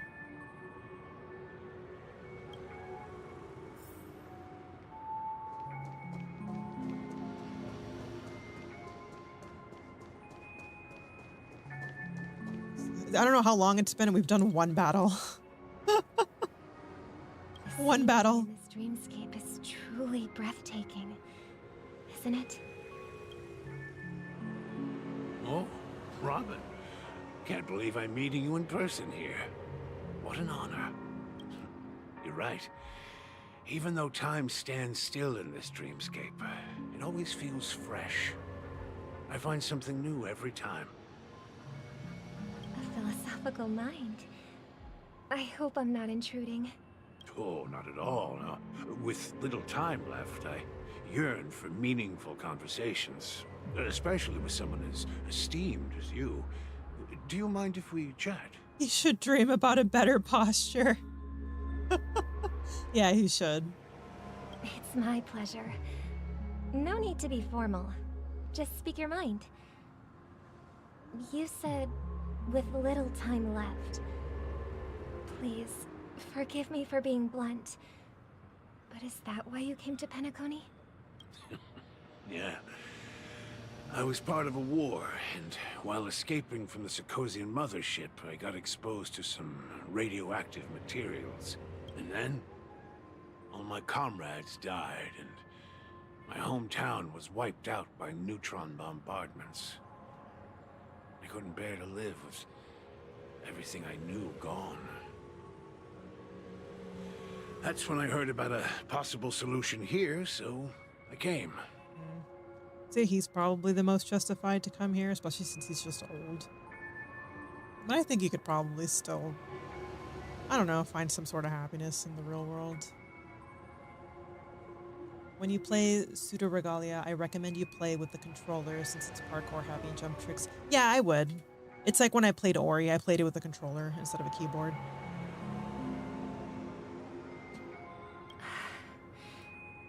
How heart-wrenching.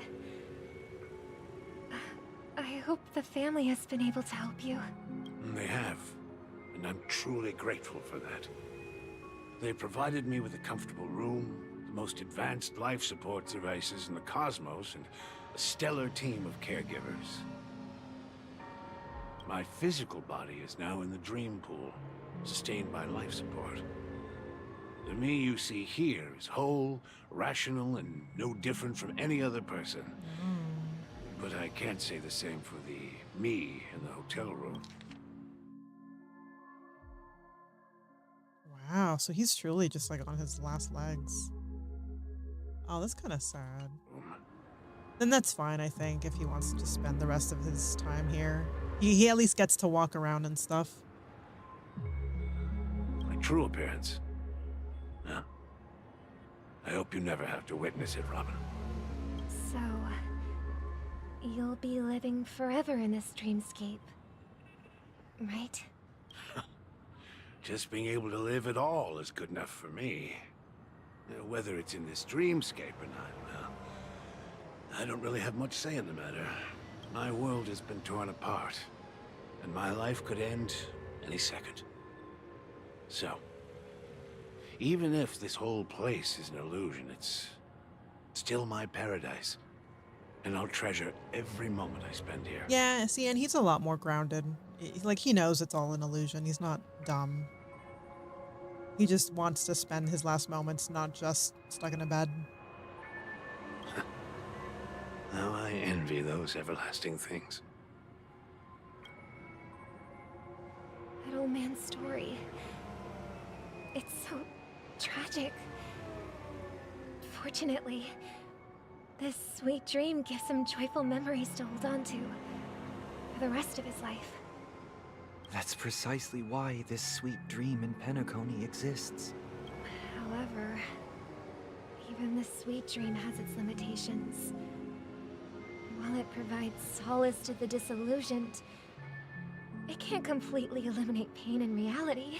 Dude, I'm staring at this orange dot on her face, and it is like glitching out every now and then. You see it? It's the only one out of the three. There will be a way out. Penacony is already on the right track.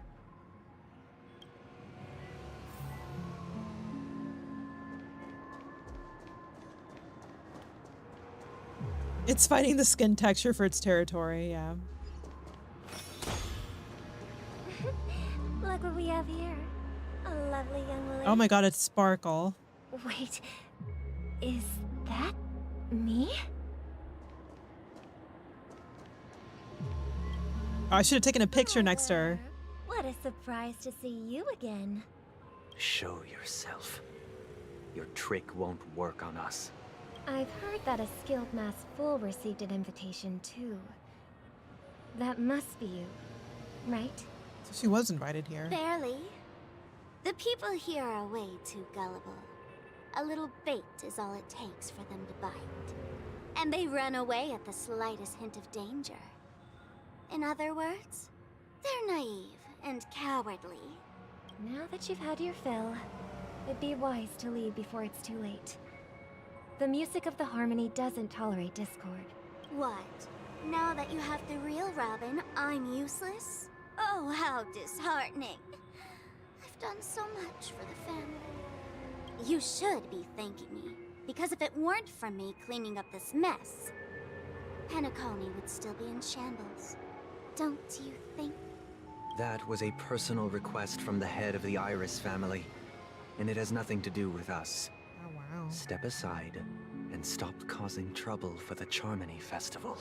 The Charmony Festival? You think you can scare me? You think I have no idea what you're planning? 1 second.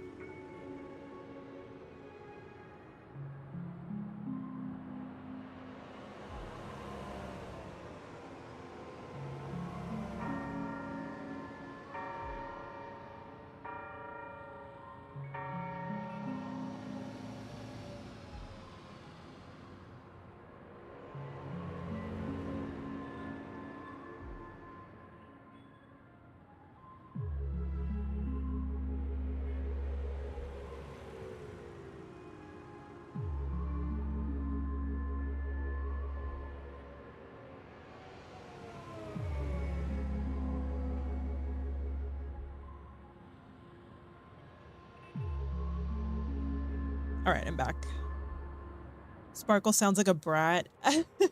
As she does. I don't know if I would describe her as a brat. I would describe her more like a troll. She really likes messing with people. She does sound bratty, though. I don't care what you're thinking, chicken wing boy. But I'm pretty sure our lovely Robin won't be appearing on stage. After all, you're well aware of what a sorry state this dreamscape is in under the banner of harmony. Penacony, the land of the dreams. Is this truly the paradise you desire?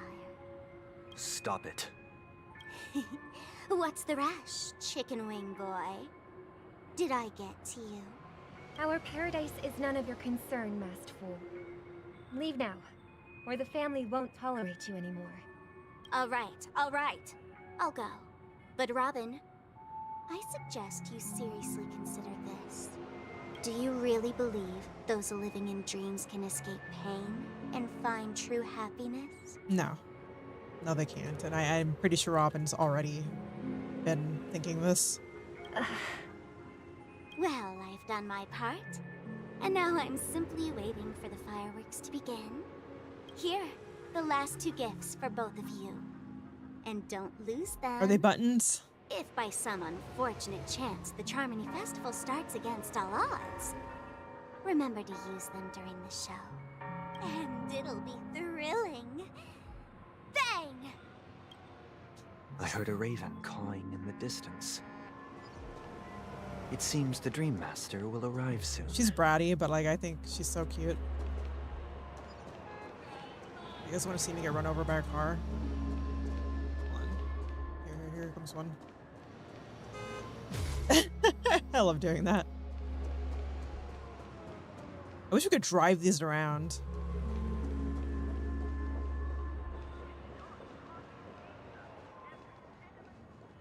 Let's wait here for the Dream Master to arrive. I never changed my party. Okay. By the way, brother, I heard you no longer have a sweet tooth. Back when we were kids, you used to steal my desserts. So I had to change my party for Boot Hill, who I never ended up fighting with him. That was funny. Yeah, you can just like get hit by the cars. Seems like a lot has changed during my absence. What exactly happened? Well, someone has to stay awake even in this sweet dream. Can't argue with that, but her personality. Yeah, she's you know, she's just doing her thing. She's doing her trolls. But that someone doesn't have to be you, or anyone in particular. You're carrying too much on your shoulders, brother. The paradise in our dreams. It shouldn't be like this. Penacony is nothing more than a dream. It can't erase the worries and pain of reality, or bring true happiness. It only offers an escape from reality. Exactly. That's exactly what it is. It's what I've always thought it was since we first came to this planet. I'm like, it's really cool and fun. And if you're literally only going here just to have a good time, just for a little vacation, you're not trying to like, you're not going through pain and suffering and you're selling everything you have to come here, then I think that's fine to just take a vacation here. Like the Nameless, right? Like we came here just to enjoy the festival and stuff. That's fine. The problem is that people will come here and just escape everything and sell everything they have to like try to escape their problems and their pain and stuff. And it's like, that's not the answer, guys. At the end of the day, none of this is real. And like, it's not going to fix your problems. Remember the old man we met earlier? Without this dream, he might have completely lost himself. Yes. And like, yeah, we've got the old man who's on his deathbed, but he's the exception. And like the exception doesn't make the rule. He's like the one instance where it's like, okay, I can see why he like lives in here. That's fine. He's like one instance though. He's one case. That might be true, but even without Penacony, he could have chosen another path. As far as I know, the Intelligentsia Guild has been promoting their rehabilitation techniques for a long time now. I guess. I don't know if rehabilitation is what he needs. I mean, the way he talked, it made it sound like he's just really old and maybe ill. Like, it just sounds like he's like at the end of his life. Unless I misunderstood and he just needs rehabilitation. But I would say that's still kind of just his choice if he wants to go through that, or if he's fine just passing peacefully in this dreamscape. I think that's okay. That path may have been more ordinary and challenging, but now he is receiving hospice care in a comatose state, and his fate is sealed. Yeah, again, that's like, it's really sad. And like, sure, like I get where she's coming from. Like, if you look at it that way, it's like, well, it would technically be better if he, instead of just living in here and just dying, he tried getting better, but it's his choice. It's like people who have cancer can choose to go through, you know, radiation or not. They shouldn't have to. It's like a choice you make that I think people should have the right to do. Is Penacony granting these people a future? Or is it taking it away from them? I think that's a case-by-case thing. What she just asked. Well, don't forget this. Not everyone really has a future. The future for humanity is like the sky for birds. People mistakenly believe that flight is inherent to birds because they've never witnessed those birds crashing to their death. It's inherent to birds because they've never witnessed birds crashing to their death. Do you remember how we took in that little Charmony dove when we were young? Yeah. We took care of it. Provided food and water, groomed its feathers. And later, when I decided to leave Penacony, I opened the cage and set it free. Did it fall to its death?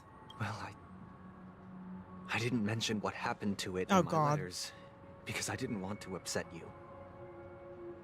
Shortly after you left, Oh it no. crashed to its death right in front of You your know, window. Sunday, you could have just kept that to yourself. You could have just not said it.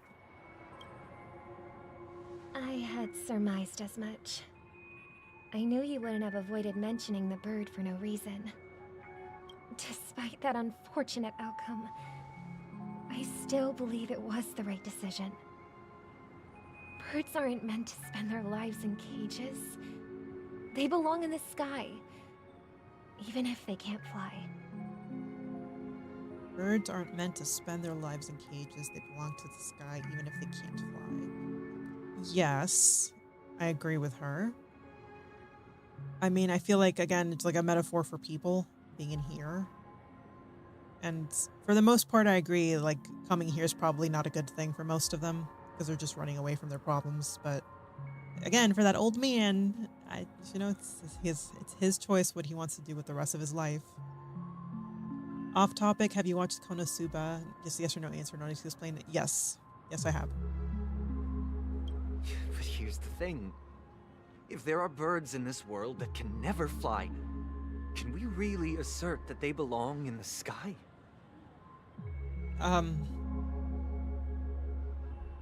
Depends on the bird. Some birds just can't fly. You know, chickens can't fly. They're still birds. Are you implying that the same goes for humans too? Yes, Robin, you guys are very obviously talking about humans. Let's take the Astral Express as an example. The Nameless made tremendous efforts to bridge worlds, gaining fame across the universe. However, only a few extraordinary individuals can endure such a perilous journey. All ostriches go to the dream world? Yeah. That's because the pursuit of the Trailblaze exceeds the capabilities of ordinary humans. Otherwise, why would this path be filled with broken rails, an abandoned express, and even a fallen eon? Hey, don't diss my path and my eon and my express, okay? My express is very lavish. It's very cool. It travels through space. Okay? Or Akavili. I hope we learn more about Akavili in the future. That's just sophistry. If that were true, then only the powerful would have the right to determine the future. So, I wouldn't say they're the only ones with the right to determine the future, but because they're powerful, they end up determining the future. Unfortunately. Unfortunately, that's exactly what happens. Yes. Yeah, see? Another name for the future is self-value. I'm telling you, Sunday was influenced negatively when he was a kid by that nice voice. Sunday doesn't mean that. Oh, what does he mean then? Oh, well, no, I mean, I don't think he's like dissing the Express. Look, I like my Express, all right? And Sunday, there's just something about Sunday. This world has its fair share of heroes who inspire people and garner admiration for their heroic deeds. The majority of ordinary people will never become heroes in their lifetime. Yeah, that is true. Some are born weak and vulnerable. Some find themselves trapped in unfortunate circumstances. Some fall victim to malice and cowardice. When it comes to survival, everyone is equal. And the weak can only watch as their value gets constantly diminished by external forces. Yeah. even though I think there's something really off about Sunday, and I think I would say he fell victim to malice. I do agree with what he's saying. It's a really unfortunate thing, though. That's why we should care for the weak and support them as if their suffering were our own. That's what the Odes of Harmony have always taught us. His sister's very virtuous, though. While the Harmony holds noble aspirations, the strong will always be strong, and the weak will always be weak. Even in this carefree dream. Human nature contains greatness, but it also harbors inherent weaknesses that can't be eradicated. You think Sunday was misinformed in his childhood? Yeah, I do too. So now this part I don't agree. The weak will always be weak? No. That I don't agree with. I agree that the strong end up determining futures and things like that. But I think the weak still have the power and ability to try to achieve more, you know? If they do certain things correctly or figure out ways. I don't know how to say what I mean. I don't agree with this part. The strong also don't always remain strong, you know, the people in power don't always remain in power. In the end, if people can't even secure their own survival, they won't care about the illusory future of equality. As long as the law of survival of the fittest prevails, there will always be fledglings crashing to their death. But if people don't live for the future, do they merely exist for survival? If even you, my brother, don't believe that the Harmony will save the weak, then which Eon can make our dreams come true? Entitlement be damned. People often forget that when the first bird took flight, the entire world envisioned a future where no more fledglings would ever crash to their death. Are you reading, sister? What are you reading?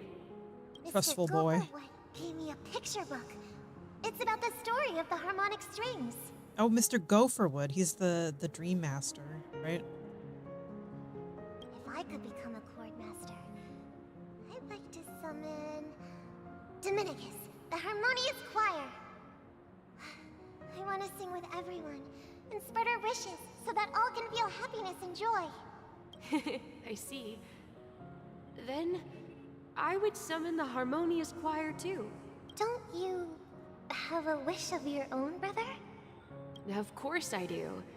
It's just that it includes your wish and everyone else's. I long for a true paradise where everyone can find peace. Then let's build a stage there and invite everyone to our performance so that both our wishes come true through the power of the harmonious choir. It's a deal then. Yeah, it's a deal. But how can I become a chord master? Maybe you will have to become a star first. Oh, okay, we're back with the Trailblazer. Heat system hours. You're back Man, sooner than I thought. how long is this part of the story? Yes. And now, it's up to us to forge ahead. Since he's already carried out his last wish, my final mission is complete. Are those Sunday memories? Yeah. 'Cause I'm pretty sure that was Sunday and Robin talking when they were little kids. But pardon me if I sound curt. It's good to have determination. The path Mikhail left for you is not an easy one to tread. Why else would he have chosen to sleep in solitude, staking everything on some nameless in the future? But you have the numbers, and in numbers comes strength. So that might just delay your inevitable a little more. Got any more encouraging words? As I see it, relying on Weld's negotiations alone is far from enough. Regardless of whether the other party will be compliant, negotiating simply allows us to meet them as equals. and won't grant us an upper hand. Penacony is our rival's home turf, and we already have very few chips left to play with. Rather than idly sit around while the family's got us blocked off, an offensive approach might be a wiser course of action. We're more familiar with the Stellaron's properties than most, and since it's the key to stabilizing the sweet dream, it's vital to the family's interests. By attacking their core interests, they're bound to retaliate hastily. And as the saying goes, haste makes waste. That's right.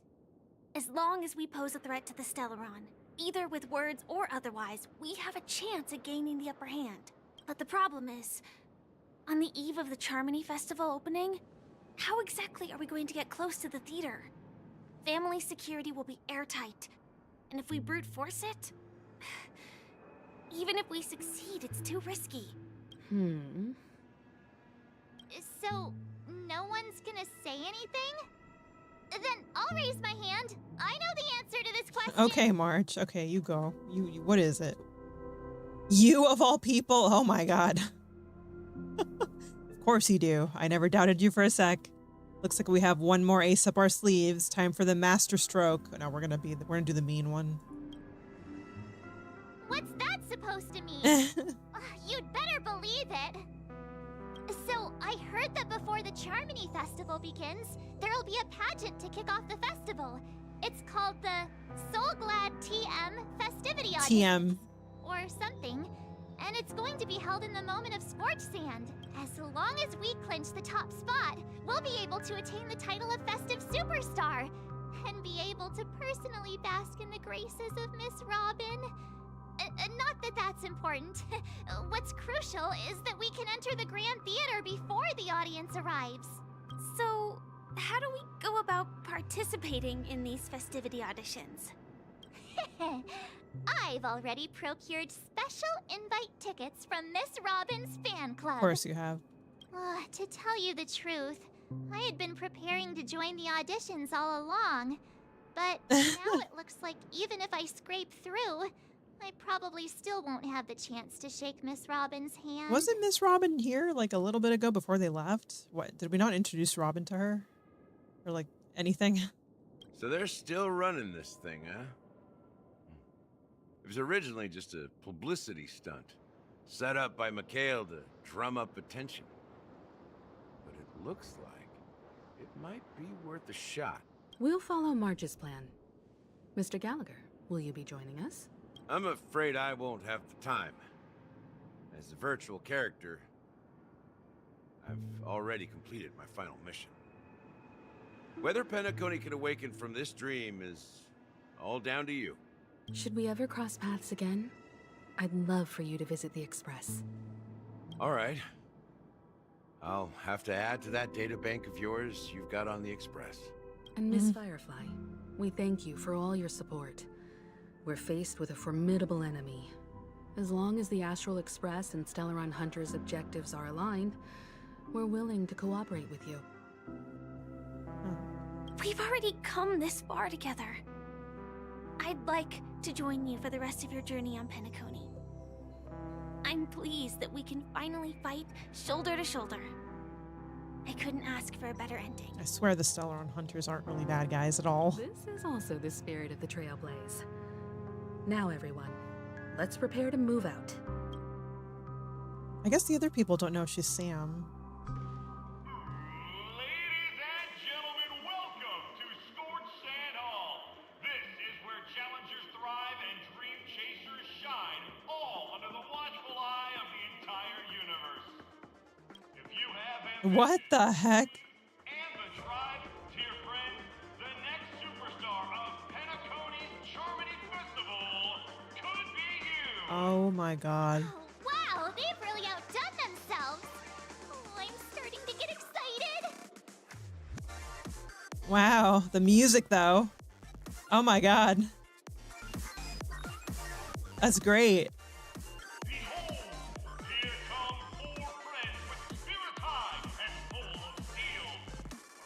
Aspiring to be the superstars of the festival? We sure are. Is he talking Yes, March. Yes, he's talking about us. There's no doubt about it. I see you have all the potential of a superstar in you. Why don't you go, March? You can be our superstar. Excuse me, you four. What are you hoping to get out of all this? It's like a reality TV show. As the last group of God. contestants, how confident are you in overcoming all of the challenges? Would you be open to a brief exclusive interview with us? It'll be quick. Oh, God. Your journey is long and fraught with peril, yet under a sky blanketed by banners, you vie for the crown. Yeah, it's like America's Got Talent or something. The sword and rose! Protect the beauty! The beauty! Magnificent and majestic! A knight's head is hard as steel. Brother Lance's focus is stubborn as a heel. We don't all have to be winners, but if we don't have fun, we'd all be sinners. People are pouring in. Kind of feels like all sorts of baddies are showing up. Let's get in there quickly and enter the competition. Yeah, let's go. Ladies and gentlemen, please make way. Make way. Coming towards us now is one of Penacony's top 10 wealthiest tycoons and the soul-glad business empire's founder, Mr. Dean. Sounds like a disco dance floor. Yeah, it does. Allow me to introduce myself. I'm the director of Soulglad's factory, Dean Lida. My four friends, introduce yourselves to the audience across the cosmos. Hello, everybody. I'm Himiko, a nameless from the Astral Express, and these are my companions. Oh dear. Don't you guys need to hide your identities? That's the dying guy, but green. Yeah, just don't think about it too much, Daikon. Can't hide it anyways. Penacony is plastered with our posters. And because the Astral Express is so well known, the family won't dare to make any rash moves. Oh my god. Hello, everyone. I'm Biddy, and she's March 7th. Hello, everyone. I'm the Galactic Baseballer, and she's Say Cheese. Hello, everyone. Hello, everyone. Is it really a good idea to have a talent show in this pivotal moment of our story? Oh my god, which one should I pick?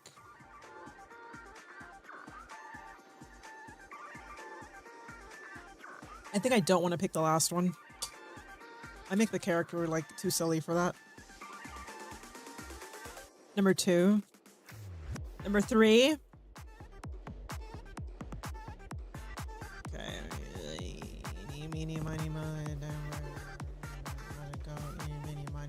Okay, second one. Sorry, Flame. Oh my god, the third one's so funny though. Those are the two best ones.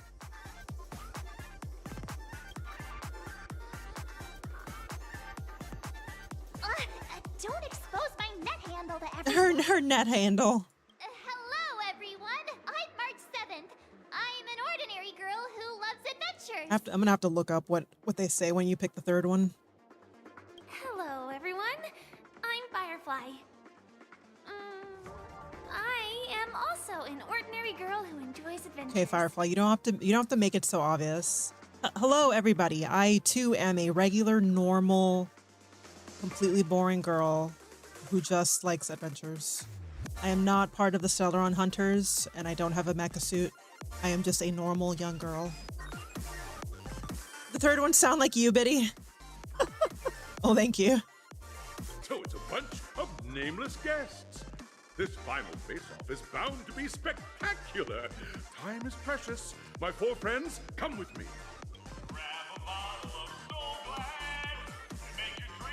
Oh my god. Oh my god. I hope this is the song that is playing in this room. I will totally play it on the Express.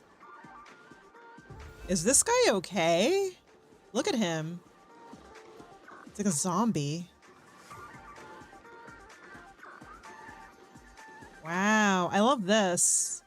Oh, you can walk through it. Ooh, there's a chest there. Out of my way, sir.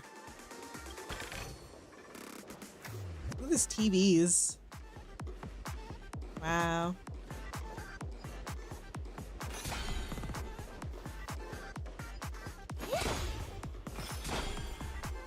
I see 3 birds over there. I'll get them later.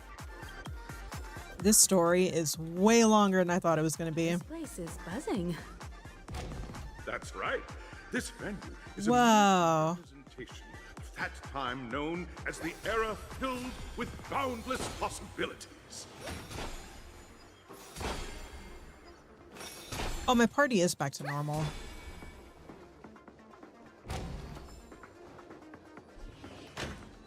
Left the safe zone. Surely we must be heading to the final boss, right? Grab a bottle of Soul Glad and make your dreams a black. Nameless, your arrival reminds I me love how they of the shoehorn that grand advertisement. occasion when Penacony was first established. I was still a young, bright-eyed lad back then, lured here by the watchmaker's ads, full of zeal and ready to make my first fortune in life. Once, during a particularly grueling day, I passed out and was resuscitated by a drink from Mr. Sousa.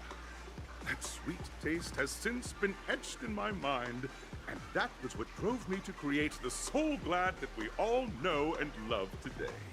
Oh, wow. The dream-chasing era was truly a wondrous time. Oh, I miss those days, and the watchmaker. Scorched Sand Hall is my homage to that time of boundless possibilities.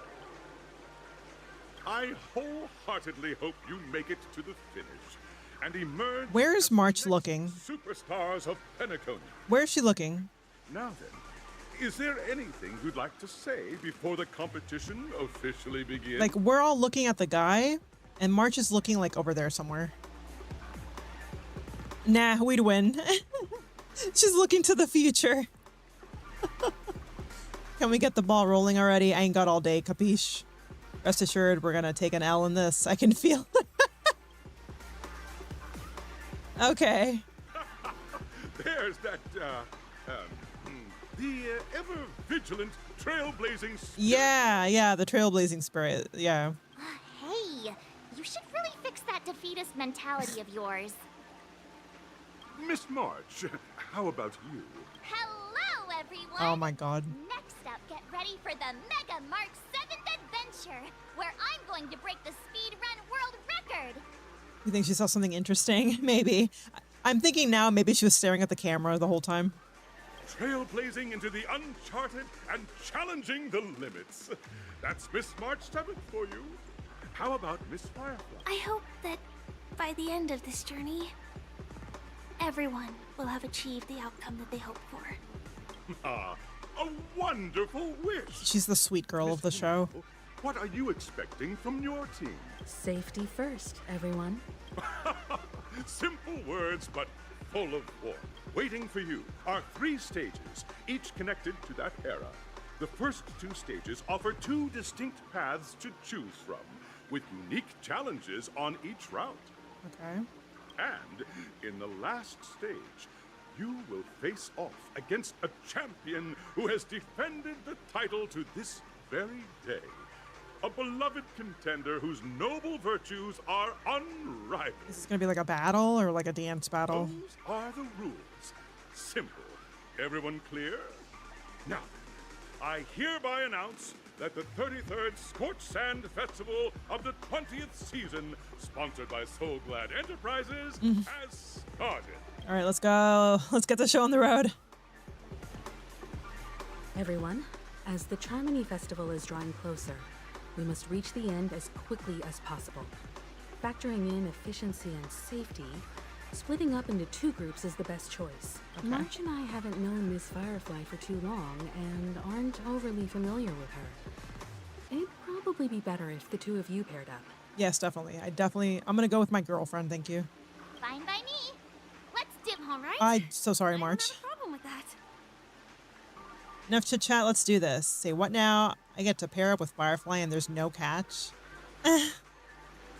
It'll be a shoe-in with me around. Pull up. Has any of you even bothered to ask me for my consent? Wow, dude.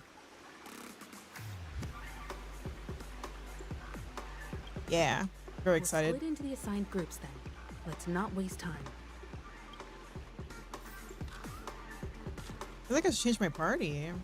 No, I'll leave my party. All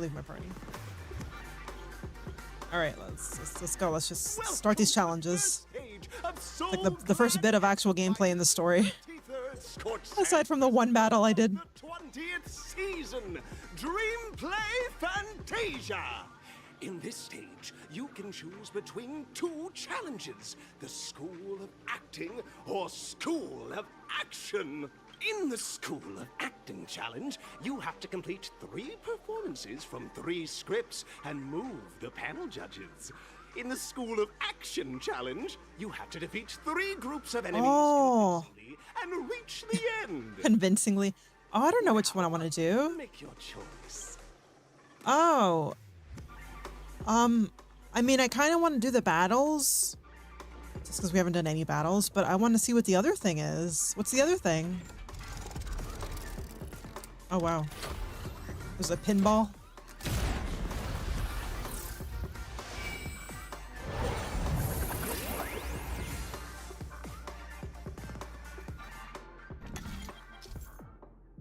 Click the button on the tracks and select the challenge arena to go to. Oh, well, how do I know which one's which? I'll assume the left one's the dance challenge. Acting, right. And then action should be the combat. Well, we're going to try the acting one and see what it's like. Stage of Dreams for those who dare to dream. Welcome to the School of Acting stage. Step onto the stage and move the judges with your heart. Competitors, allow me to introduce the rules of this challenge to you.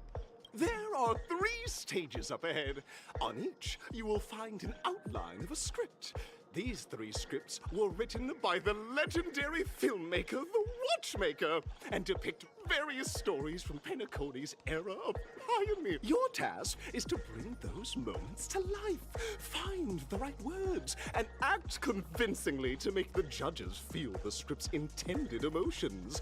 Oh, I wish you a successful performance. Also, a bit of trivia. The record score for this stage is held by a participant with fiery red hair. Fiery red His hair. exceptional performance. Oh my god. Even the strictest judge to tears. It's like he wasn't even acting at all. I think they're talking about Argenti, the most fabulous man alive. We are running out of time, so let's get this over with quickly. All right, let's go. Let's go. Let's go. Oh, there's a warp point here. I guess we can always come back here.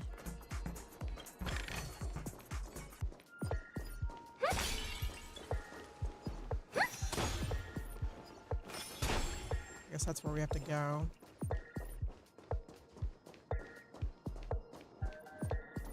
Okay. Oh, just take a look at this pair. Such star quality. Since you come as a pair, I'll prep a 2-person scene for you. You two. Are you ready? I guess. Envision that you both, driven by the spirit of exploration, are arriving at the land of dreams that is Penacony for the first time. But instead of lush lands, you find yourselves amidst swirling sands and desolation, far from the paradise the Watchmaker described. You're driving an old clunker through the wilderness of the dreamscape, braving the cold wind, choking on the dust, and suddenly, a fierce memory zone meme blocks your path. Now, Mr. Greyhair. Mr. Greyhair. What line would you deliver to express your disappointment in Penacony? Oh. Great, I love living on the wild side. A brutish creature. Quick, let's run it over. What in tarnation is this hellhole? The Watchmaker is a big fat liar. Oh my god. I want to run it over. Do you usually express disappointment this way? I sure do, Firefly. Look, we haven't known each other that long, so you don't really know me. Oh, I'm not allowed to choose that one. Okay, great. I love living on the wild side. No, that's not right. You trying to express. Oh my gosh. Okay. Why do you sound so chipper? Because it's funny, Firefly. That's my character I'm going for. All right, we're wanting in tarnation this. Very good. Now, though you're disappointed, your screen partner is conversely very enthusiastic. Why can't I be the enthusiastic one? You will say... This is great! I love living on the wild side! That's what I wanted to say. That's what I wanted to say. Very good, very intense. And then we cut to the story's next scene. You find a job mending the rails, but the days are long and your endurance can't keep up, and you finally collapse in the endless expanse of desert. Suddenly, sweet rain falls from the sky, wetting your lips and rousing your spirits. Wetting my lips. Not the other parts of my body. Now, Mr. Greyhair, what line will best express your surprise at this moment? Wowee, Penacony. My Penacony. You truly abound with opportunities. Just let me die of thirst instead. Perhaps we were never meant to succeed. Just let me die. That's not right. That line doesn't sound very surprised. Why can't you just let me have fun, Firefly? Perhaps we were never meant to succeed. We're already at the next scene. You need to convey surprise now. Yeah, I'll pick the surprised one. Jeez. But at this moment, your partner yet gazes into the sky, both her eyes closed. The raindrops fall, blurring her vision, and she tragically says... Firefly is just playing the character I want to play. See, it's easy for her. I come up with the lines for her. She just got to repeat them. Perhaps we were never meant to succeed. Right? Yes, Firefly. Fantastic! Both of you have an incredibly solid foundation in dialogue delivery. However, lines aren't everything in a performance. Please continue this story on the second stage. Why did the correct lines make you talk like a cowboy? I don't know. Next, you'll be challenged with a body language test. Xbox devs are going to release the what now? What are they releasing? A body language test? These tests won't take too long. Don't worry, Firefly. I'm sure I'll pass them with flying colors, just like I passed these questions.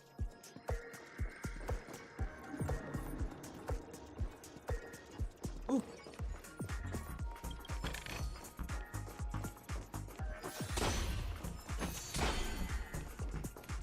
The gay... Is that actually what it's called? Flame? It's actually called the gay box? Here, you two are required to skillfully utilize body language to portray the story context I've laid out for you. Okay. Picking up from where we left off, a heavy downpour saves you both stranded in the desert. This rain quenches the anger in your heart. You look to your companion, now completely devoid of fighting spirit, wanting to comfort her.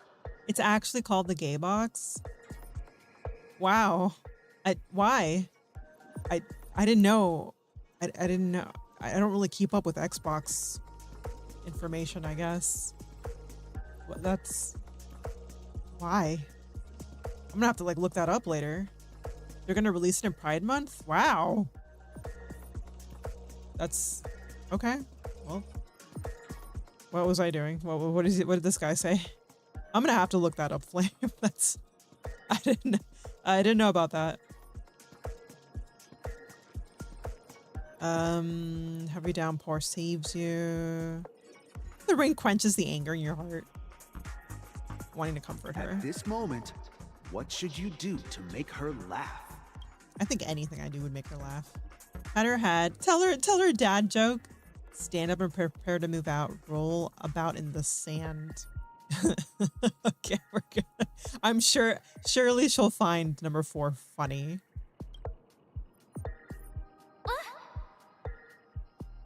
Oh, she's laughing. Right answer. Wow. Your companion sees you rolling about in the sand and thinks about So I thought the dad joke. along this journey. She can't help but let loose a laugh, rekindling hope in her heart. And so this girl... I thought the dad joke would be the correct answer. I'm gonna get back on my feet and keep moving forward. A tug at the heartstrings. The story continues to develop. The heavy rain leads you both to sense a business opportunity. So you start venturing into the umbrella industry. But just as the business begins to pick up, competitors start flooding the market with low-priced goods, squeezing your market share. Oh no, not Walmart. Gonna put us out of business. You have no choice. The goods you stockpiled at high prices have to be sold at a loss. This is a pretty self-destructive move, which drives your business to the brink of bankruptcy. At this moment, what would you, who refuses to admit defeat, decide to do?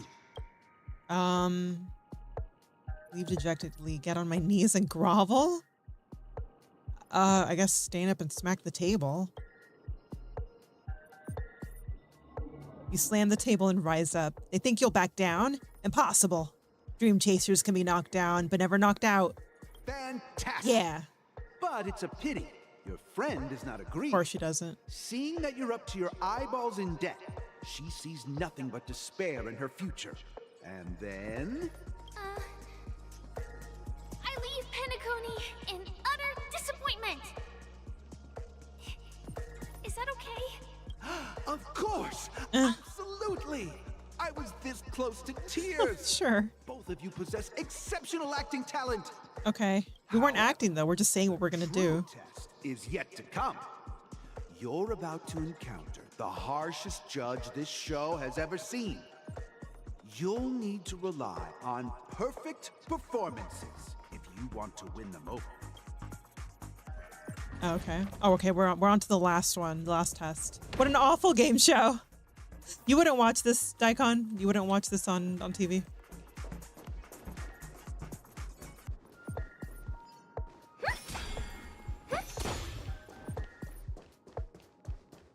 Ow.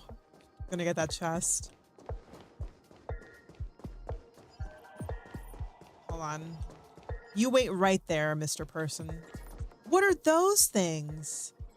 They're like sentient gumball machines, or I guess gachapon machines. I need to get to the other side. Excuse me.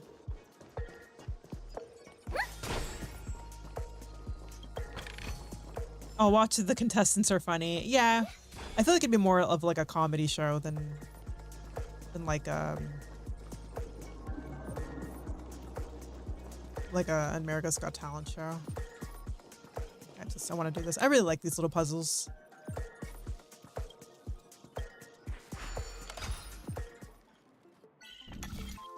Okay. Okay.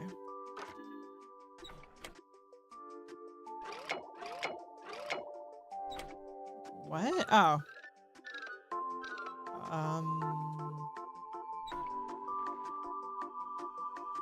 Can you not get through there?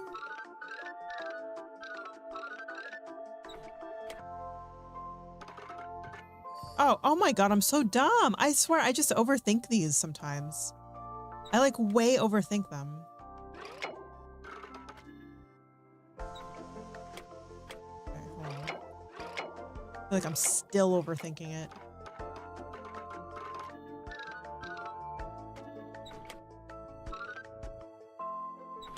There we go. I swear I just overthink these.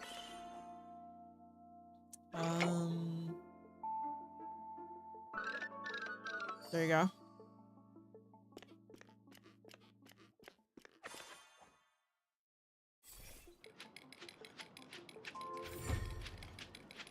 Yeah.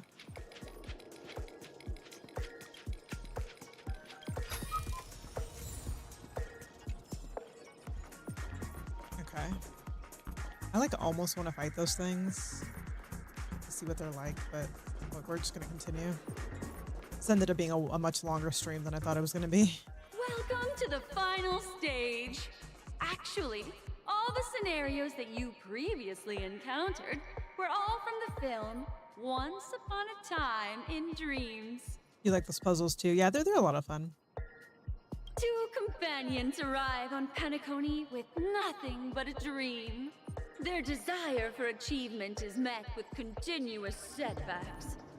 Ultimately, one continues on, despite spiraling into debt, while the other concedes defeat and leaves.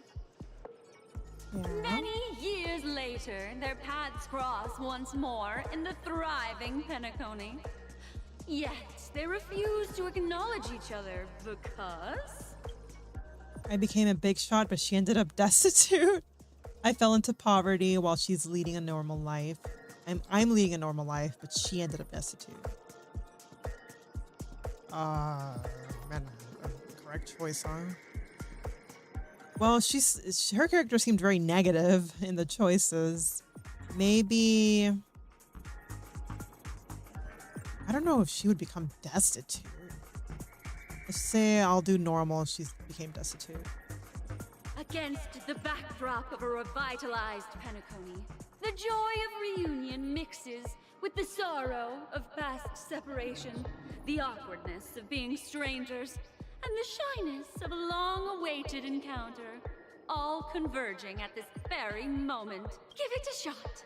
Try and convey this bittersweet scene to me. Bring it to life with precise and emotive acting. This is never going to end.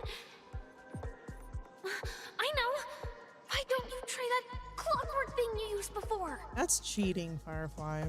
You know, we're on the last task. Like, a little bit of patience. I guess we're cheating. Strict judge. Your performance is far from satisfactory. Oh, God. Well, yeah, I mean, we have to get through.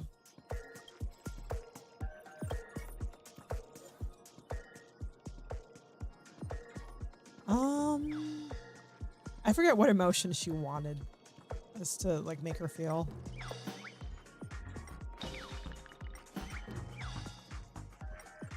Let's do sad. Let's do sad. Cut! Oh, cut! Huh? We haven't even done anything! It's so touching. Oh my God. Your portrayal outdoes the original. It's simply beautiful. We have passed the test. We ought to hurry up. The Stellaron is at stake. All right. I was right about the sadness. There's something on the floor here. In business section. Oh, maybe this is the song. Congrats to both of you for clearing the stage, but more importantly, are you having fun? Fun is more important than success. We're having so much fun right now. Look at the time! You finished much faster than that red-haired could. Well, yeah, that's because we cheated. Okay, that's because we cheated. That red-hair contestant. Who is that exactly? Is it sadness or happiness? You know what? It's both. You'll find out eventually, but only if you clear the next test first. Welcome to the second stage of the 33rd Scorched Sand Festival in the 20th season, sponsored by Soul Glad Enterprises. Gunfire time! I think if we get a choice again, I think I'm going to just do the battles. Choose Gunfire and undergo Brother Hanu's trial. Oh, Brother Hanu. Time, where you'll face Clocky's trial. Oh. Now, make your choice. Well, it doesn't seem like there's combat in this one. I think I'm probably going to choose Clocky's trial. I like Hanu's little mini games. They're really cool. I guess you guys haven't seen those, but I'm going to choose Clocky.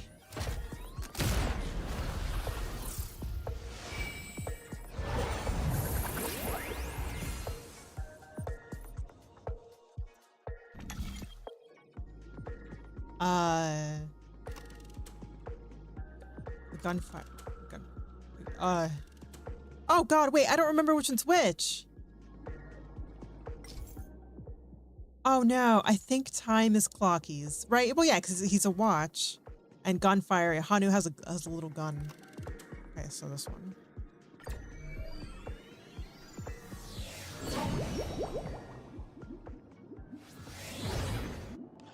Dear friends, Welcome to the wonderful world. Oh God, look at the giant clock. Awaiting you up ahead is the titular character from the beloved Clocky animation, Clocky! It's said that the watchmaker dreamed up the idea of Clocky when he was just a boy. Just a boy. Back then, he was merely an apprentice in a clock shop. And one night, he dreamt that all the broken clocks started sprouting arms and legs. Like a skilled pilot, he steered them towards the right path. As a classic figure who grew up with many, Clocky truly shaped a generation, solidifying the watchmaker's pivotal role in popular culture. Contestants, may you have a wonderful time with Clocky. The trial of time. I hope it won't waste too much of our time. Well, I mean, I like these puzzles, Firefly. Oh God.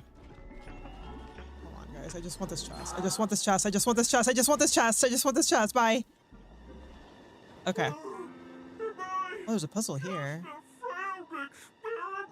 Oh God, dude. That Wow, statue. this place is so big. Did it just speak? Again, I'm gonna just explore all this on my own. This is taking a long time. I'm just an expendable failure of a clock, aren't I? Oh God. The stage is requiring us to cure this thing with a whole therapy session. No, I'm just here to just let me do the puzzle. So, I'm not just a failed clock, I'm also a failed toy. You guys are just like the other challengers. You want to enter my inner I sure self? do. Then please be my guest. But you won't find anything worthwhile. I'm just a failed piece. You don't mind longer stream? I mean, I appreciate that.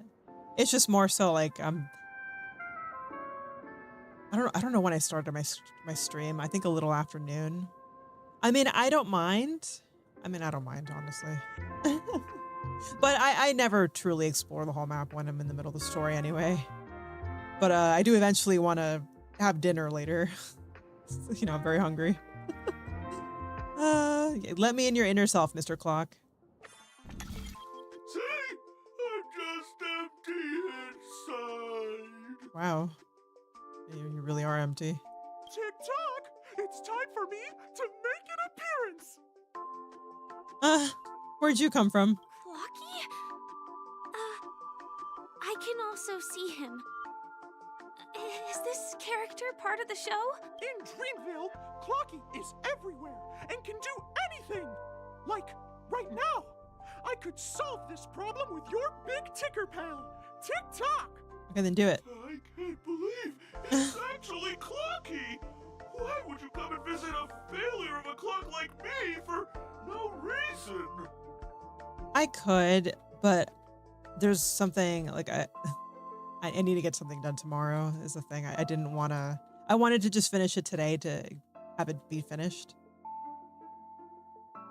I don't know if I ever mentioned in my community post that model I'm working on. There's been some change of plans with it. The streamers like rebranding and stuff, and we're working something else out. So I don't have to really rig for it anymore, but I kind of have to kind of redo the actual drawing of the model, which is fine. That doesn't take me that long. But that's part of why I need tomorrow, because I have today off and tomorrow off, and tomorrow I needed to spend the day doing that. Because like, you know, the quicker I finish that, the quicker I can get back to actually like making videos and stuff. That's why I really wanted to get the story just done today. I mean, if it takes me all day, it takes me all day. What can I do? Clocky sound like Mickey. Yeah, he does. He reminds me a lot of Mickey. I think that's like the inspiration for him. You see, we're all clocks. We're family. I want to help you be happy. Tell your pal Clocky what's troubling you. I came across a startling revelation yesterday. Apparently, Dreamscape Ticker isn't the same as Clocky at all. It's just a discarded prototype from Clocky's early development. Please, just leave me be, Clocky. I just don't know how to face you. Because I'm just a Oh God. Dear, seeing it like this is utterly heart-wrenching. But fear not. We're here to help it rediscover the missing parts of its inner self and guide it out of despair.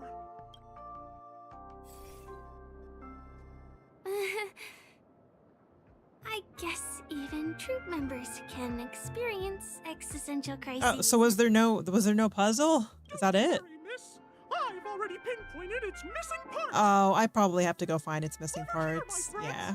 Better use that hamster ball knight speed. This is dumb. I like it. That's good. That's good you like it. Okay, there's one. This must be one of the missing parts that Big Tigger needs. That's great. We're here. Oh. Part on the opposite side. It's one of these. But how do we get over them? I already know how.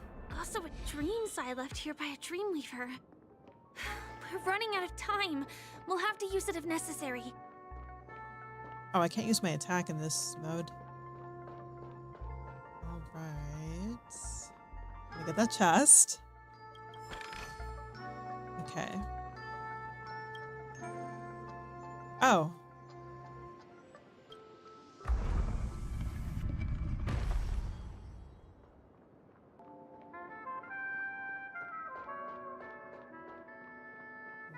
Before I interact with that.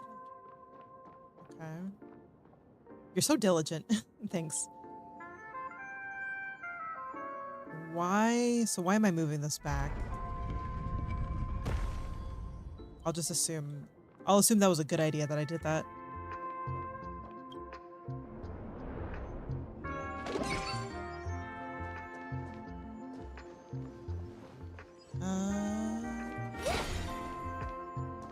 Yeah, I don't know why I did that. What's this one? Oh. Just a different POV, I guess. Oh yeah, I guess it was good I did that. Wait, no it wasn't. I can't move anywhere. Oh wait. This? Rotate. There we go. Suddenly classic Final Fantasy IX RPG asymmetric view. Yeah. Yeah. Final Fantasy VII. Oh. Final Fantasy IX is the one I played. That was Final Fantasy IX was my jam when I was a kid. I loved that game. So why would I rotate this again? Oh, to go to that side.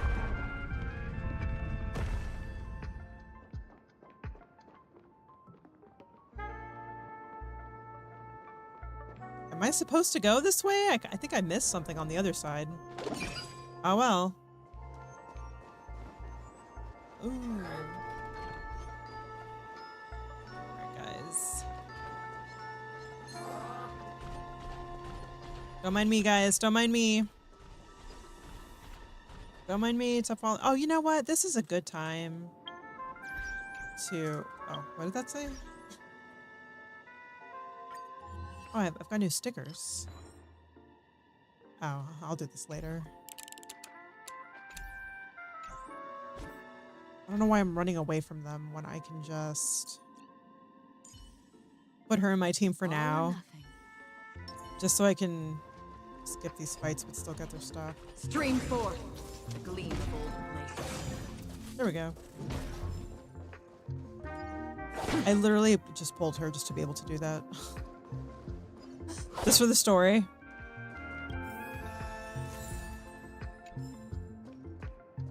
So is this puzzle like part of it? I don't think so.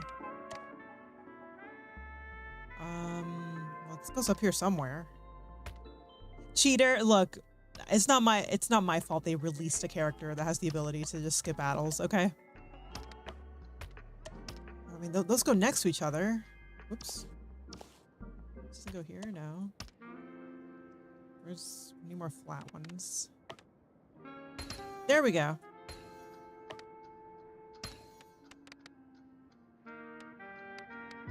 There's a chest.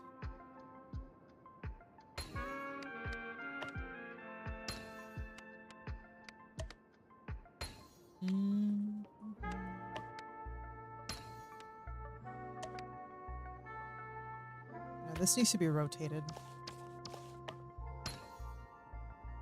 See, to you, battle is overrated. I enjoy the battle. I just, you know, when I'm doing the story, I'm kind of just doing the story. Rotate that. There we go.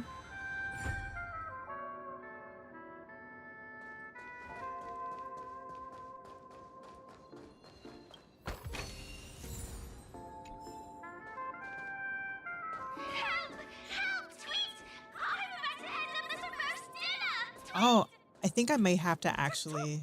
I think I have to fight the dinosaur, so I'm going to put Robin back in, so...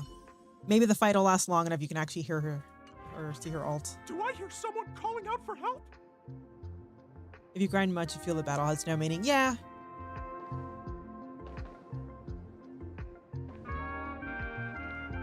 Feeling lucky.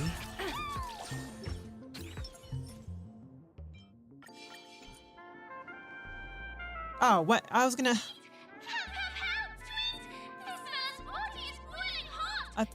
Okay, let me fight it. Oh, I think there's a bird stuck inside it. Oh dear! It's an origami bird! What's it doing in beyond Overcook's tail? Is that Clocky, Tweet? Please save me, Tweet! I'm being roasted alive! A roasted bird? Oh, this is horrible! Let's save it, quickly! Hey. Dangerous thoughts. Oh, her ultimate's already ready. I might actually use her ultimate already. No, maybe I'll wait. Harmony and unison. Steady.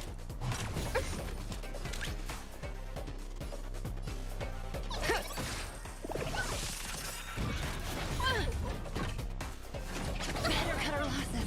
Watch your head. It's on me. I'm asking questions. Answer me. Fail. Tonight. Stars echo. Here it is. Hedge your bets. The dice have been cast. Bust. Or maybe I'll take it all. The market is unpredictable. Right! Investing in victory means playing the long game!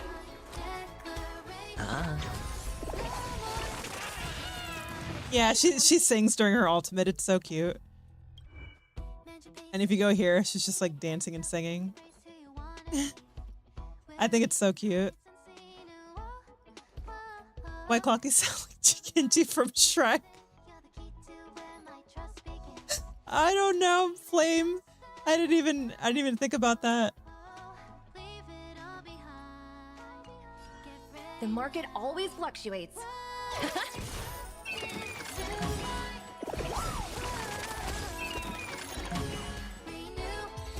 Oh, battle's over.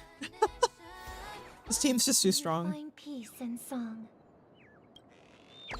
Thank you guys, Tweet! I feel I'm about 70% cooked, Tweet! Thank goodness you're okay! But why did you burrow yourself into that fella's tail? I like that the bird's red. Because that fella stole one of Mr. Big Tigger's pots, Tweet! I wanted to help retrieve it, but I accidentally got myself stuck in the oven, Tweet! Go ahead and get it, but be careful, it's hot, Tweet! This origami bird's British. An inner self fragment belonging to the Sweet Dreams troupe? This is just too surreal. Yeah, it is. It is nice attention to detail. And like her singing gets a little muffled when you go into the menu.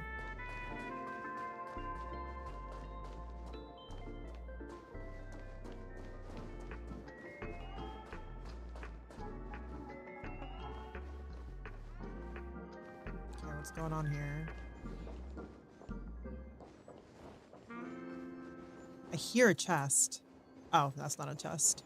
What's this, the statue? Nothing? What about this? Nothing? Okay.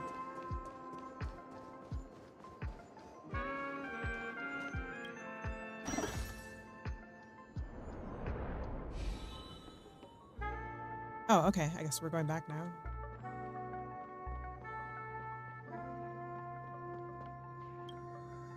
Well, that's good. We do still get to go the other way.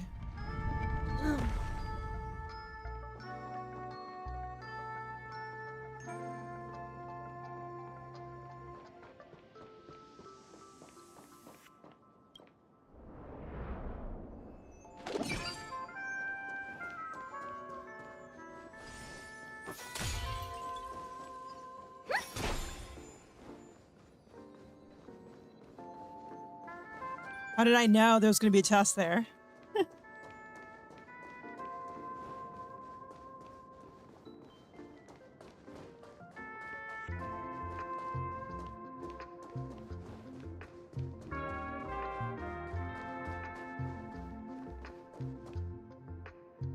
Wait a minute. What? I was just here a second ago. Wait, what's happening?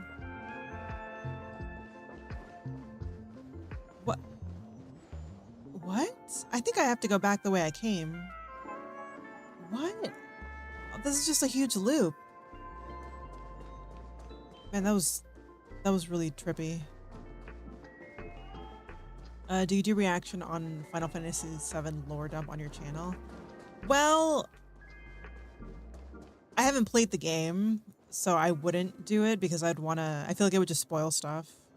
I don't know anything about the game. Like, I know the names of the characters. Like, I know Cloud and Sephiroth and stuff. But that's that's it. I don't know anything else about these games. So I wouldn't do it until after I played it first. Then after I play it, yeah. I like watching lore videos.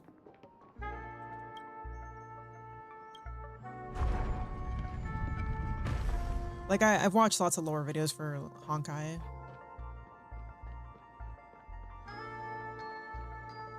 Am I supposed to go back this way? Did I miss one back here like an idiot?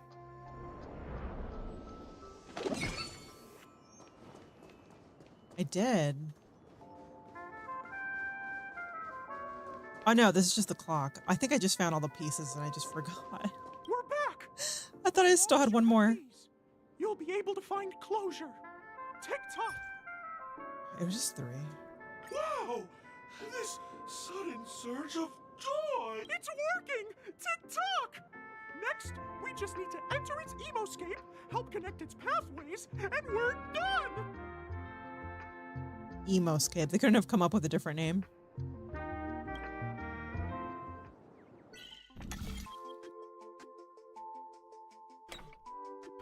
See, this is what I thought we were going to do. I thought we were just going to do maybe like 3 of these or something.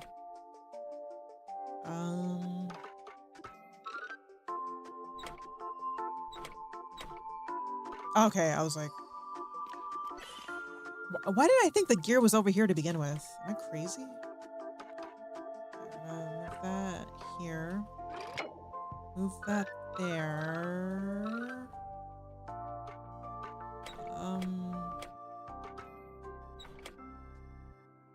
Is that not enough? No.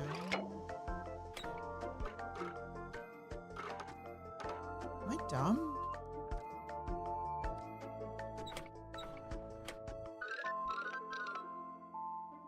Okay, wait, maybe like that. No, that doesn't make any sense. Oh! What? Oh, here we go. Okay. Dude, these are so trippy. Oh god. What's going on in here? Your inner self is a mess! I'm not qualified to be the real Clocky. Just give up, Clock. No! This is unacceptable! You have to face your fears! Since it's come down to this, I'll have to use clockwork. Yeah! Oh. Success! Easy peasy. Okay, we're still doing puzzles. Surely you can just run through that. Oh, wait, no, there's a thing there. Okay, so I think that would probably go there.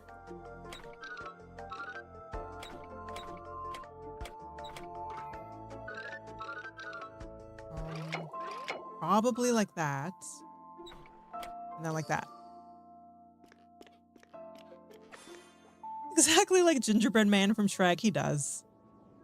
He does. Thank you, Clocky. If not for you, I'd never be able to connect with people like this. You helped me find myself again. No Oh, problem. he's all happy now. As the guardian of Dreamville, it's what I'm here for. Tick-tock! Oh, my friends, you still have other important things to do, right? Go forth, my friends. When the moment comes, all the Dream Tickers and I will cheer for you. It's all done. Yes. Victory's in sight. Let's head to the final stage. Got that chest later. Ooh.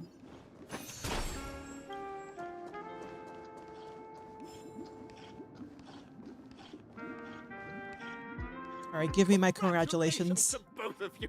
Oh, you've overcome all obstacles and proven yourselves. But, unfortunately, there is only one who can be Penacony's festive superstar. In the final stage, you will face the defending champion. If you fail, you will lose the opportunity to become the festive superstar. Welcome to the 33rd Scorched Sand Festival's third stage in the 20th season, sponsored by Soul Glad Enterprises' Superstar Showdown.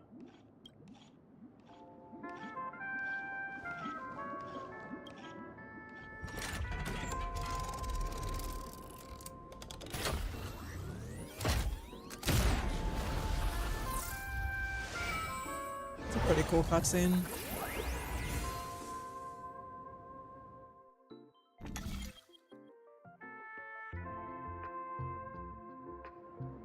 Am I choosing a path? He didn't tell me anything, unless I was spacing out. Showdown Arena 2. Showdown Arena 1. I don't know.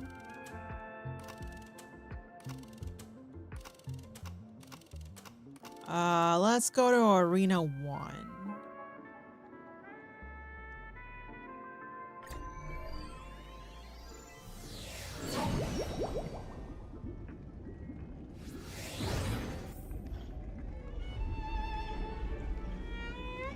I knew it was Argenti. There he is.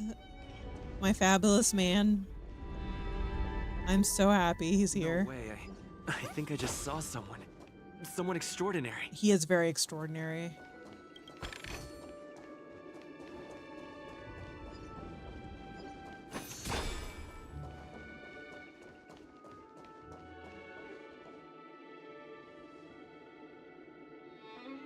What?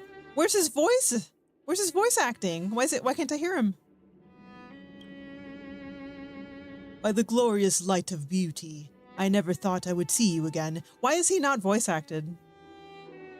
I hear his music playing. But why is he not voice acted?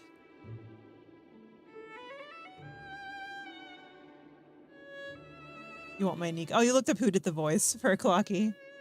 Do Gingy from the new Shrek movie after the Puss in Boots last Witch movie. There's a new Shrek movie? Dude, I live like under a rock. In such turbulent times, your kind faces are as spring's gentle breeze, bringing solace to my scorched heart. Are you a Knight of Beauty? Why does he not have voice acting? It's so bizarre. Aww, what? The rare hair contestant was Yola. I knew it was him. Will you be participating in the Charmony Festival as well?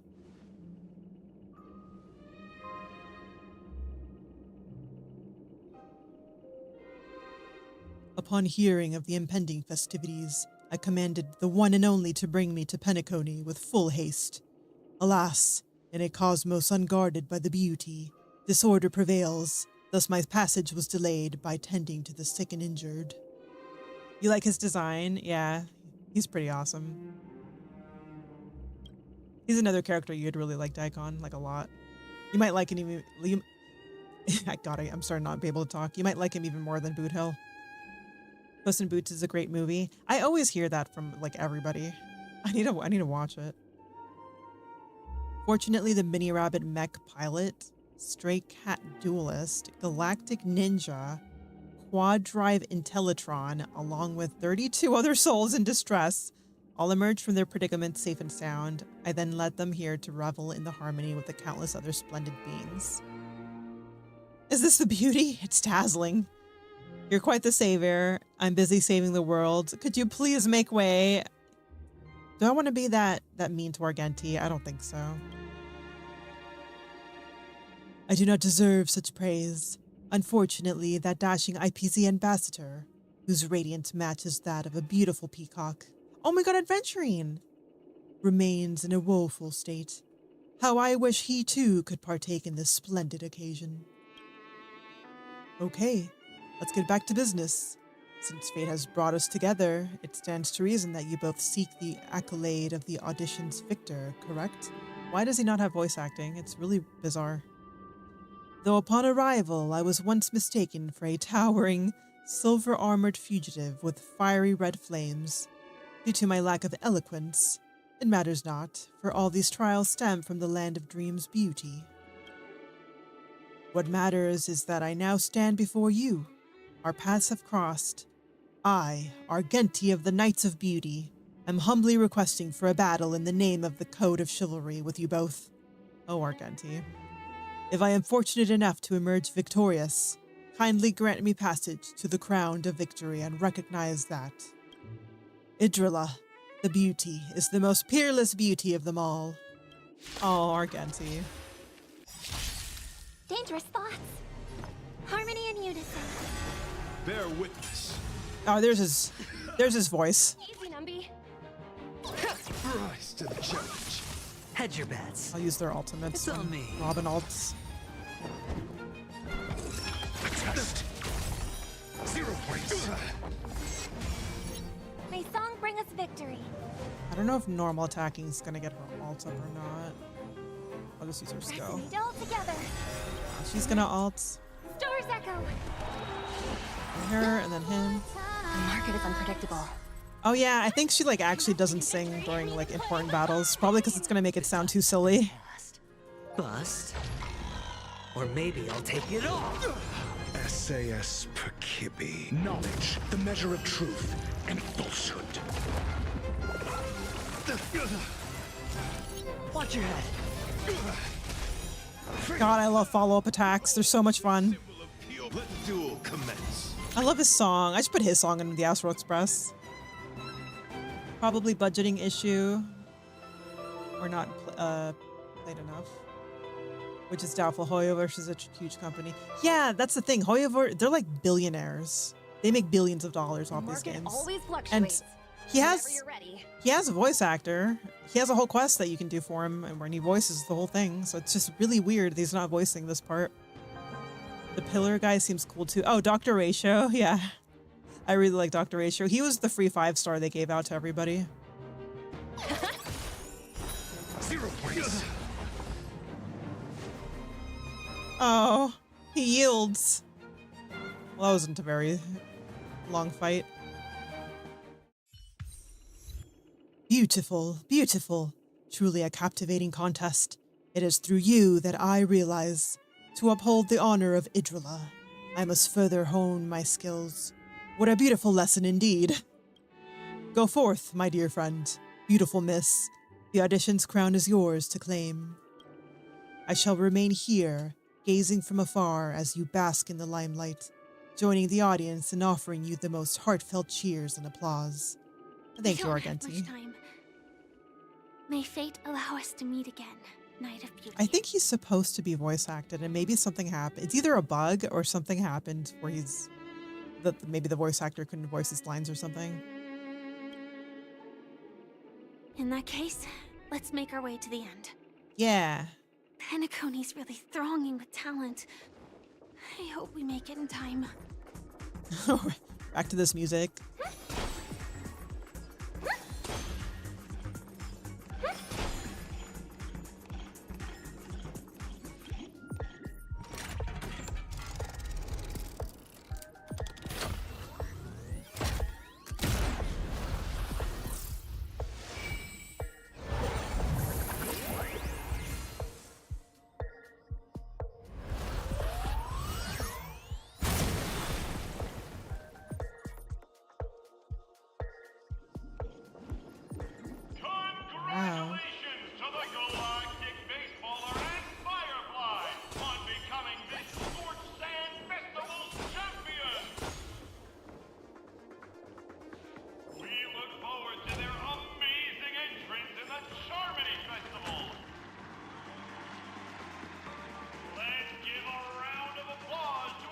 Oh, that's me. I was looking at the picture on the TVs. I thought that was adventuring for a second. All right, give me my congratulations, guys. I won fair and square, no cheating. Congratulations to the both of you on becoming the festive Robin? superstars of Or this Sunday. year's Charmony Festival. Why do I get Robin and Sunday's name mixed up? Entering the Grand Theater, I, on behalf of the organizers, extend my sincere congratulations to you, wishing you joy under their radiance. Why does it feel like we're gonna fight him? What are you doing? Yeah, why is he here? You already worked things out with the, so I don't think he was ever, like, he was ever planning on actually working things out with the Dream Master. I think he was just saying that. All I get are sincere congratulations. Where are my Stellar Jades? Give me my pulls. Your endeavors are worthy of extra recognition, and I've taken steps to ensure that. However, this reward is not a material one, but rather the opportunity for an open and honest communication between us. As previously promised, my sister, Mr. Yang, and I have met with the Dream Master. We delved into the truth about Penacony and its Stellaron, and have come to a consensus. Both I and the Oak family cannot acquiesce to your I knew it. I knew it. He was never truly on board with the plan. Like, I'm telling you, he got super, super brainwashed when he was a kid and just super influenced. Like, not even his sister could change his mind. Just as expected. We acknowledge the perspective of you, Nameless. Penacony does require change, but not as you propose. The planet of festivities cannot and will not revert to a place characterized by chaos, disorder, or anarchy. So what happened to Robin and Welt then? Where are they? Through your journey of overcoming obstacles, you must have glimpsed the essence of that era. The vulnerable ruthlessly eliminated, equality non-existent, common folk living precarious lives, eking out a dreary existence. Ultimately, only heroes like yourselves manage to achieve success. But I would dare ask, if you did not possess the special status of having a Stellaron, and you were but an anonymous and frail member among the masses, which Penacony would you prefer? He got edgy after the confessional part. About Argenti lack of voice. Either he wasn't voiced in time or they wanted to update later. Yeah, maybe. That's what I'm thinking. A dystopia for the survival of the fittest? Or a sweet dream paradise for all? There's nothing wrong with being the fittest. A sweet dream paradise doesn't sound too bad. I don't know. Why are you asking me? Yeah, I mean, what's the point of asking me? I'll be honest, I think neither are good.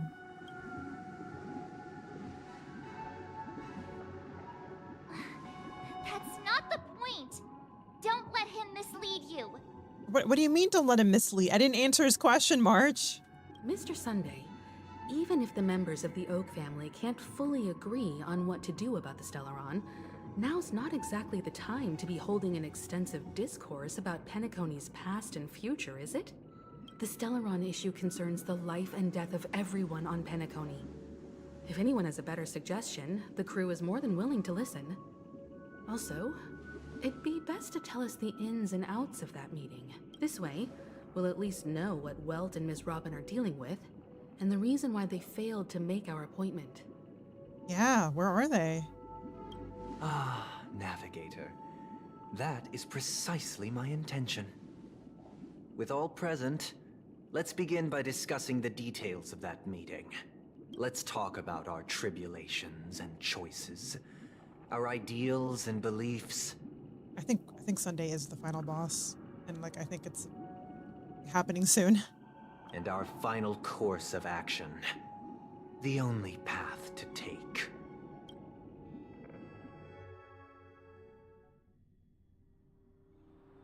Oh, okay. Well, I guess we gotta see You this mean to first. say that for the longest time, there have been scoundrels who would use the Charming Festival that I have bequeathed to the masses as a tool to realize their ambition? Indeed, Dream Master. Once the Charmony Festival begins, the Stellaron's powers, along with the song, will be broadcast across the entire planet of Penacony. And then everyone in their dreams will be unable to awaken. This is indeed surprising to me. The dreamscape is maintained by the collective effort of the 5 families. If someone were to use the Charmony Festival to recklessly disseminate the power of the Stellaron, this individual must hold a position of great authority. Do you have any suspects? I'd like to ask, did you really not know of the Stellaron's existence? I'm pretty sure. I'm pretty sure he did. I would have never thought that this nameless would point the spear at me. Quite astonishing indeed. If I have offended, the Astral Express extends its sincere apologies. But the current circumstances are dire and leave no room for meticulous inquiry. We're doing this out of concern for the Dreamscape's safety. So, if you could, please alleviate our concerns. Dude, Welt has quite a way with words. Dream Master, it's just to prove that the Charmony Festival has nothing to do with the Stellaron. If we're being overly cautious, I will return to the stage to offer tribute in song, just per the arrangement. Adam Michael Gold is the one voicing Argentine. He's a stuntman in Hollywood. Wow. Sunday, Robin. I've watched you two grow up and know your dispositions like the back of my hand. Both of you, right now, can surely be lauded as their most devout advocates. I already know your resolve. He's expensive. Yeah, I can imagine so. The magnitude of this matter is enormous and cannot be taken lightly. Since Mr. Yang has asked with such earnestness, I will personally respond in kind. If there is a need, the entire Oak family will be mobilized to heed your call.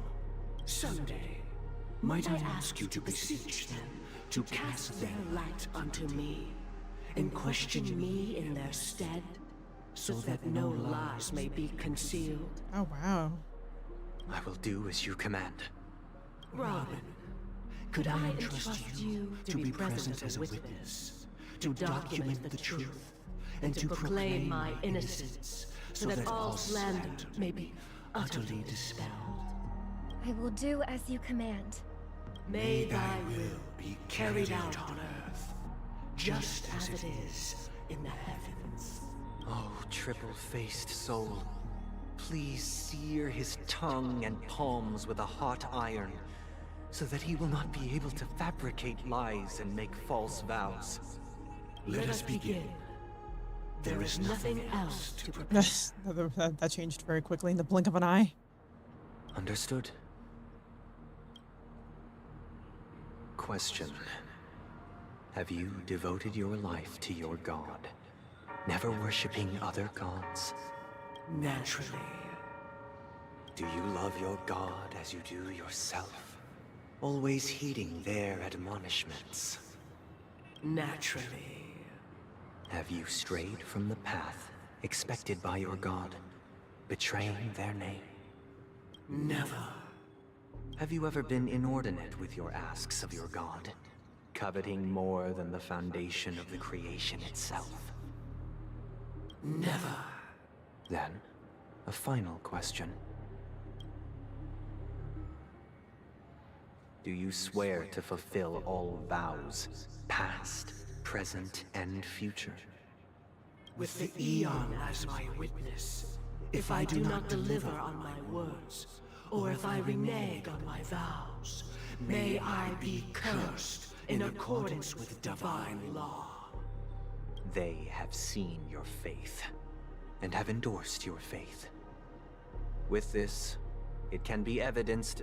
Just a moment. Well, it's like, hold up. 1 second. What is it, Mr. Yang? You don't gotta snap at him like that, Sunday, okay? He's just concerned. I have another question I hope to have answered. To my understanding, the family's harmony and prosperity have never relied on so-called divine laws. The god you both mentioned, are they truly Shipe? Ooh. Mr. Yang should know that those belonging to the family toil together as if they were kin, embracing solidarity and unity under their light. All duplicity is laid bare before the harmony. Such a delicate and complex symphony. Which other god could perfectly harmonize this, if not for the great one, Shipe? Perfectly harmonize. Therein lies the problem. It isn't an outsider lurking in the shadows who changed the harmony, but a dissonance that has surreptitiously emerged from within this very symphony itself. In the distant past, there existed an Eon. With one flick of the wrist, they crafted the laws of the cosmos. Their followers formed the Beyond the Sky Choir, spreading solemn and reverent hymns throughout the universe. Later, they fell. The route traversed by this Eon clashed with the harmony, ultimately being absorbed and fused into it.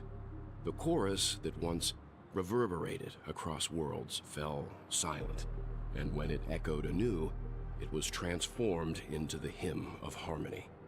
Though an Eon may perish, paths with no masters still linger. In the all-forgiving harmony, echoes of bygone dissonance may subtly arise. Mr. Yang. So what, they're worshipping a god that fell a long time ago? Kind of like Argenti's god. Technically perished a long time ago, but Argenti's still looking for her. Being overly astute can be a detriment. Especially when you find yourself alone. Okay. And without allies. Okay, Mr. Threat. So this is how it is. For the sake of our grand cause, Sunday, please afford these two an opportunity to rest. What?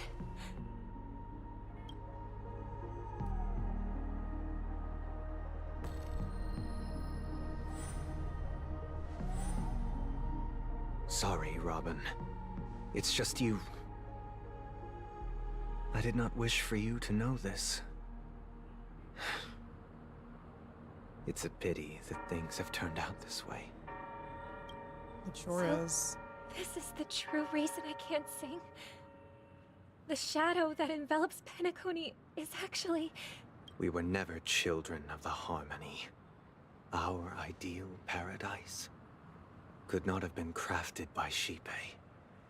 True bliss can only be guaranteed by the one who transcends the many. I'm still not getting it. I don't know which Eon they're talking about. I don't know which path they're talking about. I'm trying to figure it out. I don't know what it is. Within the foundation of law, humanity establishes civilization, and through harmony, we obtain order. Oh, they follow the path of order. That makes sense. I guess that Eon disappeared. That's the one Walt was talking about that got absorbed into harmony.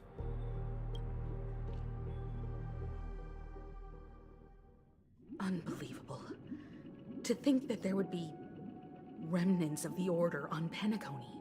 What have you done with Mr. Yang and Miss Robin? Don't worry. I just gave them some time alone to ponder their fates. Ponder their fates. You should know that these actions make you an enemy of the Astral Express. Yeah, you don't want to be our enemy, boy. Should we need to stand against the Nameless, it would only be myself and the Oak family involved. But we haven't reached that point yet, have we? I mean, I'd say we have. You kind of have our friend. Your efforts for the justice of Penacony are evident to everyone, and have been widely observed. Want to talk terms with us? Stop beating around the bush and get to the point. Give Mr. Yang back to us now. Yeah, no. We don't need to talk terms. You're going to give us Mr. Yang back. Oh, I intend to. But that hinges on the outcome of this negotiation. If it is the order that drove you to imprison Welt and Robin, and you're using them to coerce our compliance, then there'll be no point in entertaining any type of discussion. You're mistaken, Miss Himiko. They are in very safe hands. And just as the family has always proclaimed, no one can be harmed in the dreamscape, least of all in the beautiful new world belonging to the Order. Penacony and the entire universe have witnessed far too much innocent bloodshed. The strong wield their blades against the weak, and the victors push the vanquished to the brink of life. Natural selection. The world abides by this principle, establishing the well-being of humanity atop the corpses of the downtrodden. Only we, or rather, I, possess the power to put an end to this farce. So you've decided to resurrect a dead Eon? What? No one's ever done such a thing. Wow. If Miss Himiko is interested, let's draw back the veil and speak candidly. I've always firmly believed that people can understand one another through peaceful means. But how would you be able to bring back the Aeon of Order if it got absorbed into Harmony? I'm willing to divulge the unembellished truth as to the intentions of the Order's Pathstriders, so that you will make better judgment for the Astral Express, for Penacony, and for this stretch of the universe. Words can hardly do justice to the beauty of that ideal. I have to sleep soon. As much as I hate to sleep, I have to work tomorrow. Oh, I'm sorry, Flame. I'm sorry. Yeah, don't be sleep deprived for work. I know what that's like. It's awful. Thank you for coming. I'm assuming this story will be done very soon. It feels like we're at the end. We're at the final boss soon. I imagine so. And like I'll have the VOD up on my channel. Maybe in the future I'll edit it down to just do highlights or something in a video. I don't know. So, come with me, everyone. Let us retrace our steps and see once again where this road leads. Huh? Where'd he go? Welcome. This isn't any location in Penacony's dreamscape. It's my inner world. The reason the scenery before you remains unchanged is because your consciousness has drawn on similar concepts to fill in the gaps. You've imprisoned us? When their right mind would expose their inner self like this. That means... Keep it the same as it. Oh no, yeah. I'm gonna keep it up on my channel. Like I'm not deleting it ever. Even if later I decide to edit it a little bit to make a shorter video, I'm still gonna keep the full unedited version up. Did you do the same to Welt? It's a tuning process, stronger in effect and more draining on the mind. The gray-haired guest has experienced it before, so he should understand what it entails. Tuning allows you to intuitively grasp my feelings, which also means that I cannot hide anything from you. Now, everyone, please look at the huge screen. The road we once took begins here. From this point on, you will witness the numerous decisions I've faced. I've selected a portion of these to share with you. I'm trying to see. Oh, Hyokin! Hi! It's been so long. How are you? I was saying I'm trying to see how much longer this is without spoiling anything in it, because like this is way longer than I thought it was gonna be. I thought at most the story would be like around 4 hours. And it feels like we're at the end, but like it's not like I know. Make it a funny edit like a normal episode. Well, yeah, I plan to. Yeah, I'm trying to see like how much longer there is, because if there's still like a lot left, I might have to call it, you know, whenever I'm out of these cutscenes, and just do like a part 2 to it some other day.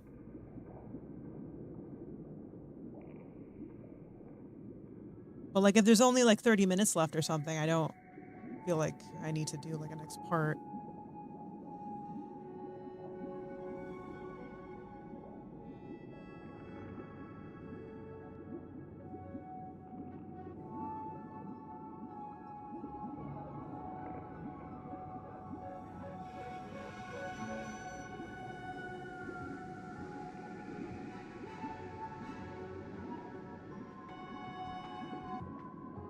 You've been good? That's good. Glad I got to catch some of this. Do you play Star Rail? Do you play Star Rail, Hyokin?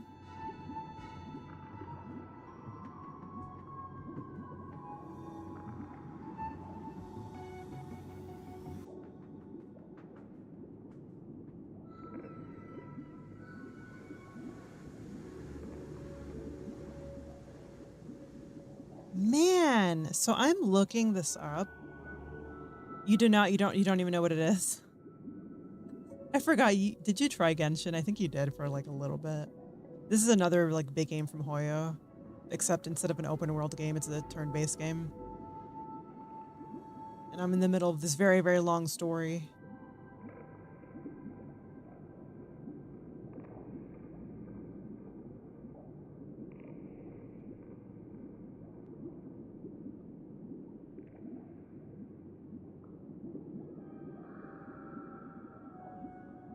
Wow, either I'm slow. Oh my God. I think I'm looking it up. I think I'm only halfway done with the story. And if that's the case, I might have to just, as soon as, you know, these cutscenes finish, I might have to actually just call it and just do a part 2 a different day. That's so long. Mind you, this is only the third part to this story. Well, not only. This is already the third part to this Penacona story. There were 2 other updates with the first 2 parts of the story.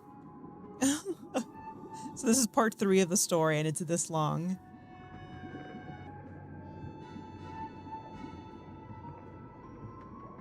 So I'm not sure exactly how long I've been streaming for. You played Genshin for like a week at most. Yeah, that's what I remember. I kind of stopped playing Genshin. No, like way forever ago. And then now I'm just super into this. This is like way more manageable too with like work.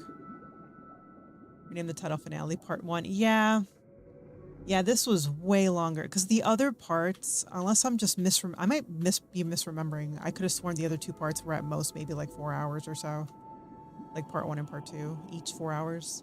This one by itself, according to this video, is around 7.5 hours. Like, oh my God. I might have to save the rest of it for another time, which really sucks.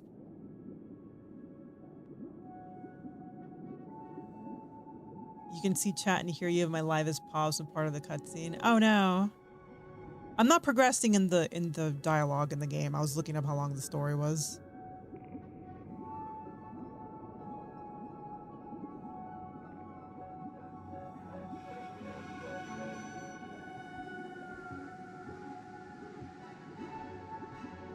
Yeah, I'm gonna get through this, and then I may have to do the rest of it a different day. No, you're not dumb. I believe after going through similar predicaments, you'll be able to better understand my thoughts. Let's begin. The first decision. A story about a baby bird. This story happened when Robin and I were very young. We were victims of the Stellaron disaster, and the family's Mr. Gopher Wood, who would later become the Dream Master of Penacony, saw that we siblings had no one to turn to and took us in. Later on, Robin and I lived a time with nary a care in the world.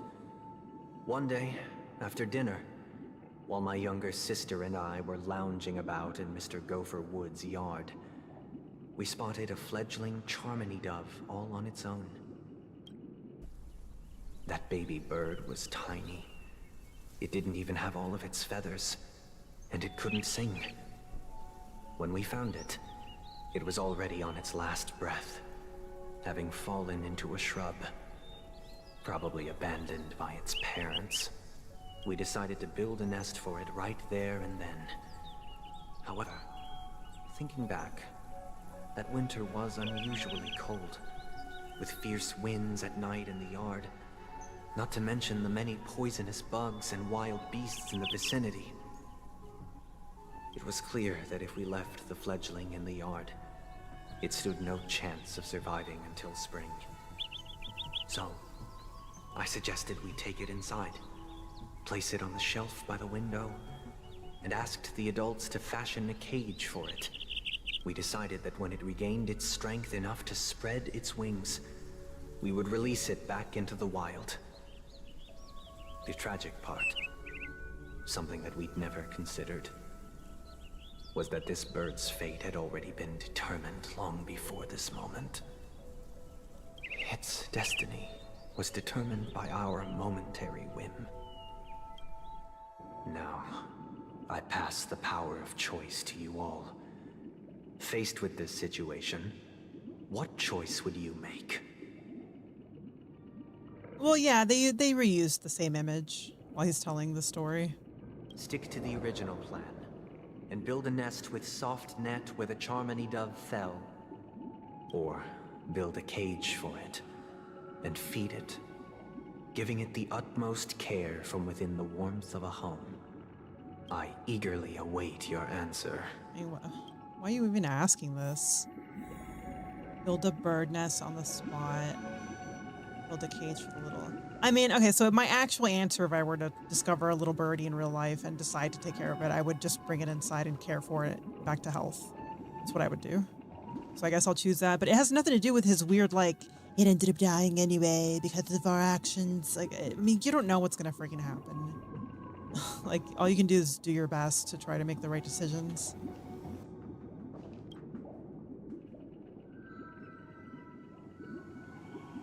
Yeah, make the decision. I'm happy to see that you made a choice similar to ours. If your mind is made up, let me reveal the outcome of this choice. I guess it's gonna die anyway. We passionately nursed it back to health, preparing only the best food for it every day. We even preened its feathers. Later, on the day that Robin left Penacony, we opened the cage door and let it fly back into the sky. I watched it for a long while by the window, probably about 3 or so days.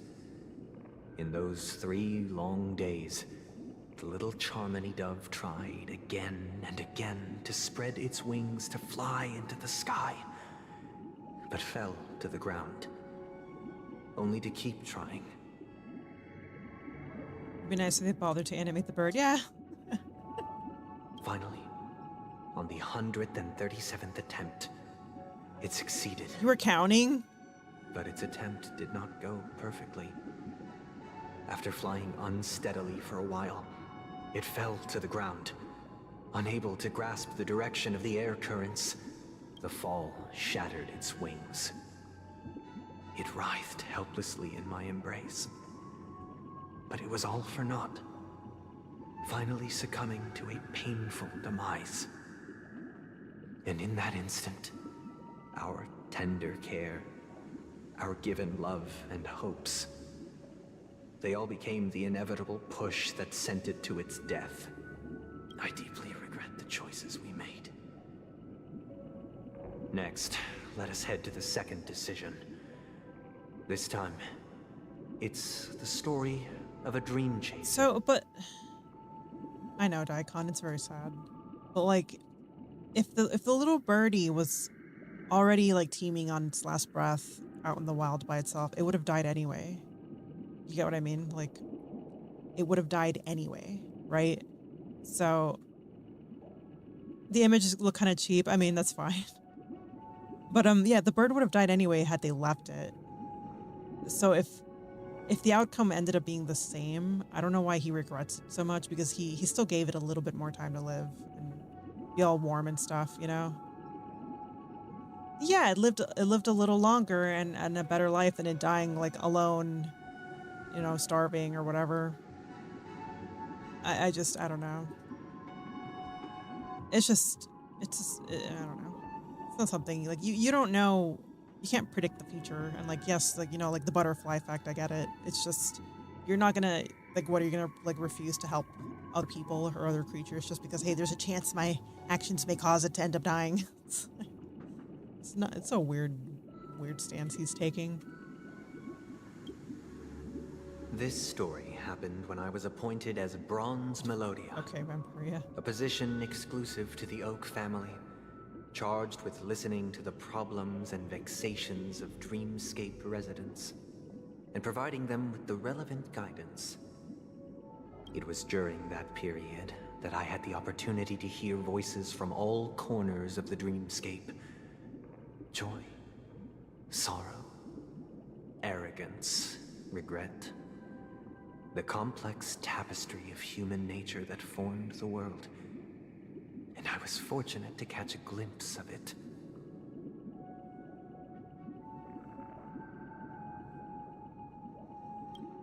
He was a dream chaser, and an illegal stowaway. Just like the rest of them, he came to Penacony in search of a better life. Except that, to most people, the price he paid, I suppose you could say it was everything. So now he's talking about that guy that, like, sold everything and sold his children to slavery to come to Penacony. He told me, I sold everything I could at home. The house, the land, even his 2 children. He said he could not afford to raise them, and that at least they could eat if they lived as slaves. He had a plan in place. He would buy back his children once he had made his fortune, and enjoy Penacony's beautiful dream with them.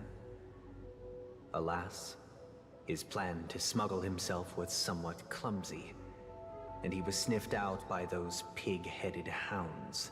After hearing the Dream Chaser's story, I immediately appealed to the Bloodhound family to cease their pursuit. That way, at least he could live peacefully. But I was still too naive to the ways of the world. I did not anticipate that what I thought was a kind gesture would later lead to dire consequences. Let me guess, he became a criminal. I'll tell you the outcome soon. For now, I'd like you all to make a choice. Will you do as I did, and try to convince the Bloodhound family to stop their pursuit, so that the Dream Chaser may live peacefully and realize his wishes? Or will you remain silent, leaving him to languish while the hounds are hot on his heels, until his inevitable judgment arrives? I don't know. I mean, it's the only thing he did. Everyone's decisions. Who knows? Perhaps they might even alter the outcome of this tragedy. I mean, if the only thing he did was tell the hounds to stop chasing him and he didn't do anything else, you know, obviously something bad happened. He's gonna tell us after I make my choice. I mean, you could have done a little more Sunday. Like, maybe instead of just telling the hounds to stop, maybe help this guy out a little bit. Help him find opportunities. You don't have to, like, give him a ton of money and just make him cheat his way to fortune. But, like, I don't know, help him find a job and, like, get opportunities and stuff. That's how I would do it. I wouldn't just tell the Bloodhounds to stop, right? But I guess if I have to pick one of these two, I mean, I guess if I had to pick one of these two, I would choose this one. Did he end up becoming, like, addicted to Penacony or something? Is that what happened? I'm honored to witness you arriving at the same decision. Out of respect, I'll share with you the dire consequences that my choice back then brought about. He has a lot of baggage. He really does. First, the outcome. He attained major success. After avoiding capture, he ran a business for a few years very quickly making a name for himself, elevating his status. He might not have become a tycoon like old Audie, but he was considered a character of excellent repute. Okay, and then what happened? Obviously something bad happened. Now then, did he realize the wish he set out to achieve? No. The last time I saw him was in the real world, where the hounds were going to permanently exile him, and I was the accompanying bronze melodia. The mission was simple. Listen to the criminal's repentance. Wait, why? I thought you told the hounds to stop pursuing him. It's like, why did you do something to make them want to exile him? He told me the reason he was in this predicament was because he conspired to usurp the head of the Alfalfa family. Oh. When I asked him about his 2 children, he instead responded with a question. Oh my god. What children? Wow. So it's not exactly what I predicted, but I was thinking either he'd be a criminal or he'd just be so addicted to Penacony that he'd kind of like, I didn't say the rest of it, but you know, like kind of just like not really bother buying his children back or doing what he set out to do. He sounded like a philosophical teacher. Yeah. That's what this all is. It feels like it's all philosophy and stuff. And ethics. But these are very like difficult questions and things. My heart aligned with the harmony, and the good deed I dared to undertake held no value, turning instead into a wrong. Well, no, that's just not how you look at it. It created a lamentable oppressor and countless oppressed individuals. That's just not how you look at it, man. Like, it's not, what he did was still morally like a nice thing to do, instead of just letting the hounds just kind of like get him right off the bat where he couldn't even try. I mean, after that, if the guy, you know, turns into an asshole or a criminal and forgets about his children, that's not Sunday's fault for being nice. But that's why I was saying before, like, instead of just telling the hounds to not chase him anymore and then leaving him be, like, help him a little bit. Or at least find out who his children are. Help them. I don't know. As to your choice, I once again offer my heartfelt apologies. Next comes the third and final decision. It reminds me of that anime Monster, which I never finished, but where, you know, the main character who's a doctor decides to save the life of a little boy in the hospital instead of, I think it was instead of doing surgery on like some really rich person or important person, he chose to save the little boy instead, even though he wasn't supposed to. And it sounds super great, but the little boy it grows up. Yeah, you've seen it. The little boy grows up to be, well, a monster, as the anime is called. Very interesting stuff. I need to finish that anime. And the story this time is my own. I mean, it just feels like it shouldn't mean that you're too afraid to help people because they might turn into terrible people. That's like not really your fault. This story happened the day I was appointed the Oak family head. At that time, Mr. Gopherwood was the current Dream Master, and as per his wish, we had a private conversation.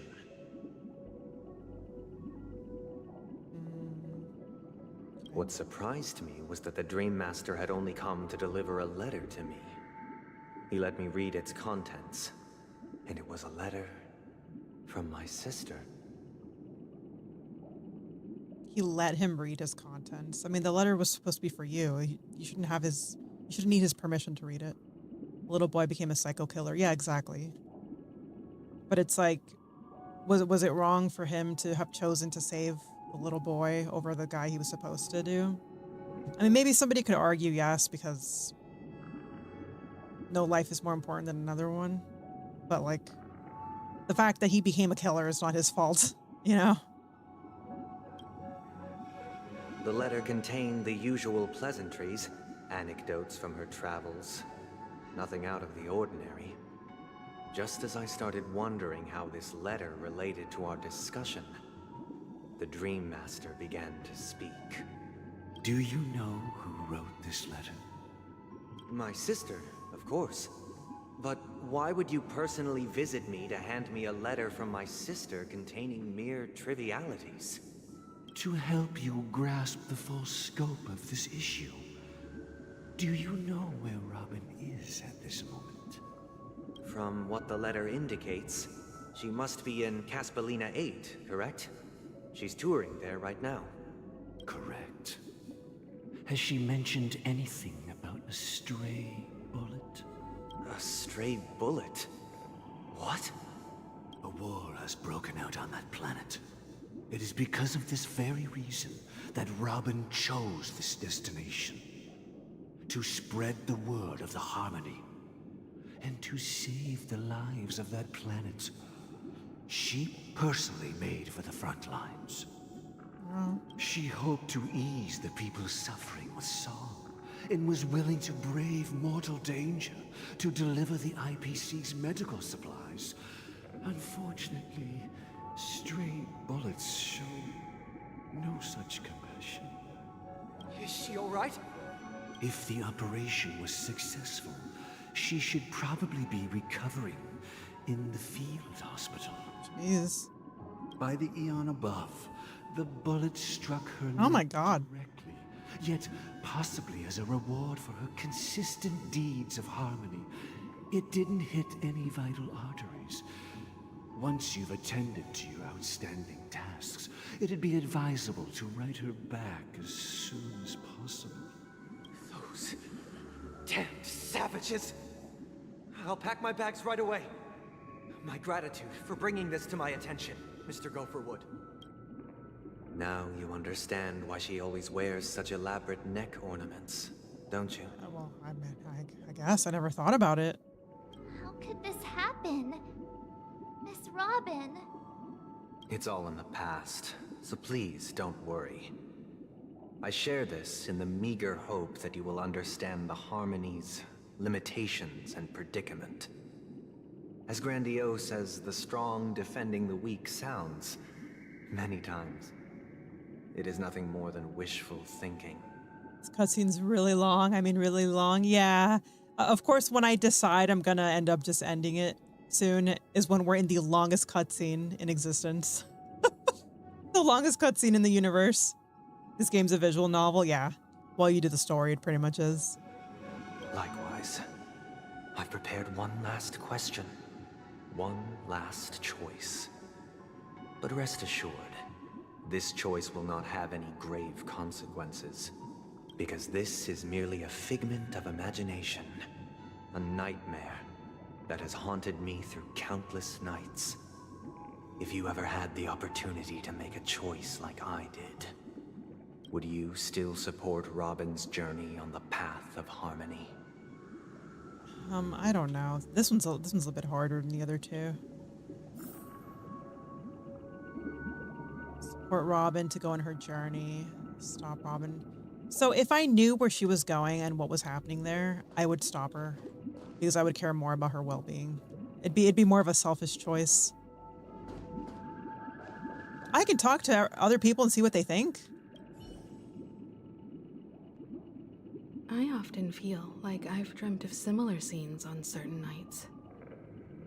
In the dream, I see blurred. Their confusion and fear are lucid to me. But I also remember, if Mr. Sunday's question lead with each trailblaze, dangers and tribulations will surely follow.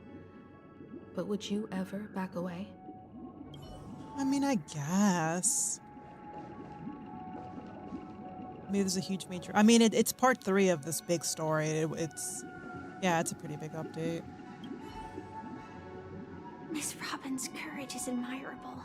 Admirable. And here I was thinking she was just another superstar celebrity. But the fact that she's also Mr. Sunday's younger sister?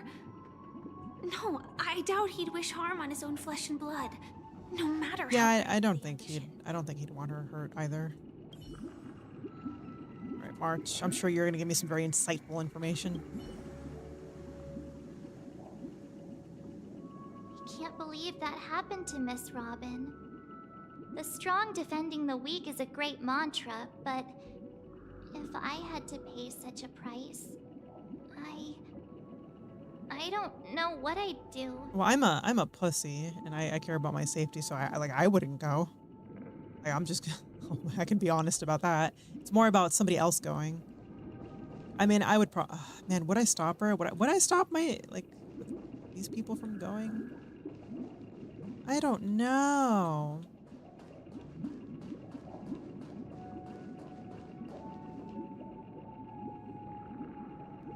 So huge might cost a lot of money to pay the voice actors. I mean, yeah.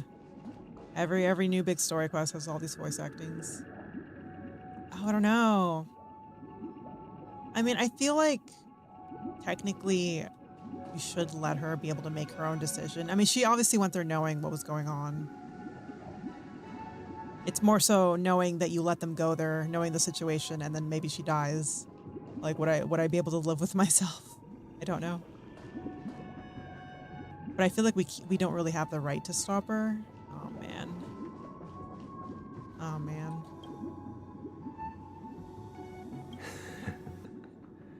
I see. I am now aware of everyone's stances.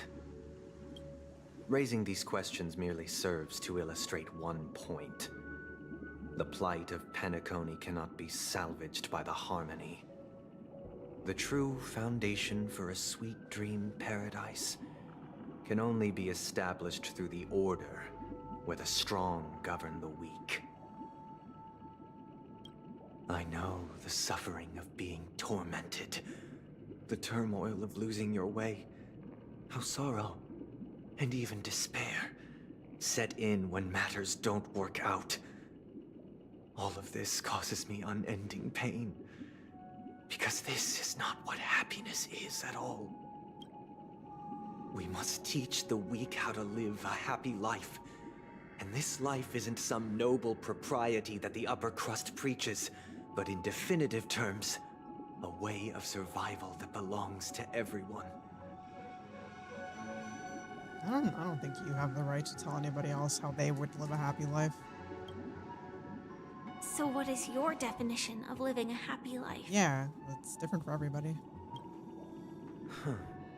Good question. Human consciousness is fundamentally an illusion, a cage known as self-worth. People lured in by this illusion make mistakes, yet still ask that external influences bear the burden. When one mistake after the next permeates the masses, they become impossible to trace.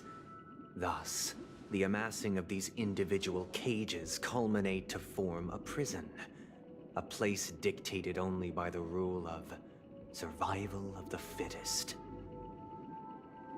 Nature is always accompanied by predation and sacrifice. Its antithesis is known as order. That is what I want to do.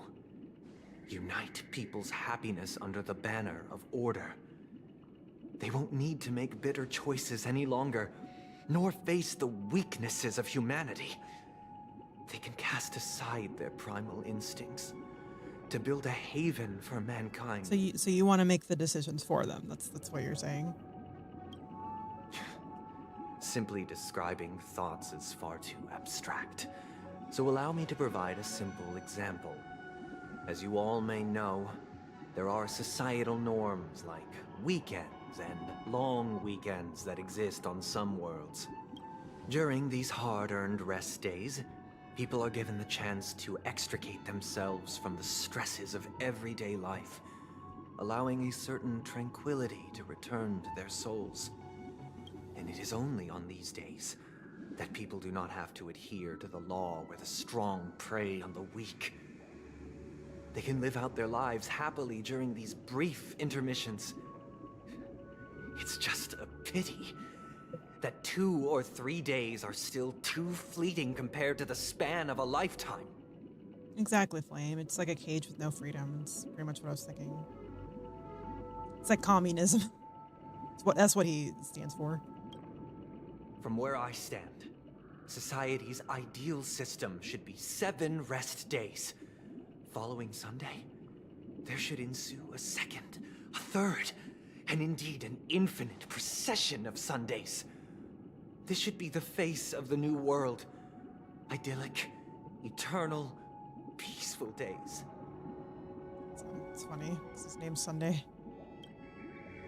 And thus, every person can return to their base selves in this utopia.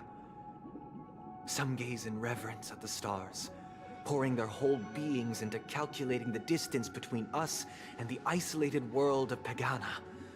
Meanwhile, some seek refuge in quiet corners, holding one another, unencumbered by the chains of unwelcome obligations. Did you guys notice the text moving up and down? It's weird. There would be no need to bear the hardships of reality. Only in this way can humanity face the inevitable end with the purest of spirit, living a life of dignity. This is what it is to live in bliss. Yeah, it's like, is it paid? I mean, I guess nobody's making any decisions of their own. So I don't know, maybe the weird utopia he's thinking of, you wouldn't really have to worry about something like money. Miss Firefly, you who are stricken with entropy loss syndrome. That's the name of it. You of all would surely understand this. Entropy loss syndrome. Space cancer. But I guess the dream world's kind of like what he's envisioning, because time doesn't pass there and everyone's just kind of like living blissfully. It's just all fake.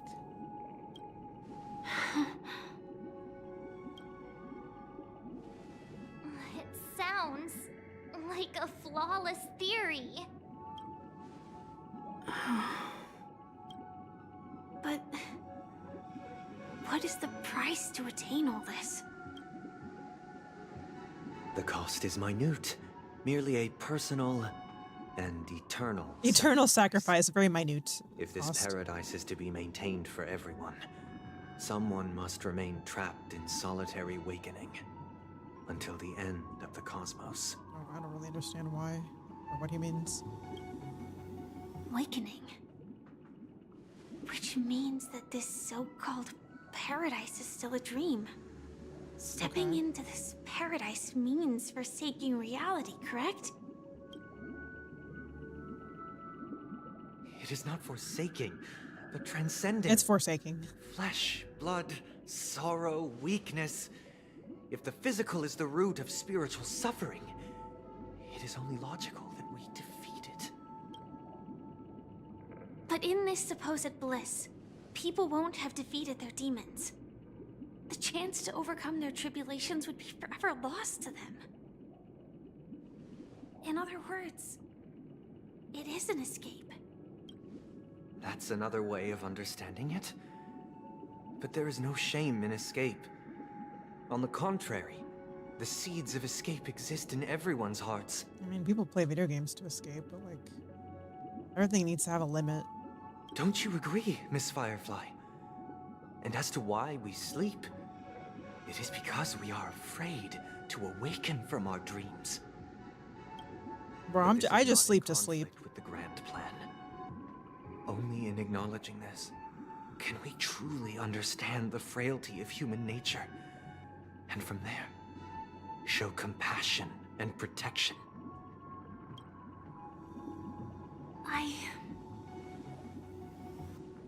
I admit that you are a born leader.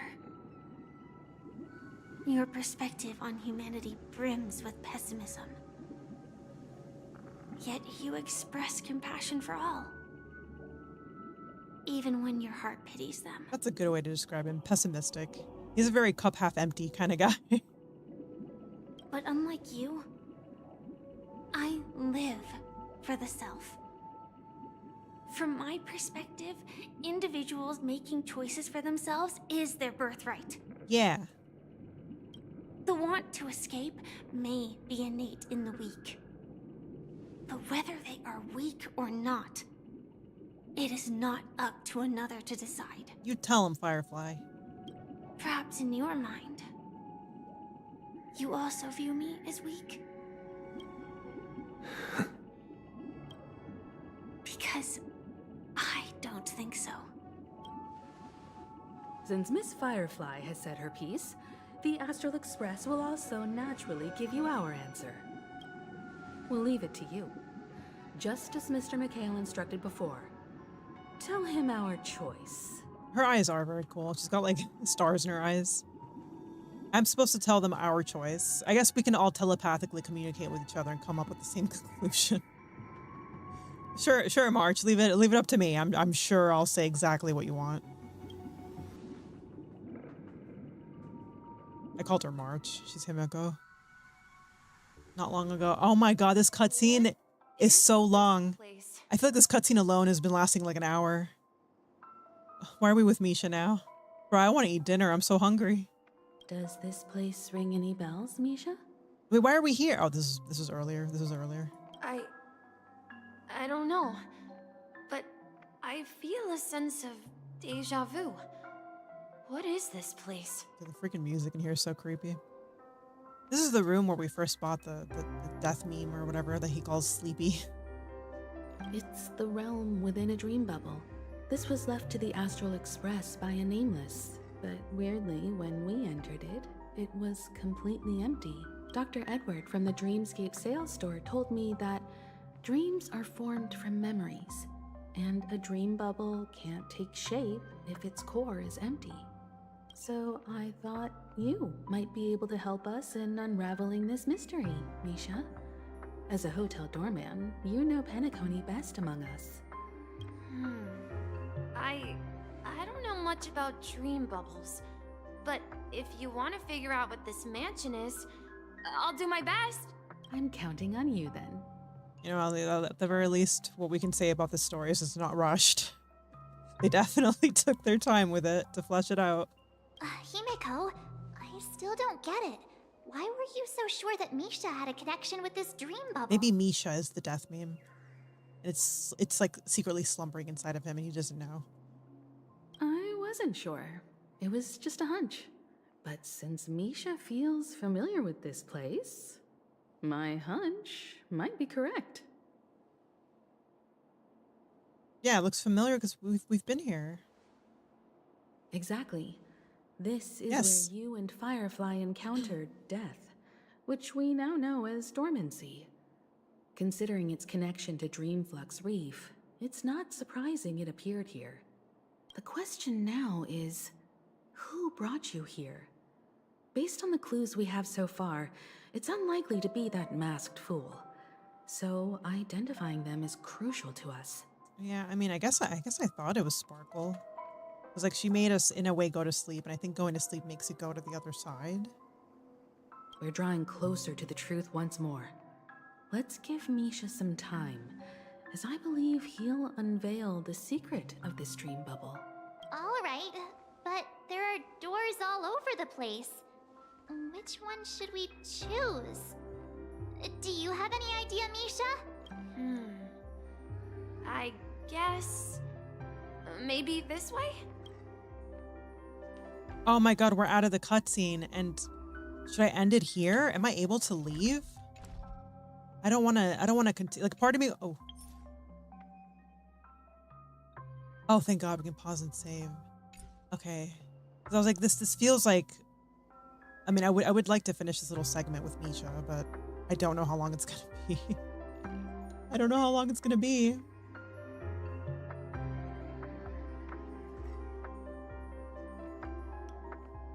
Now I'm looking it up, and I think this section alone is gonna be like 40 freaking minutes or longer.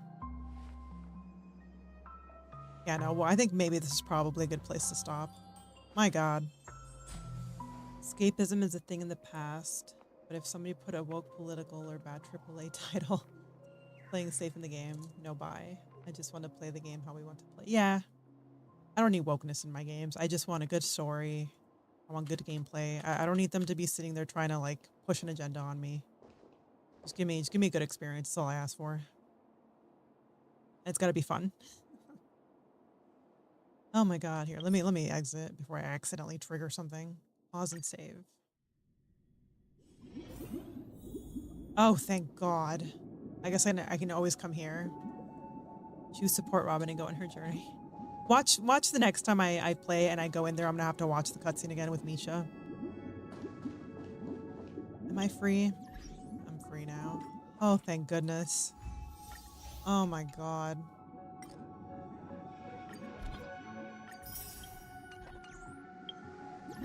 How many bowls do I have? Wow. And I'll pull a little bit before I end stream. I still haven't done my dailies, but that's okay. Trying to get this bitch's weapon.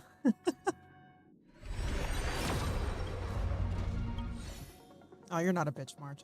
March. Oh my, why am I calling everybody March? Robin.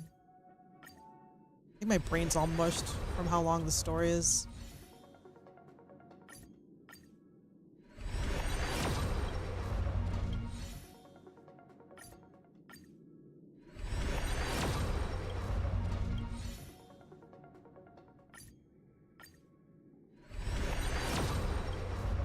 I'm probably not gonna get it yet. Oh, I need like 6 more. Or not 6 more. 7 more. I can't buy any here. That's fine. When I do my dailies, I'll get more. Ooh, I got an achievement. I got some from here. Commune with the Watchmaker. Defeat Penacony's Custodian of Justice. Oh, Argenti. Is our last poll? Yeah, that's fine. Good night. Thank you for coming. Hope you sleep well. Hope your day goes well tomorrow. I'm probably not going to stream tomorrow because I have to do, you know, the model stuff tomorrow, and I plan to spend the whole day on it. I'm probably going to finish all that up by next week. Hopefully, like everything that I have to do for that. And then I might stream next week. I'll have to see. I'll give a heads up. But yeah, goodbye, Flame.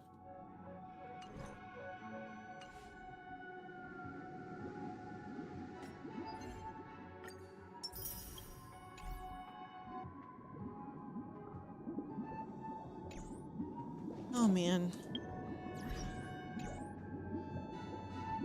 Yeah, I'm going to stop for now. I'm trying to think. I need to look at my schedule. Because the next part for this might have to wait like a good minute. It might have to wait a hot minute. Yeah, because next week I'm off for like a few... I have PTO next week that I was supposed to cancel, but I didn't. And hopefully throughout those days I'll get this model done and whatever I need for it done. And then if I can finish before my days off are done, I'll probably finish up the second half of this story that day. I'll have to spend another day just doing the second half of it. Maybe I'll start earlier. Hopefully there won't be any more technical issues. You know, the maintenance man shouldn't come again that day. So that's the plan. If anything, I'll announce it. But yeah, thanks for coming. Thanks for coming, Radish. I don't know why I called you Radish. Daikon. I'll see you guys. Bye-bye. Is it the same model as your avatar? No. So the model I'm talking about is for somebody else because I've never ever created a model before. They're kind of like my guinea pig because they want a model, and you know I'm willing to just do it for them so I can learn. And that whole endeavor is almost done. It's the reason why I haven't fully gone into making my videos yet. Again, I'm trying to just get that done for them, and it's almost done. By next week, it should all be done, and I will actually get back into Pokemon and stuff and be making videos. But I do want to have my own VTuber model one day. So in the far future, like once I'm already making videos again, probably in between them, I'll slowly work on my own model. I have to like finish deciding on a design for her, and then I'll sit there and make my own model so you guys can actually look at something instead of just me being completely faceless. She'll be kind of similar to my avatar, not quite. I drew that little avatar I use like super quick, just to have something on my channel. It was the same with my like really easy, really simple, really quickly done banner on my channel. Just did it really quick just so I had something on my channel. But yeah. Anyway, I'm starving. I'm gonna go have dinner. You should go to sleep, Flame, and you should have a good night. Thanks for coming, guys. I'll see ya.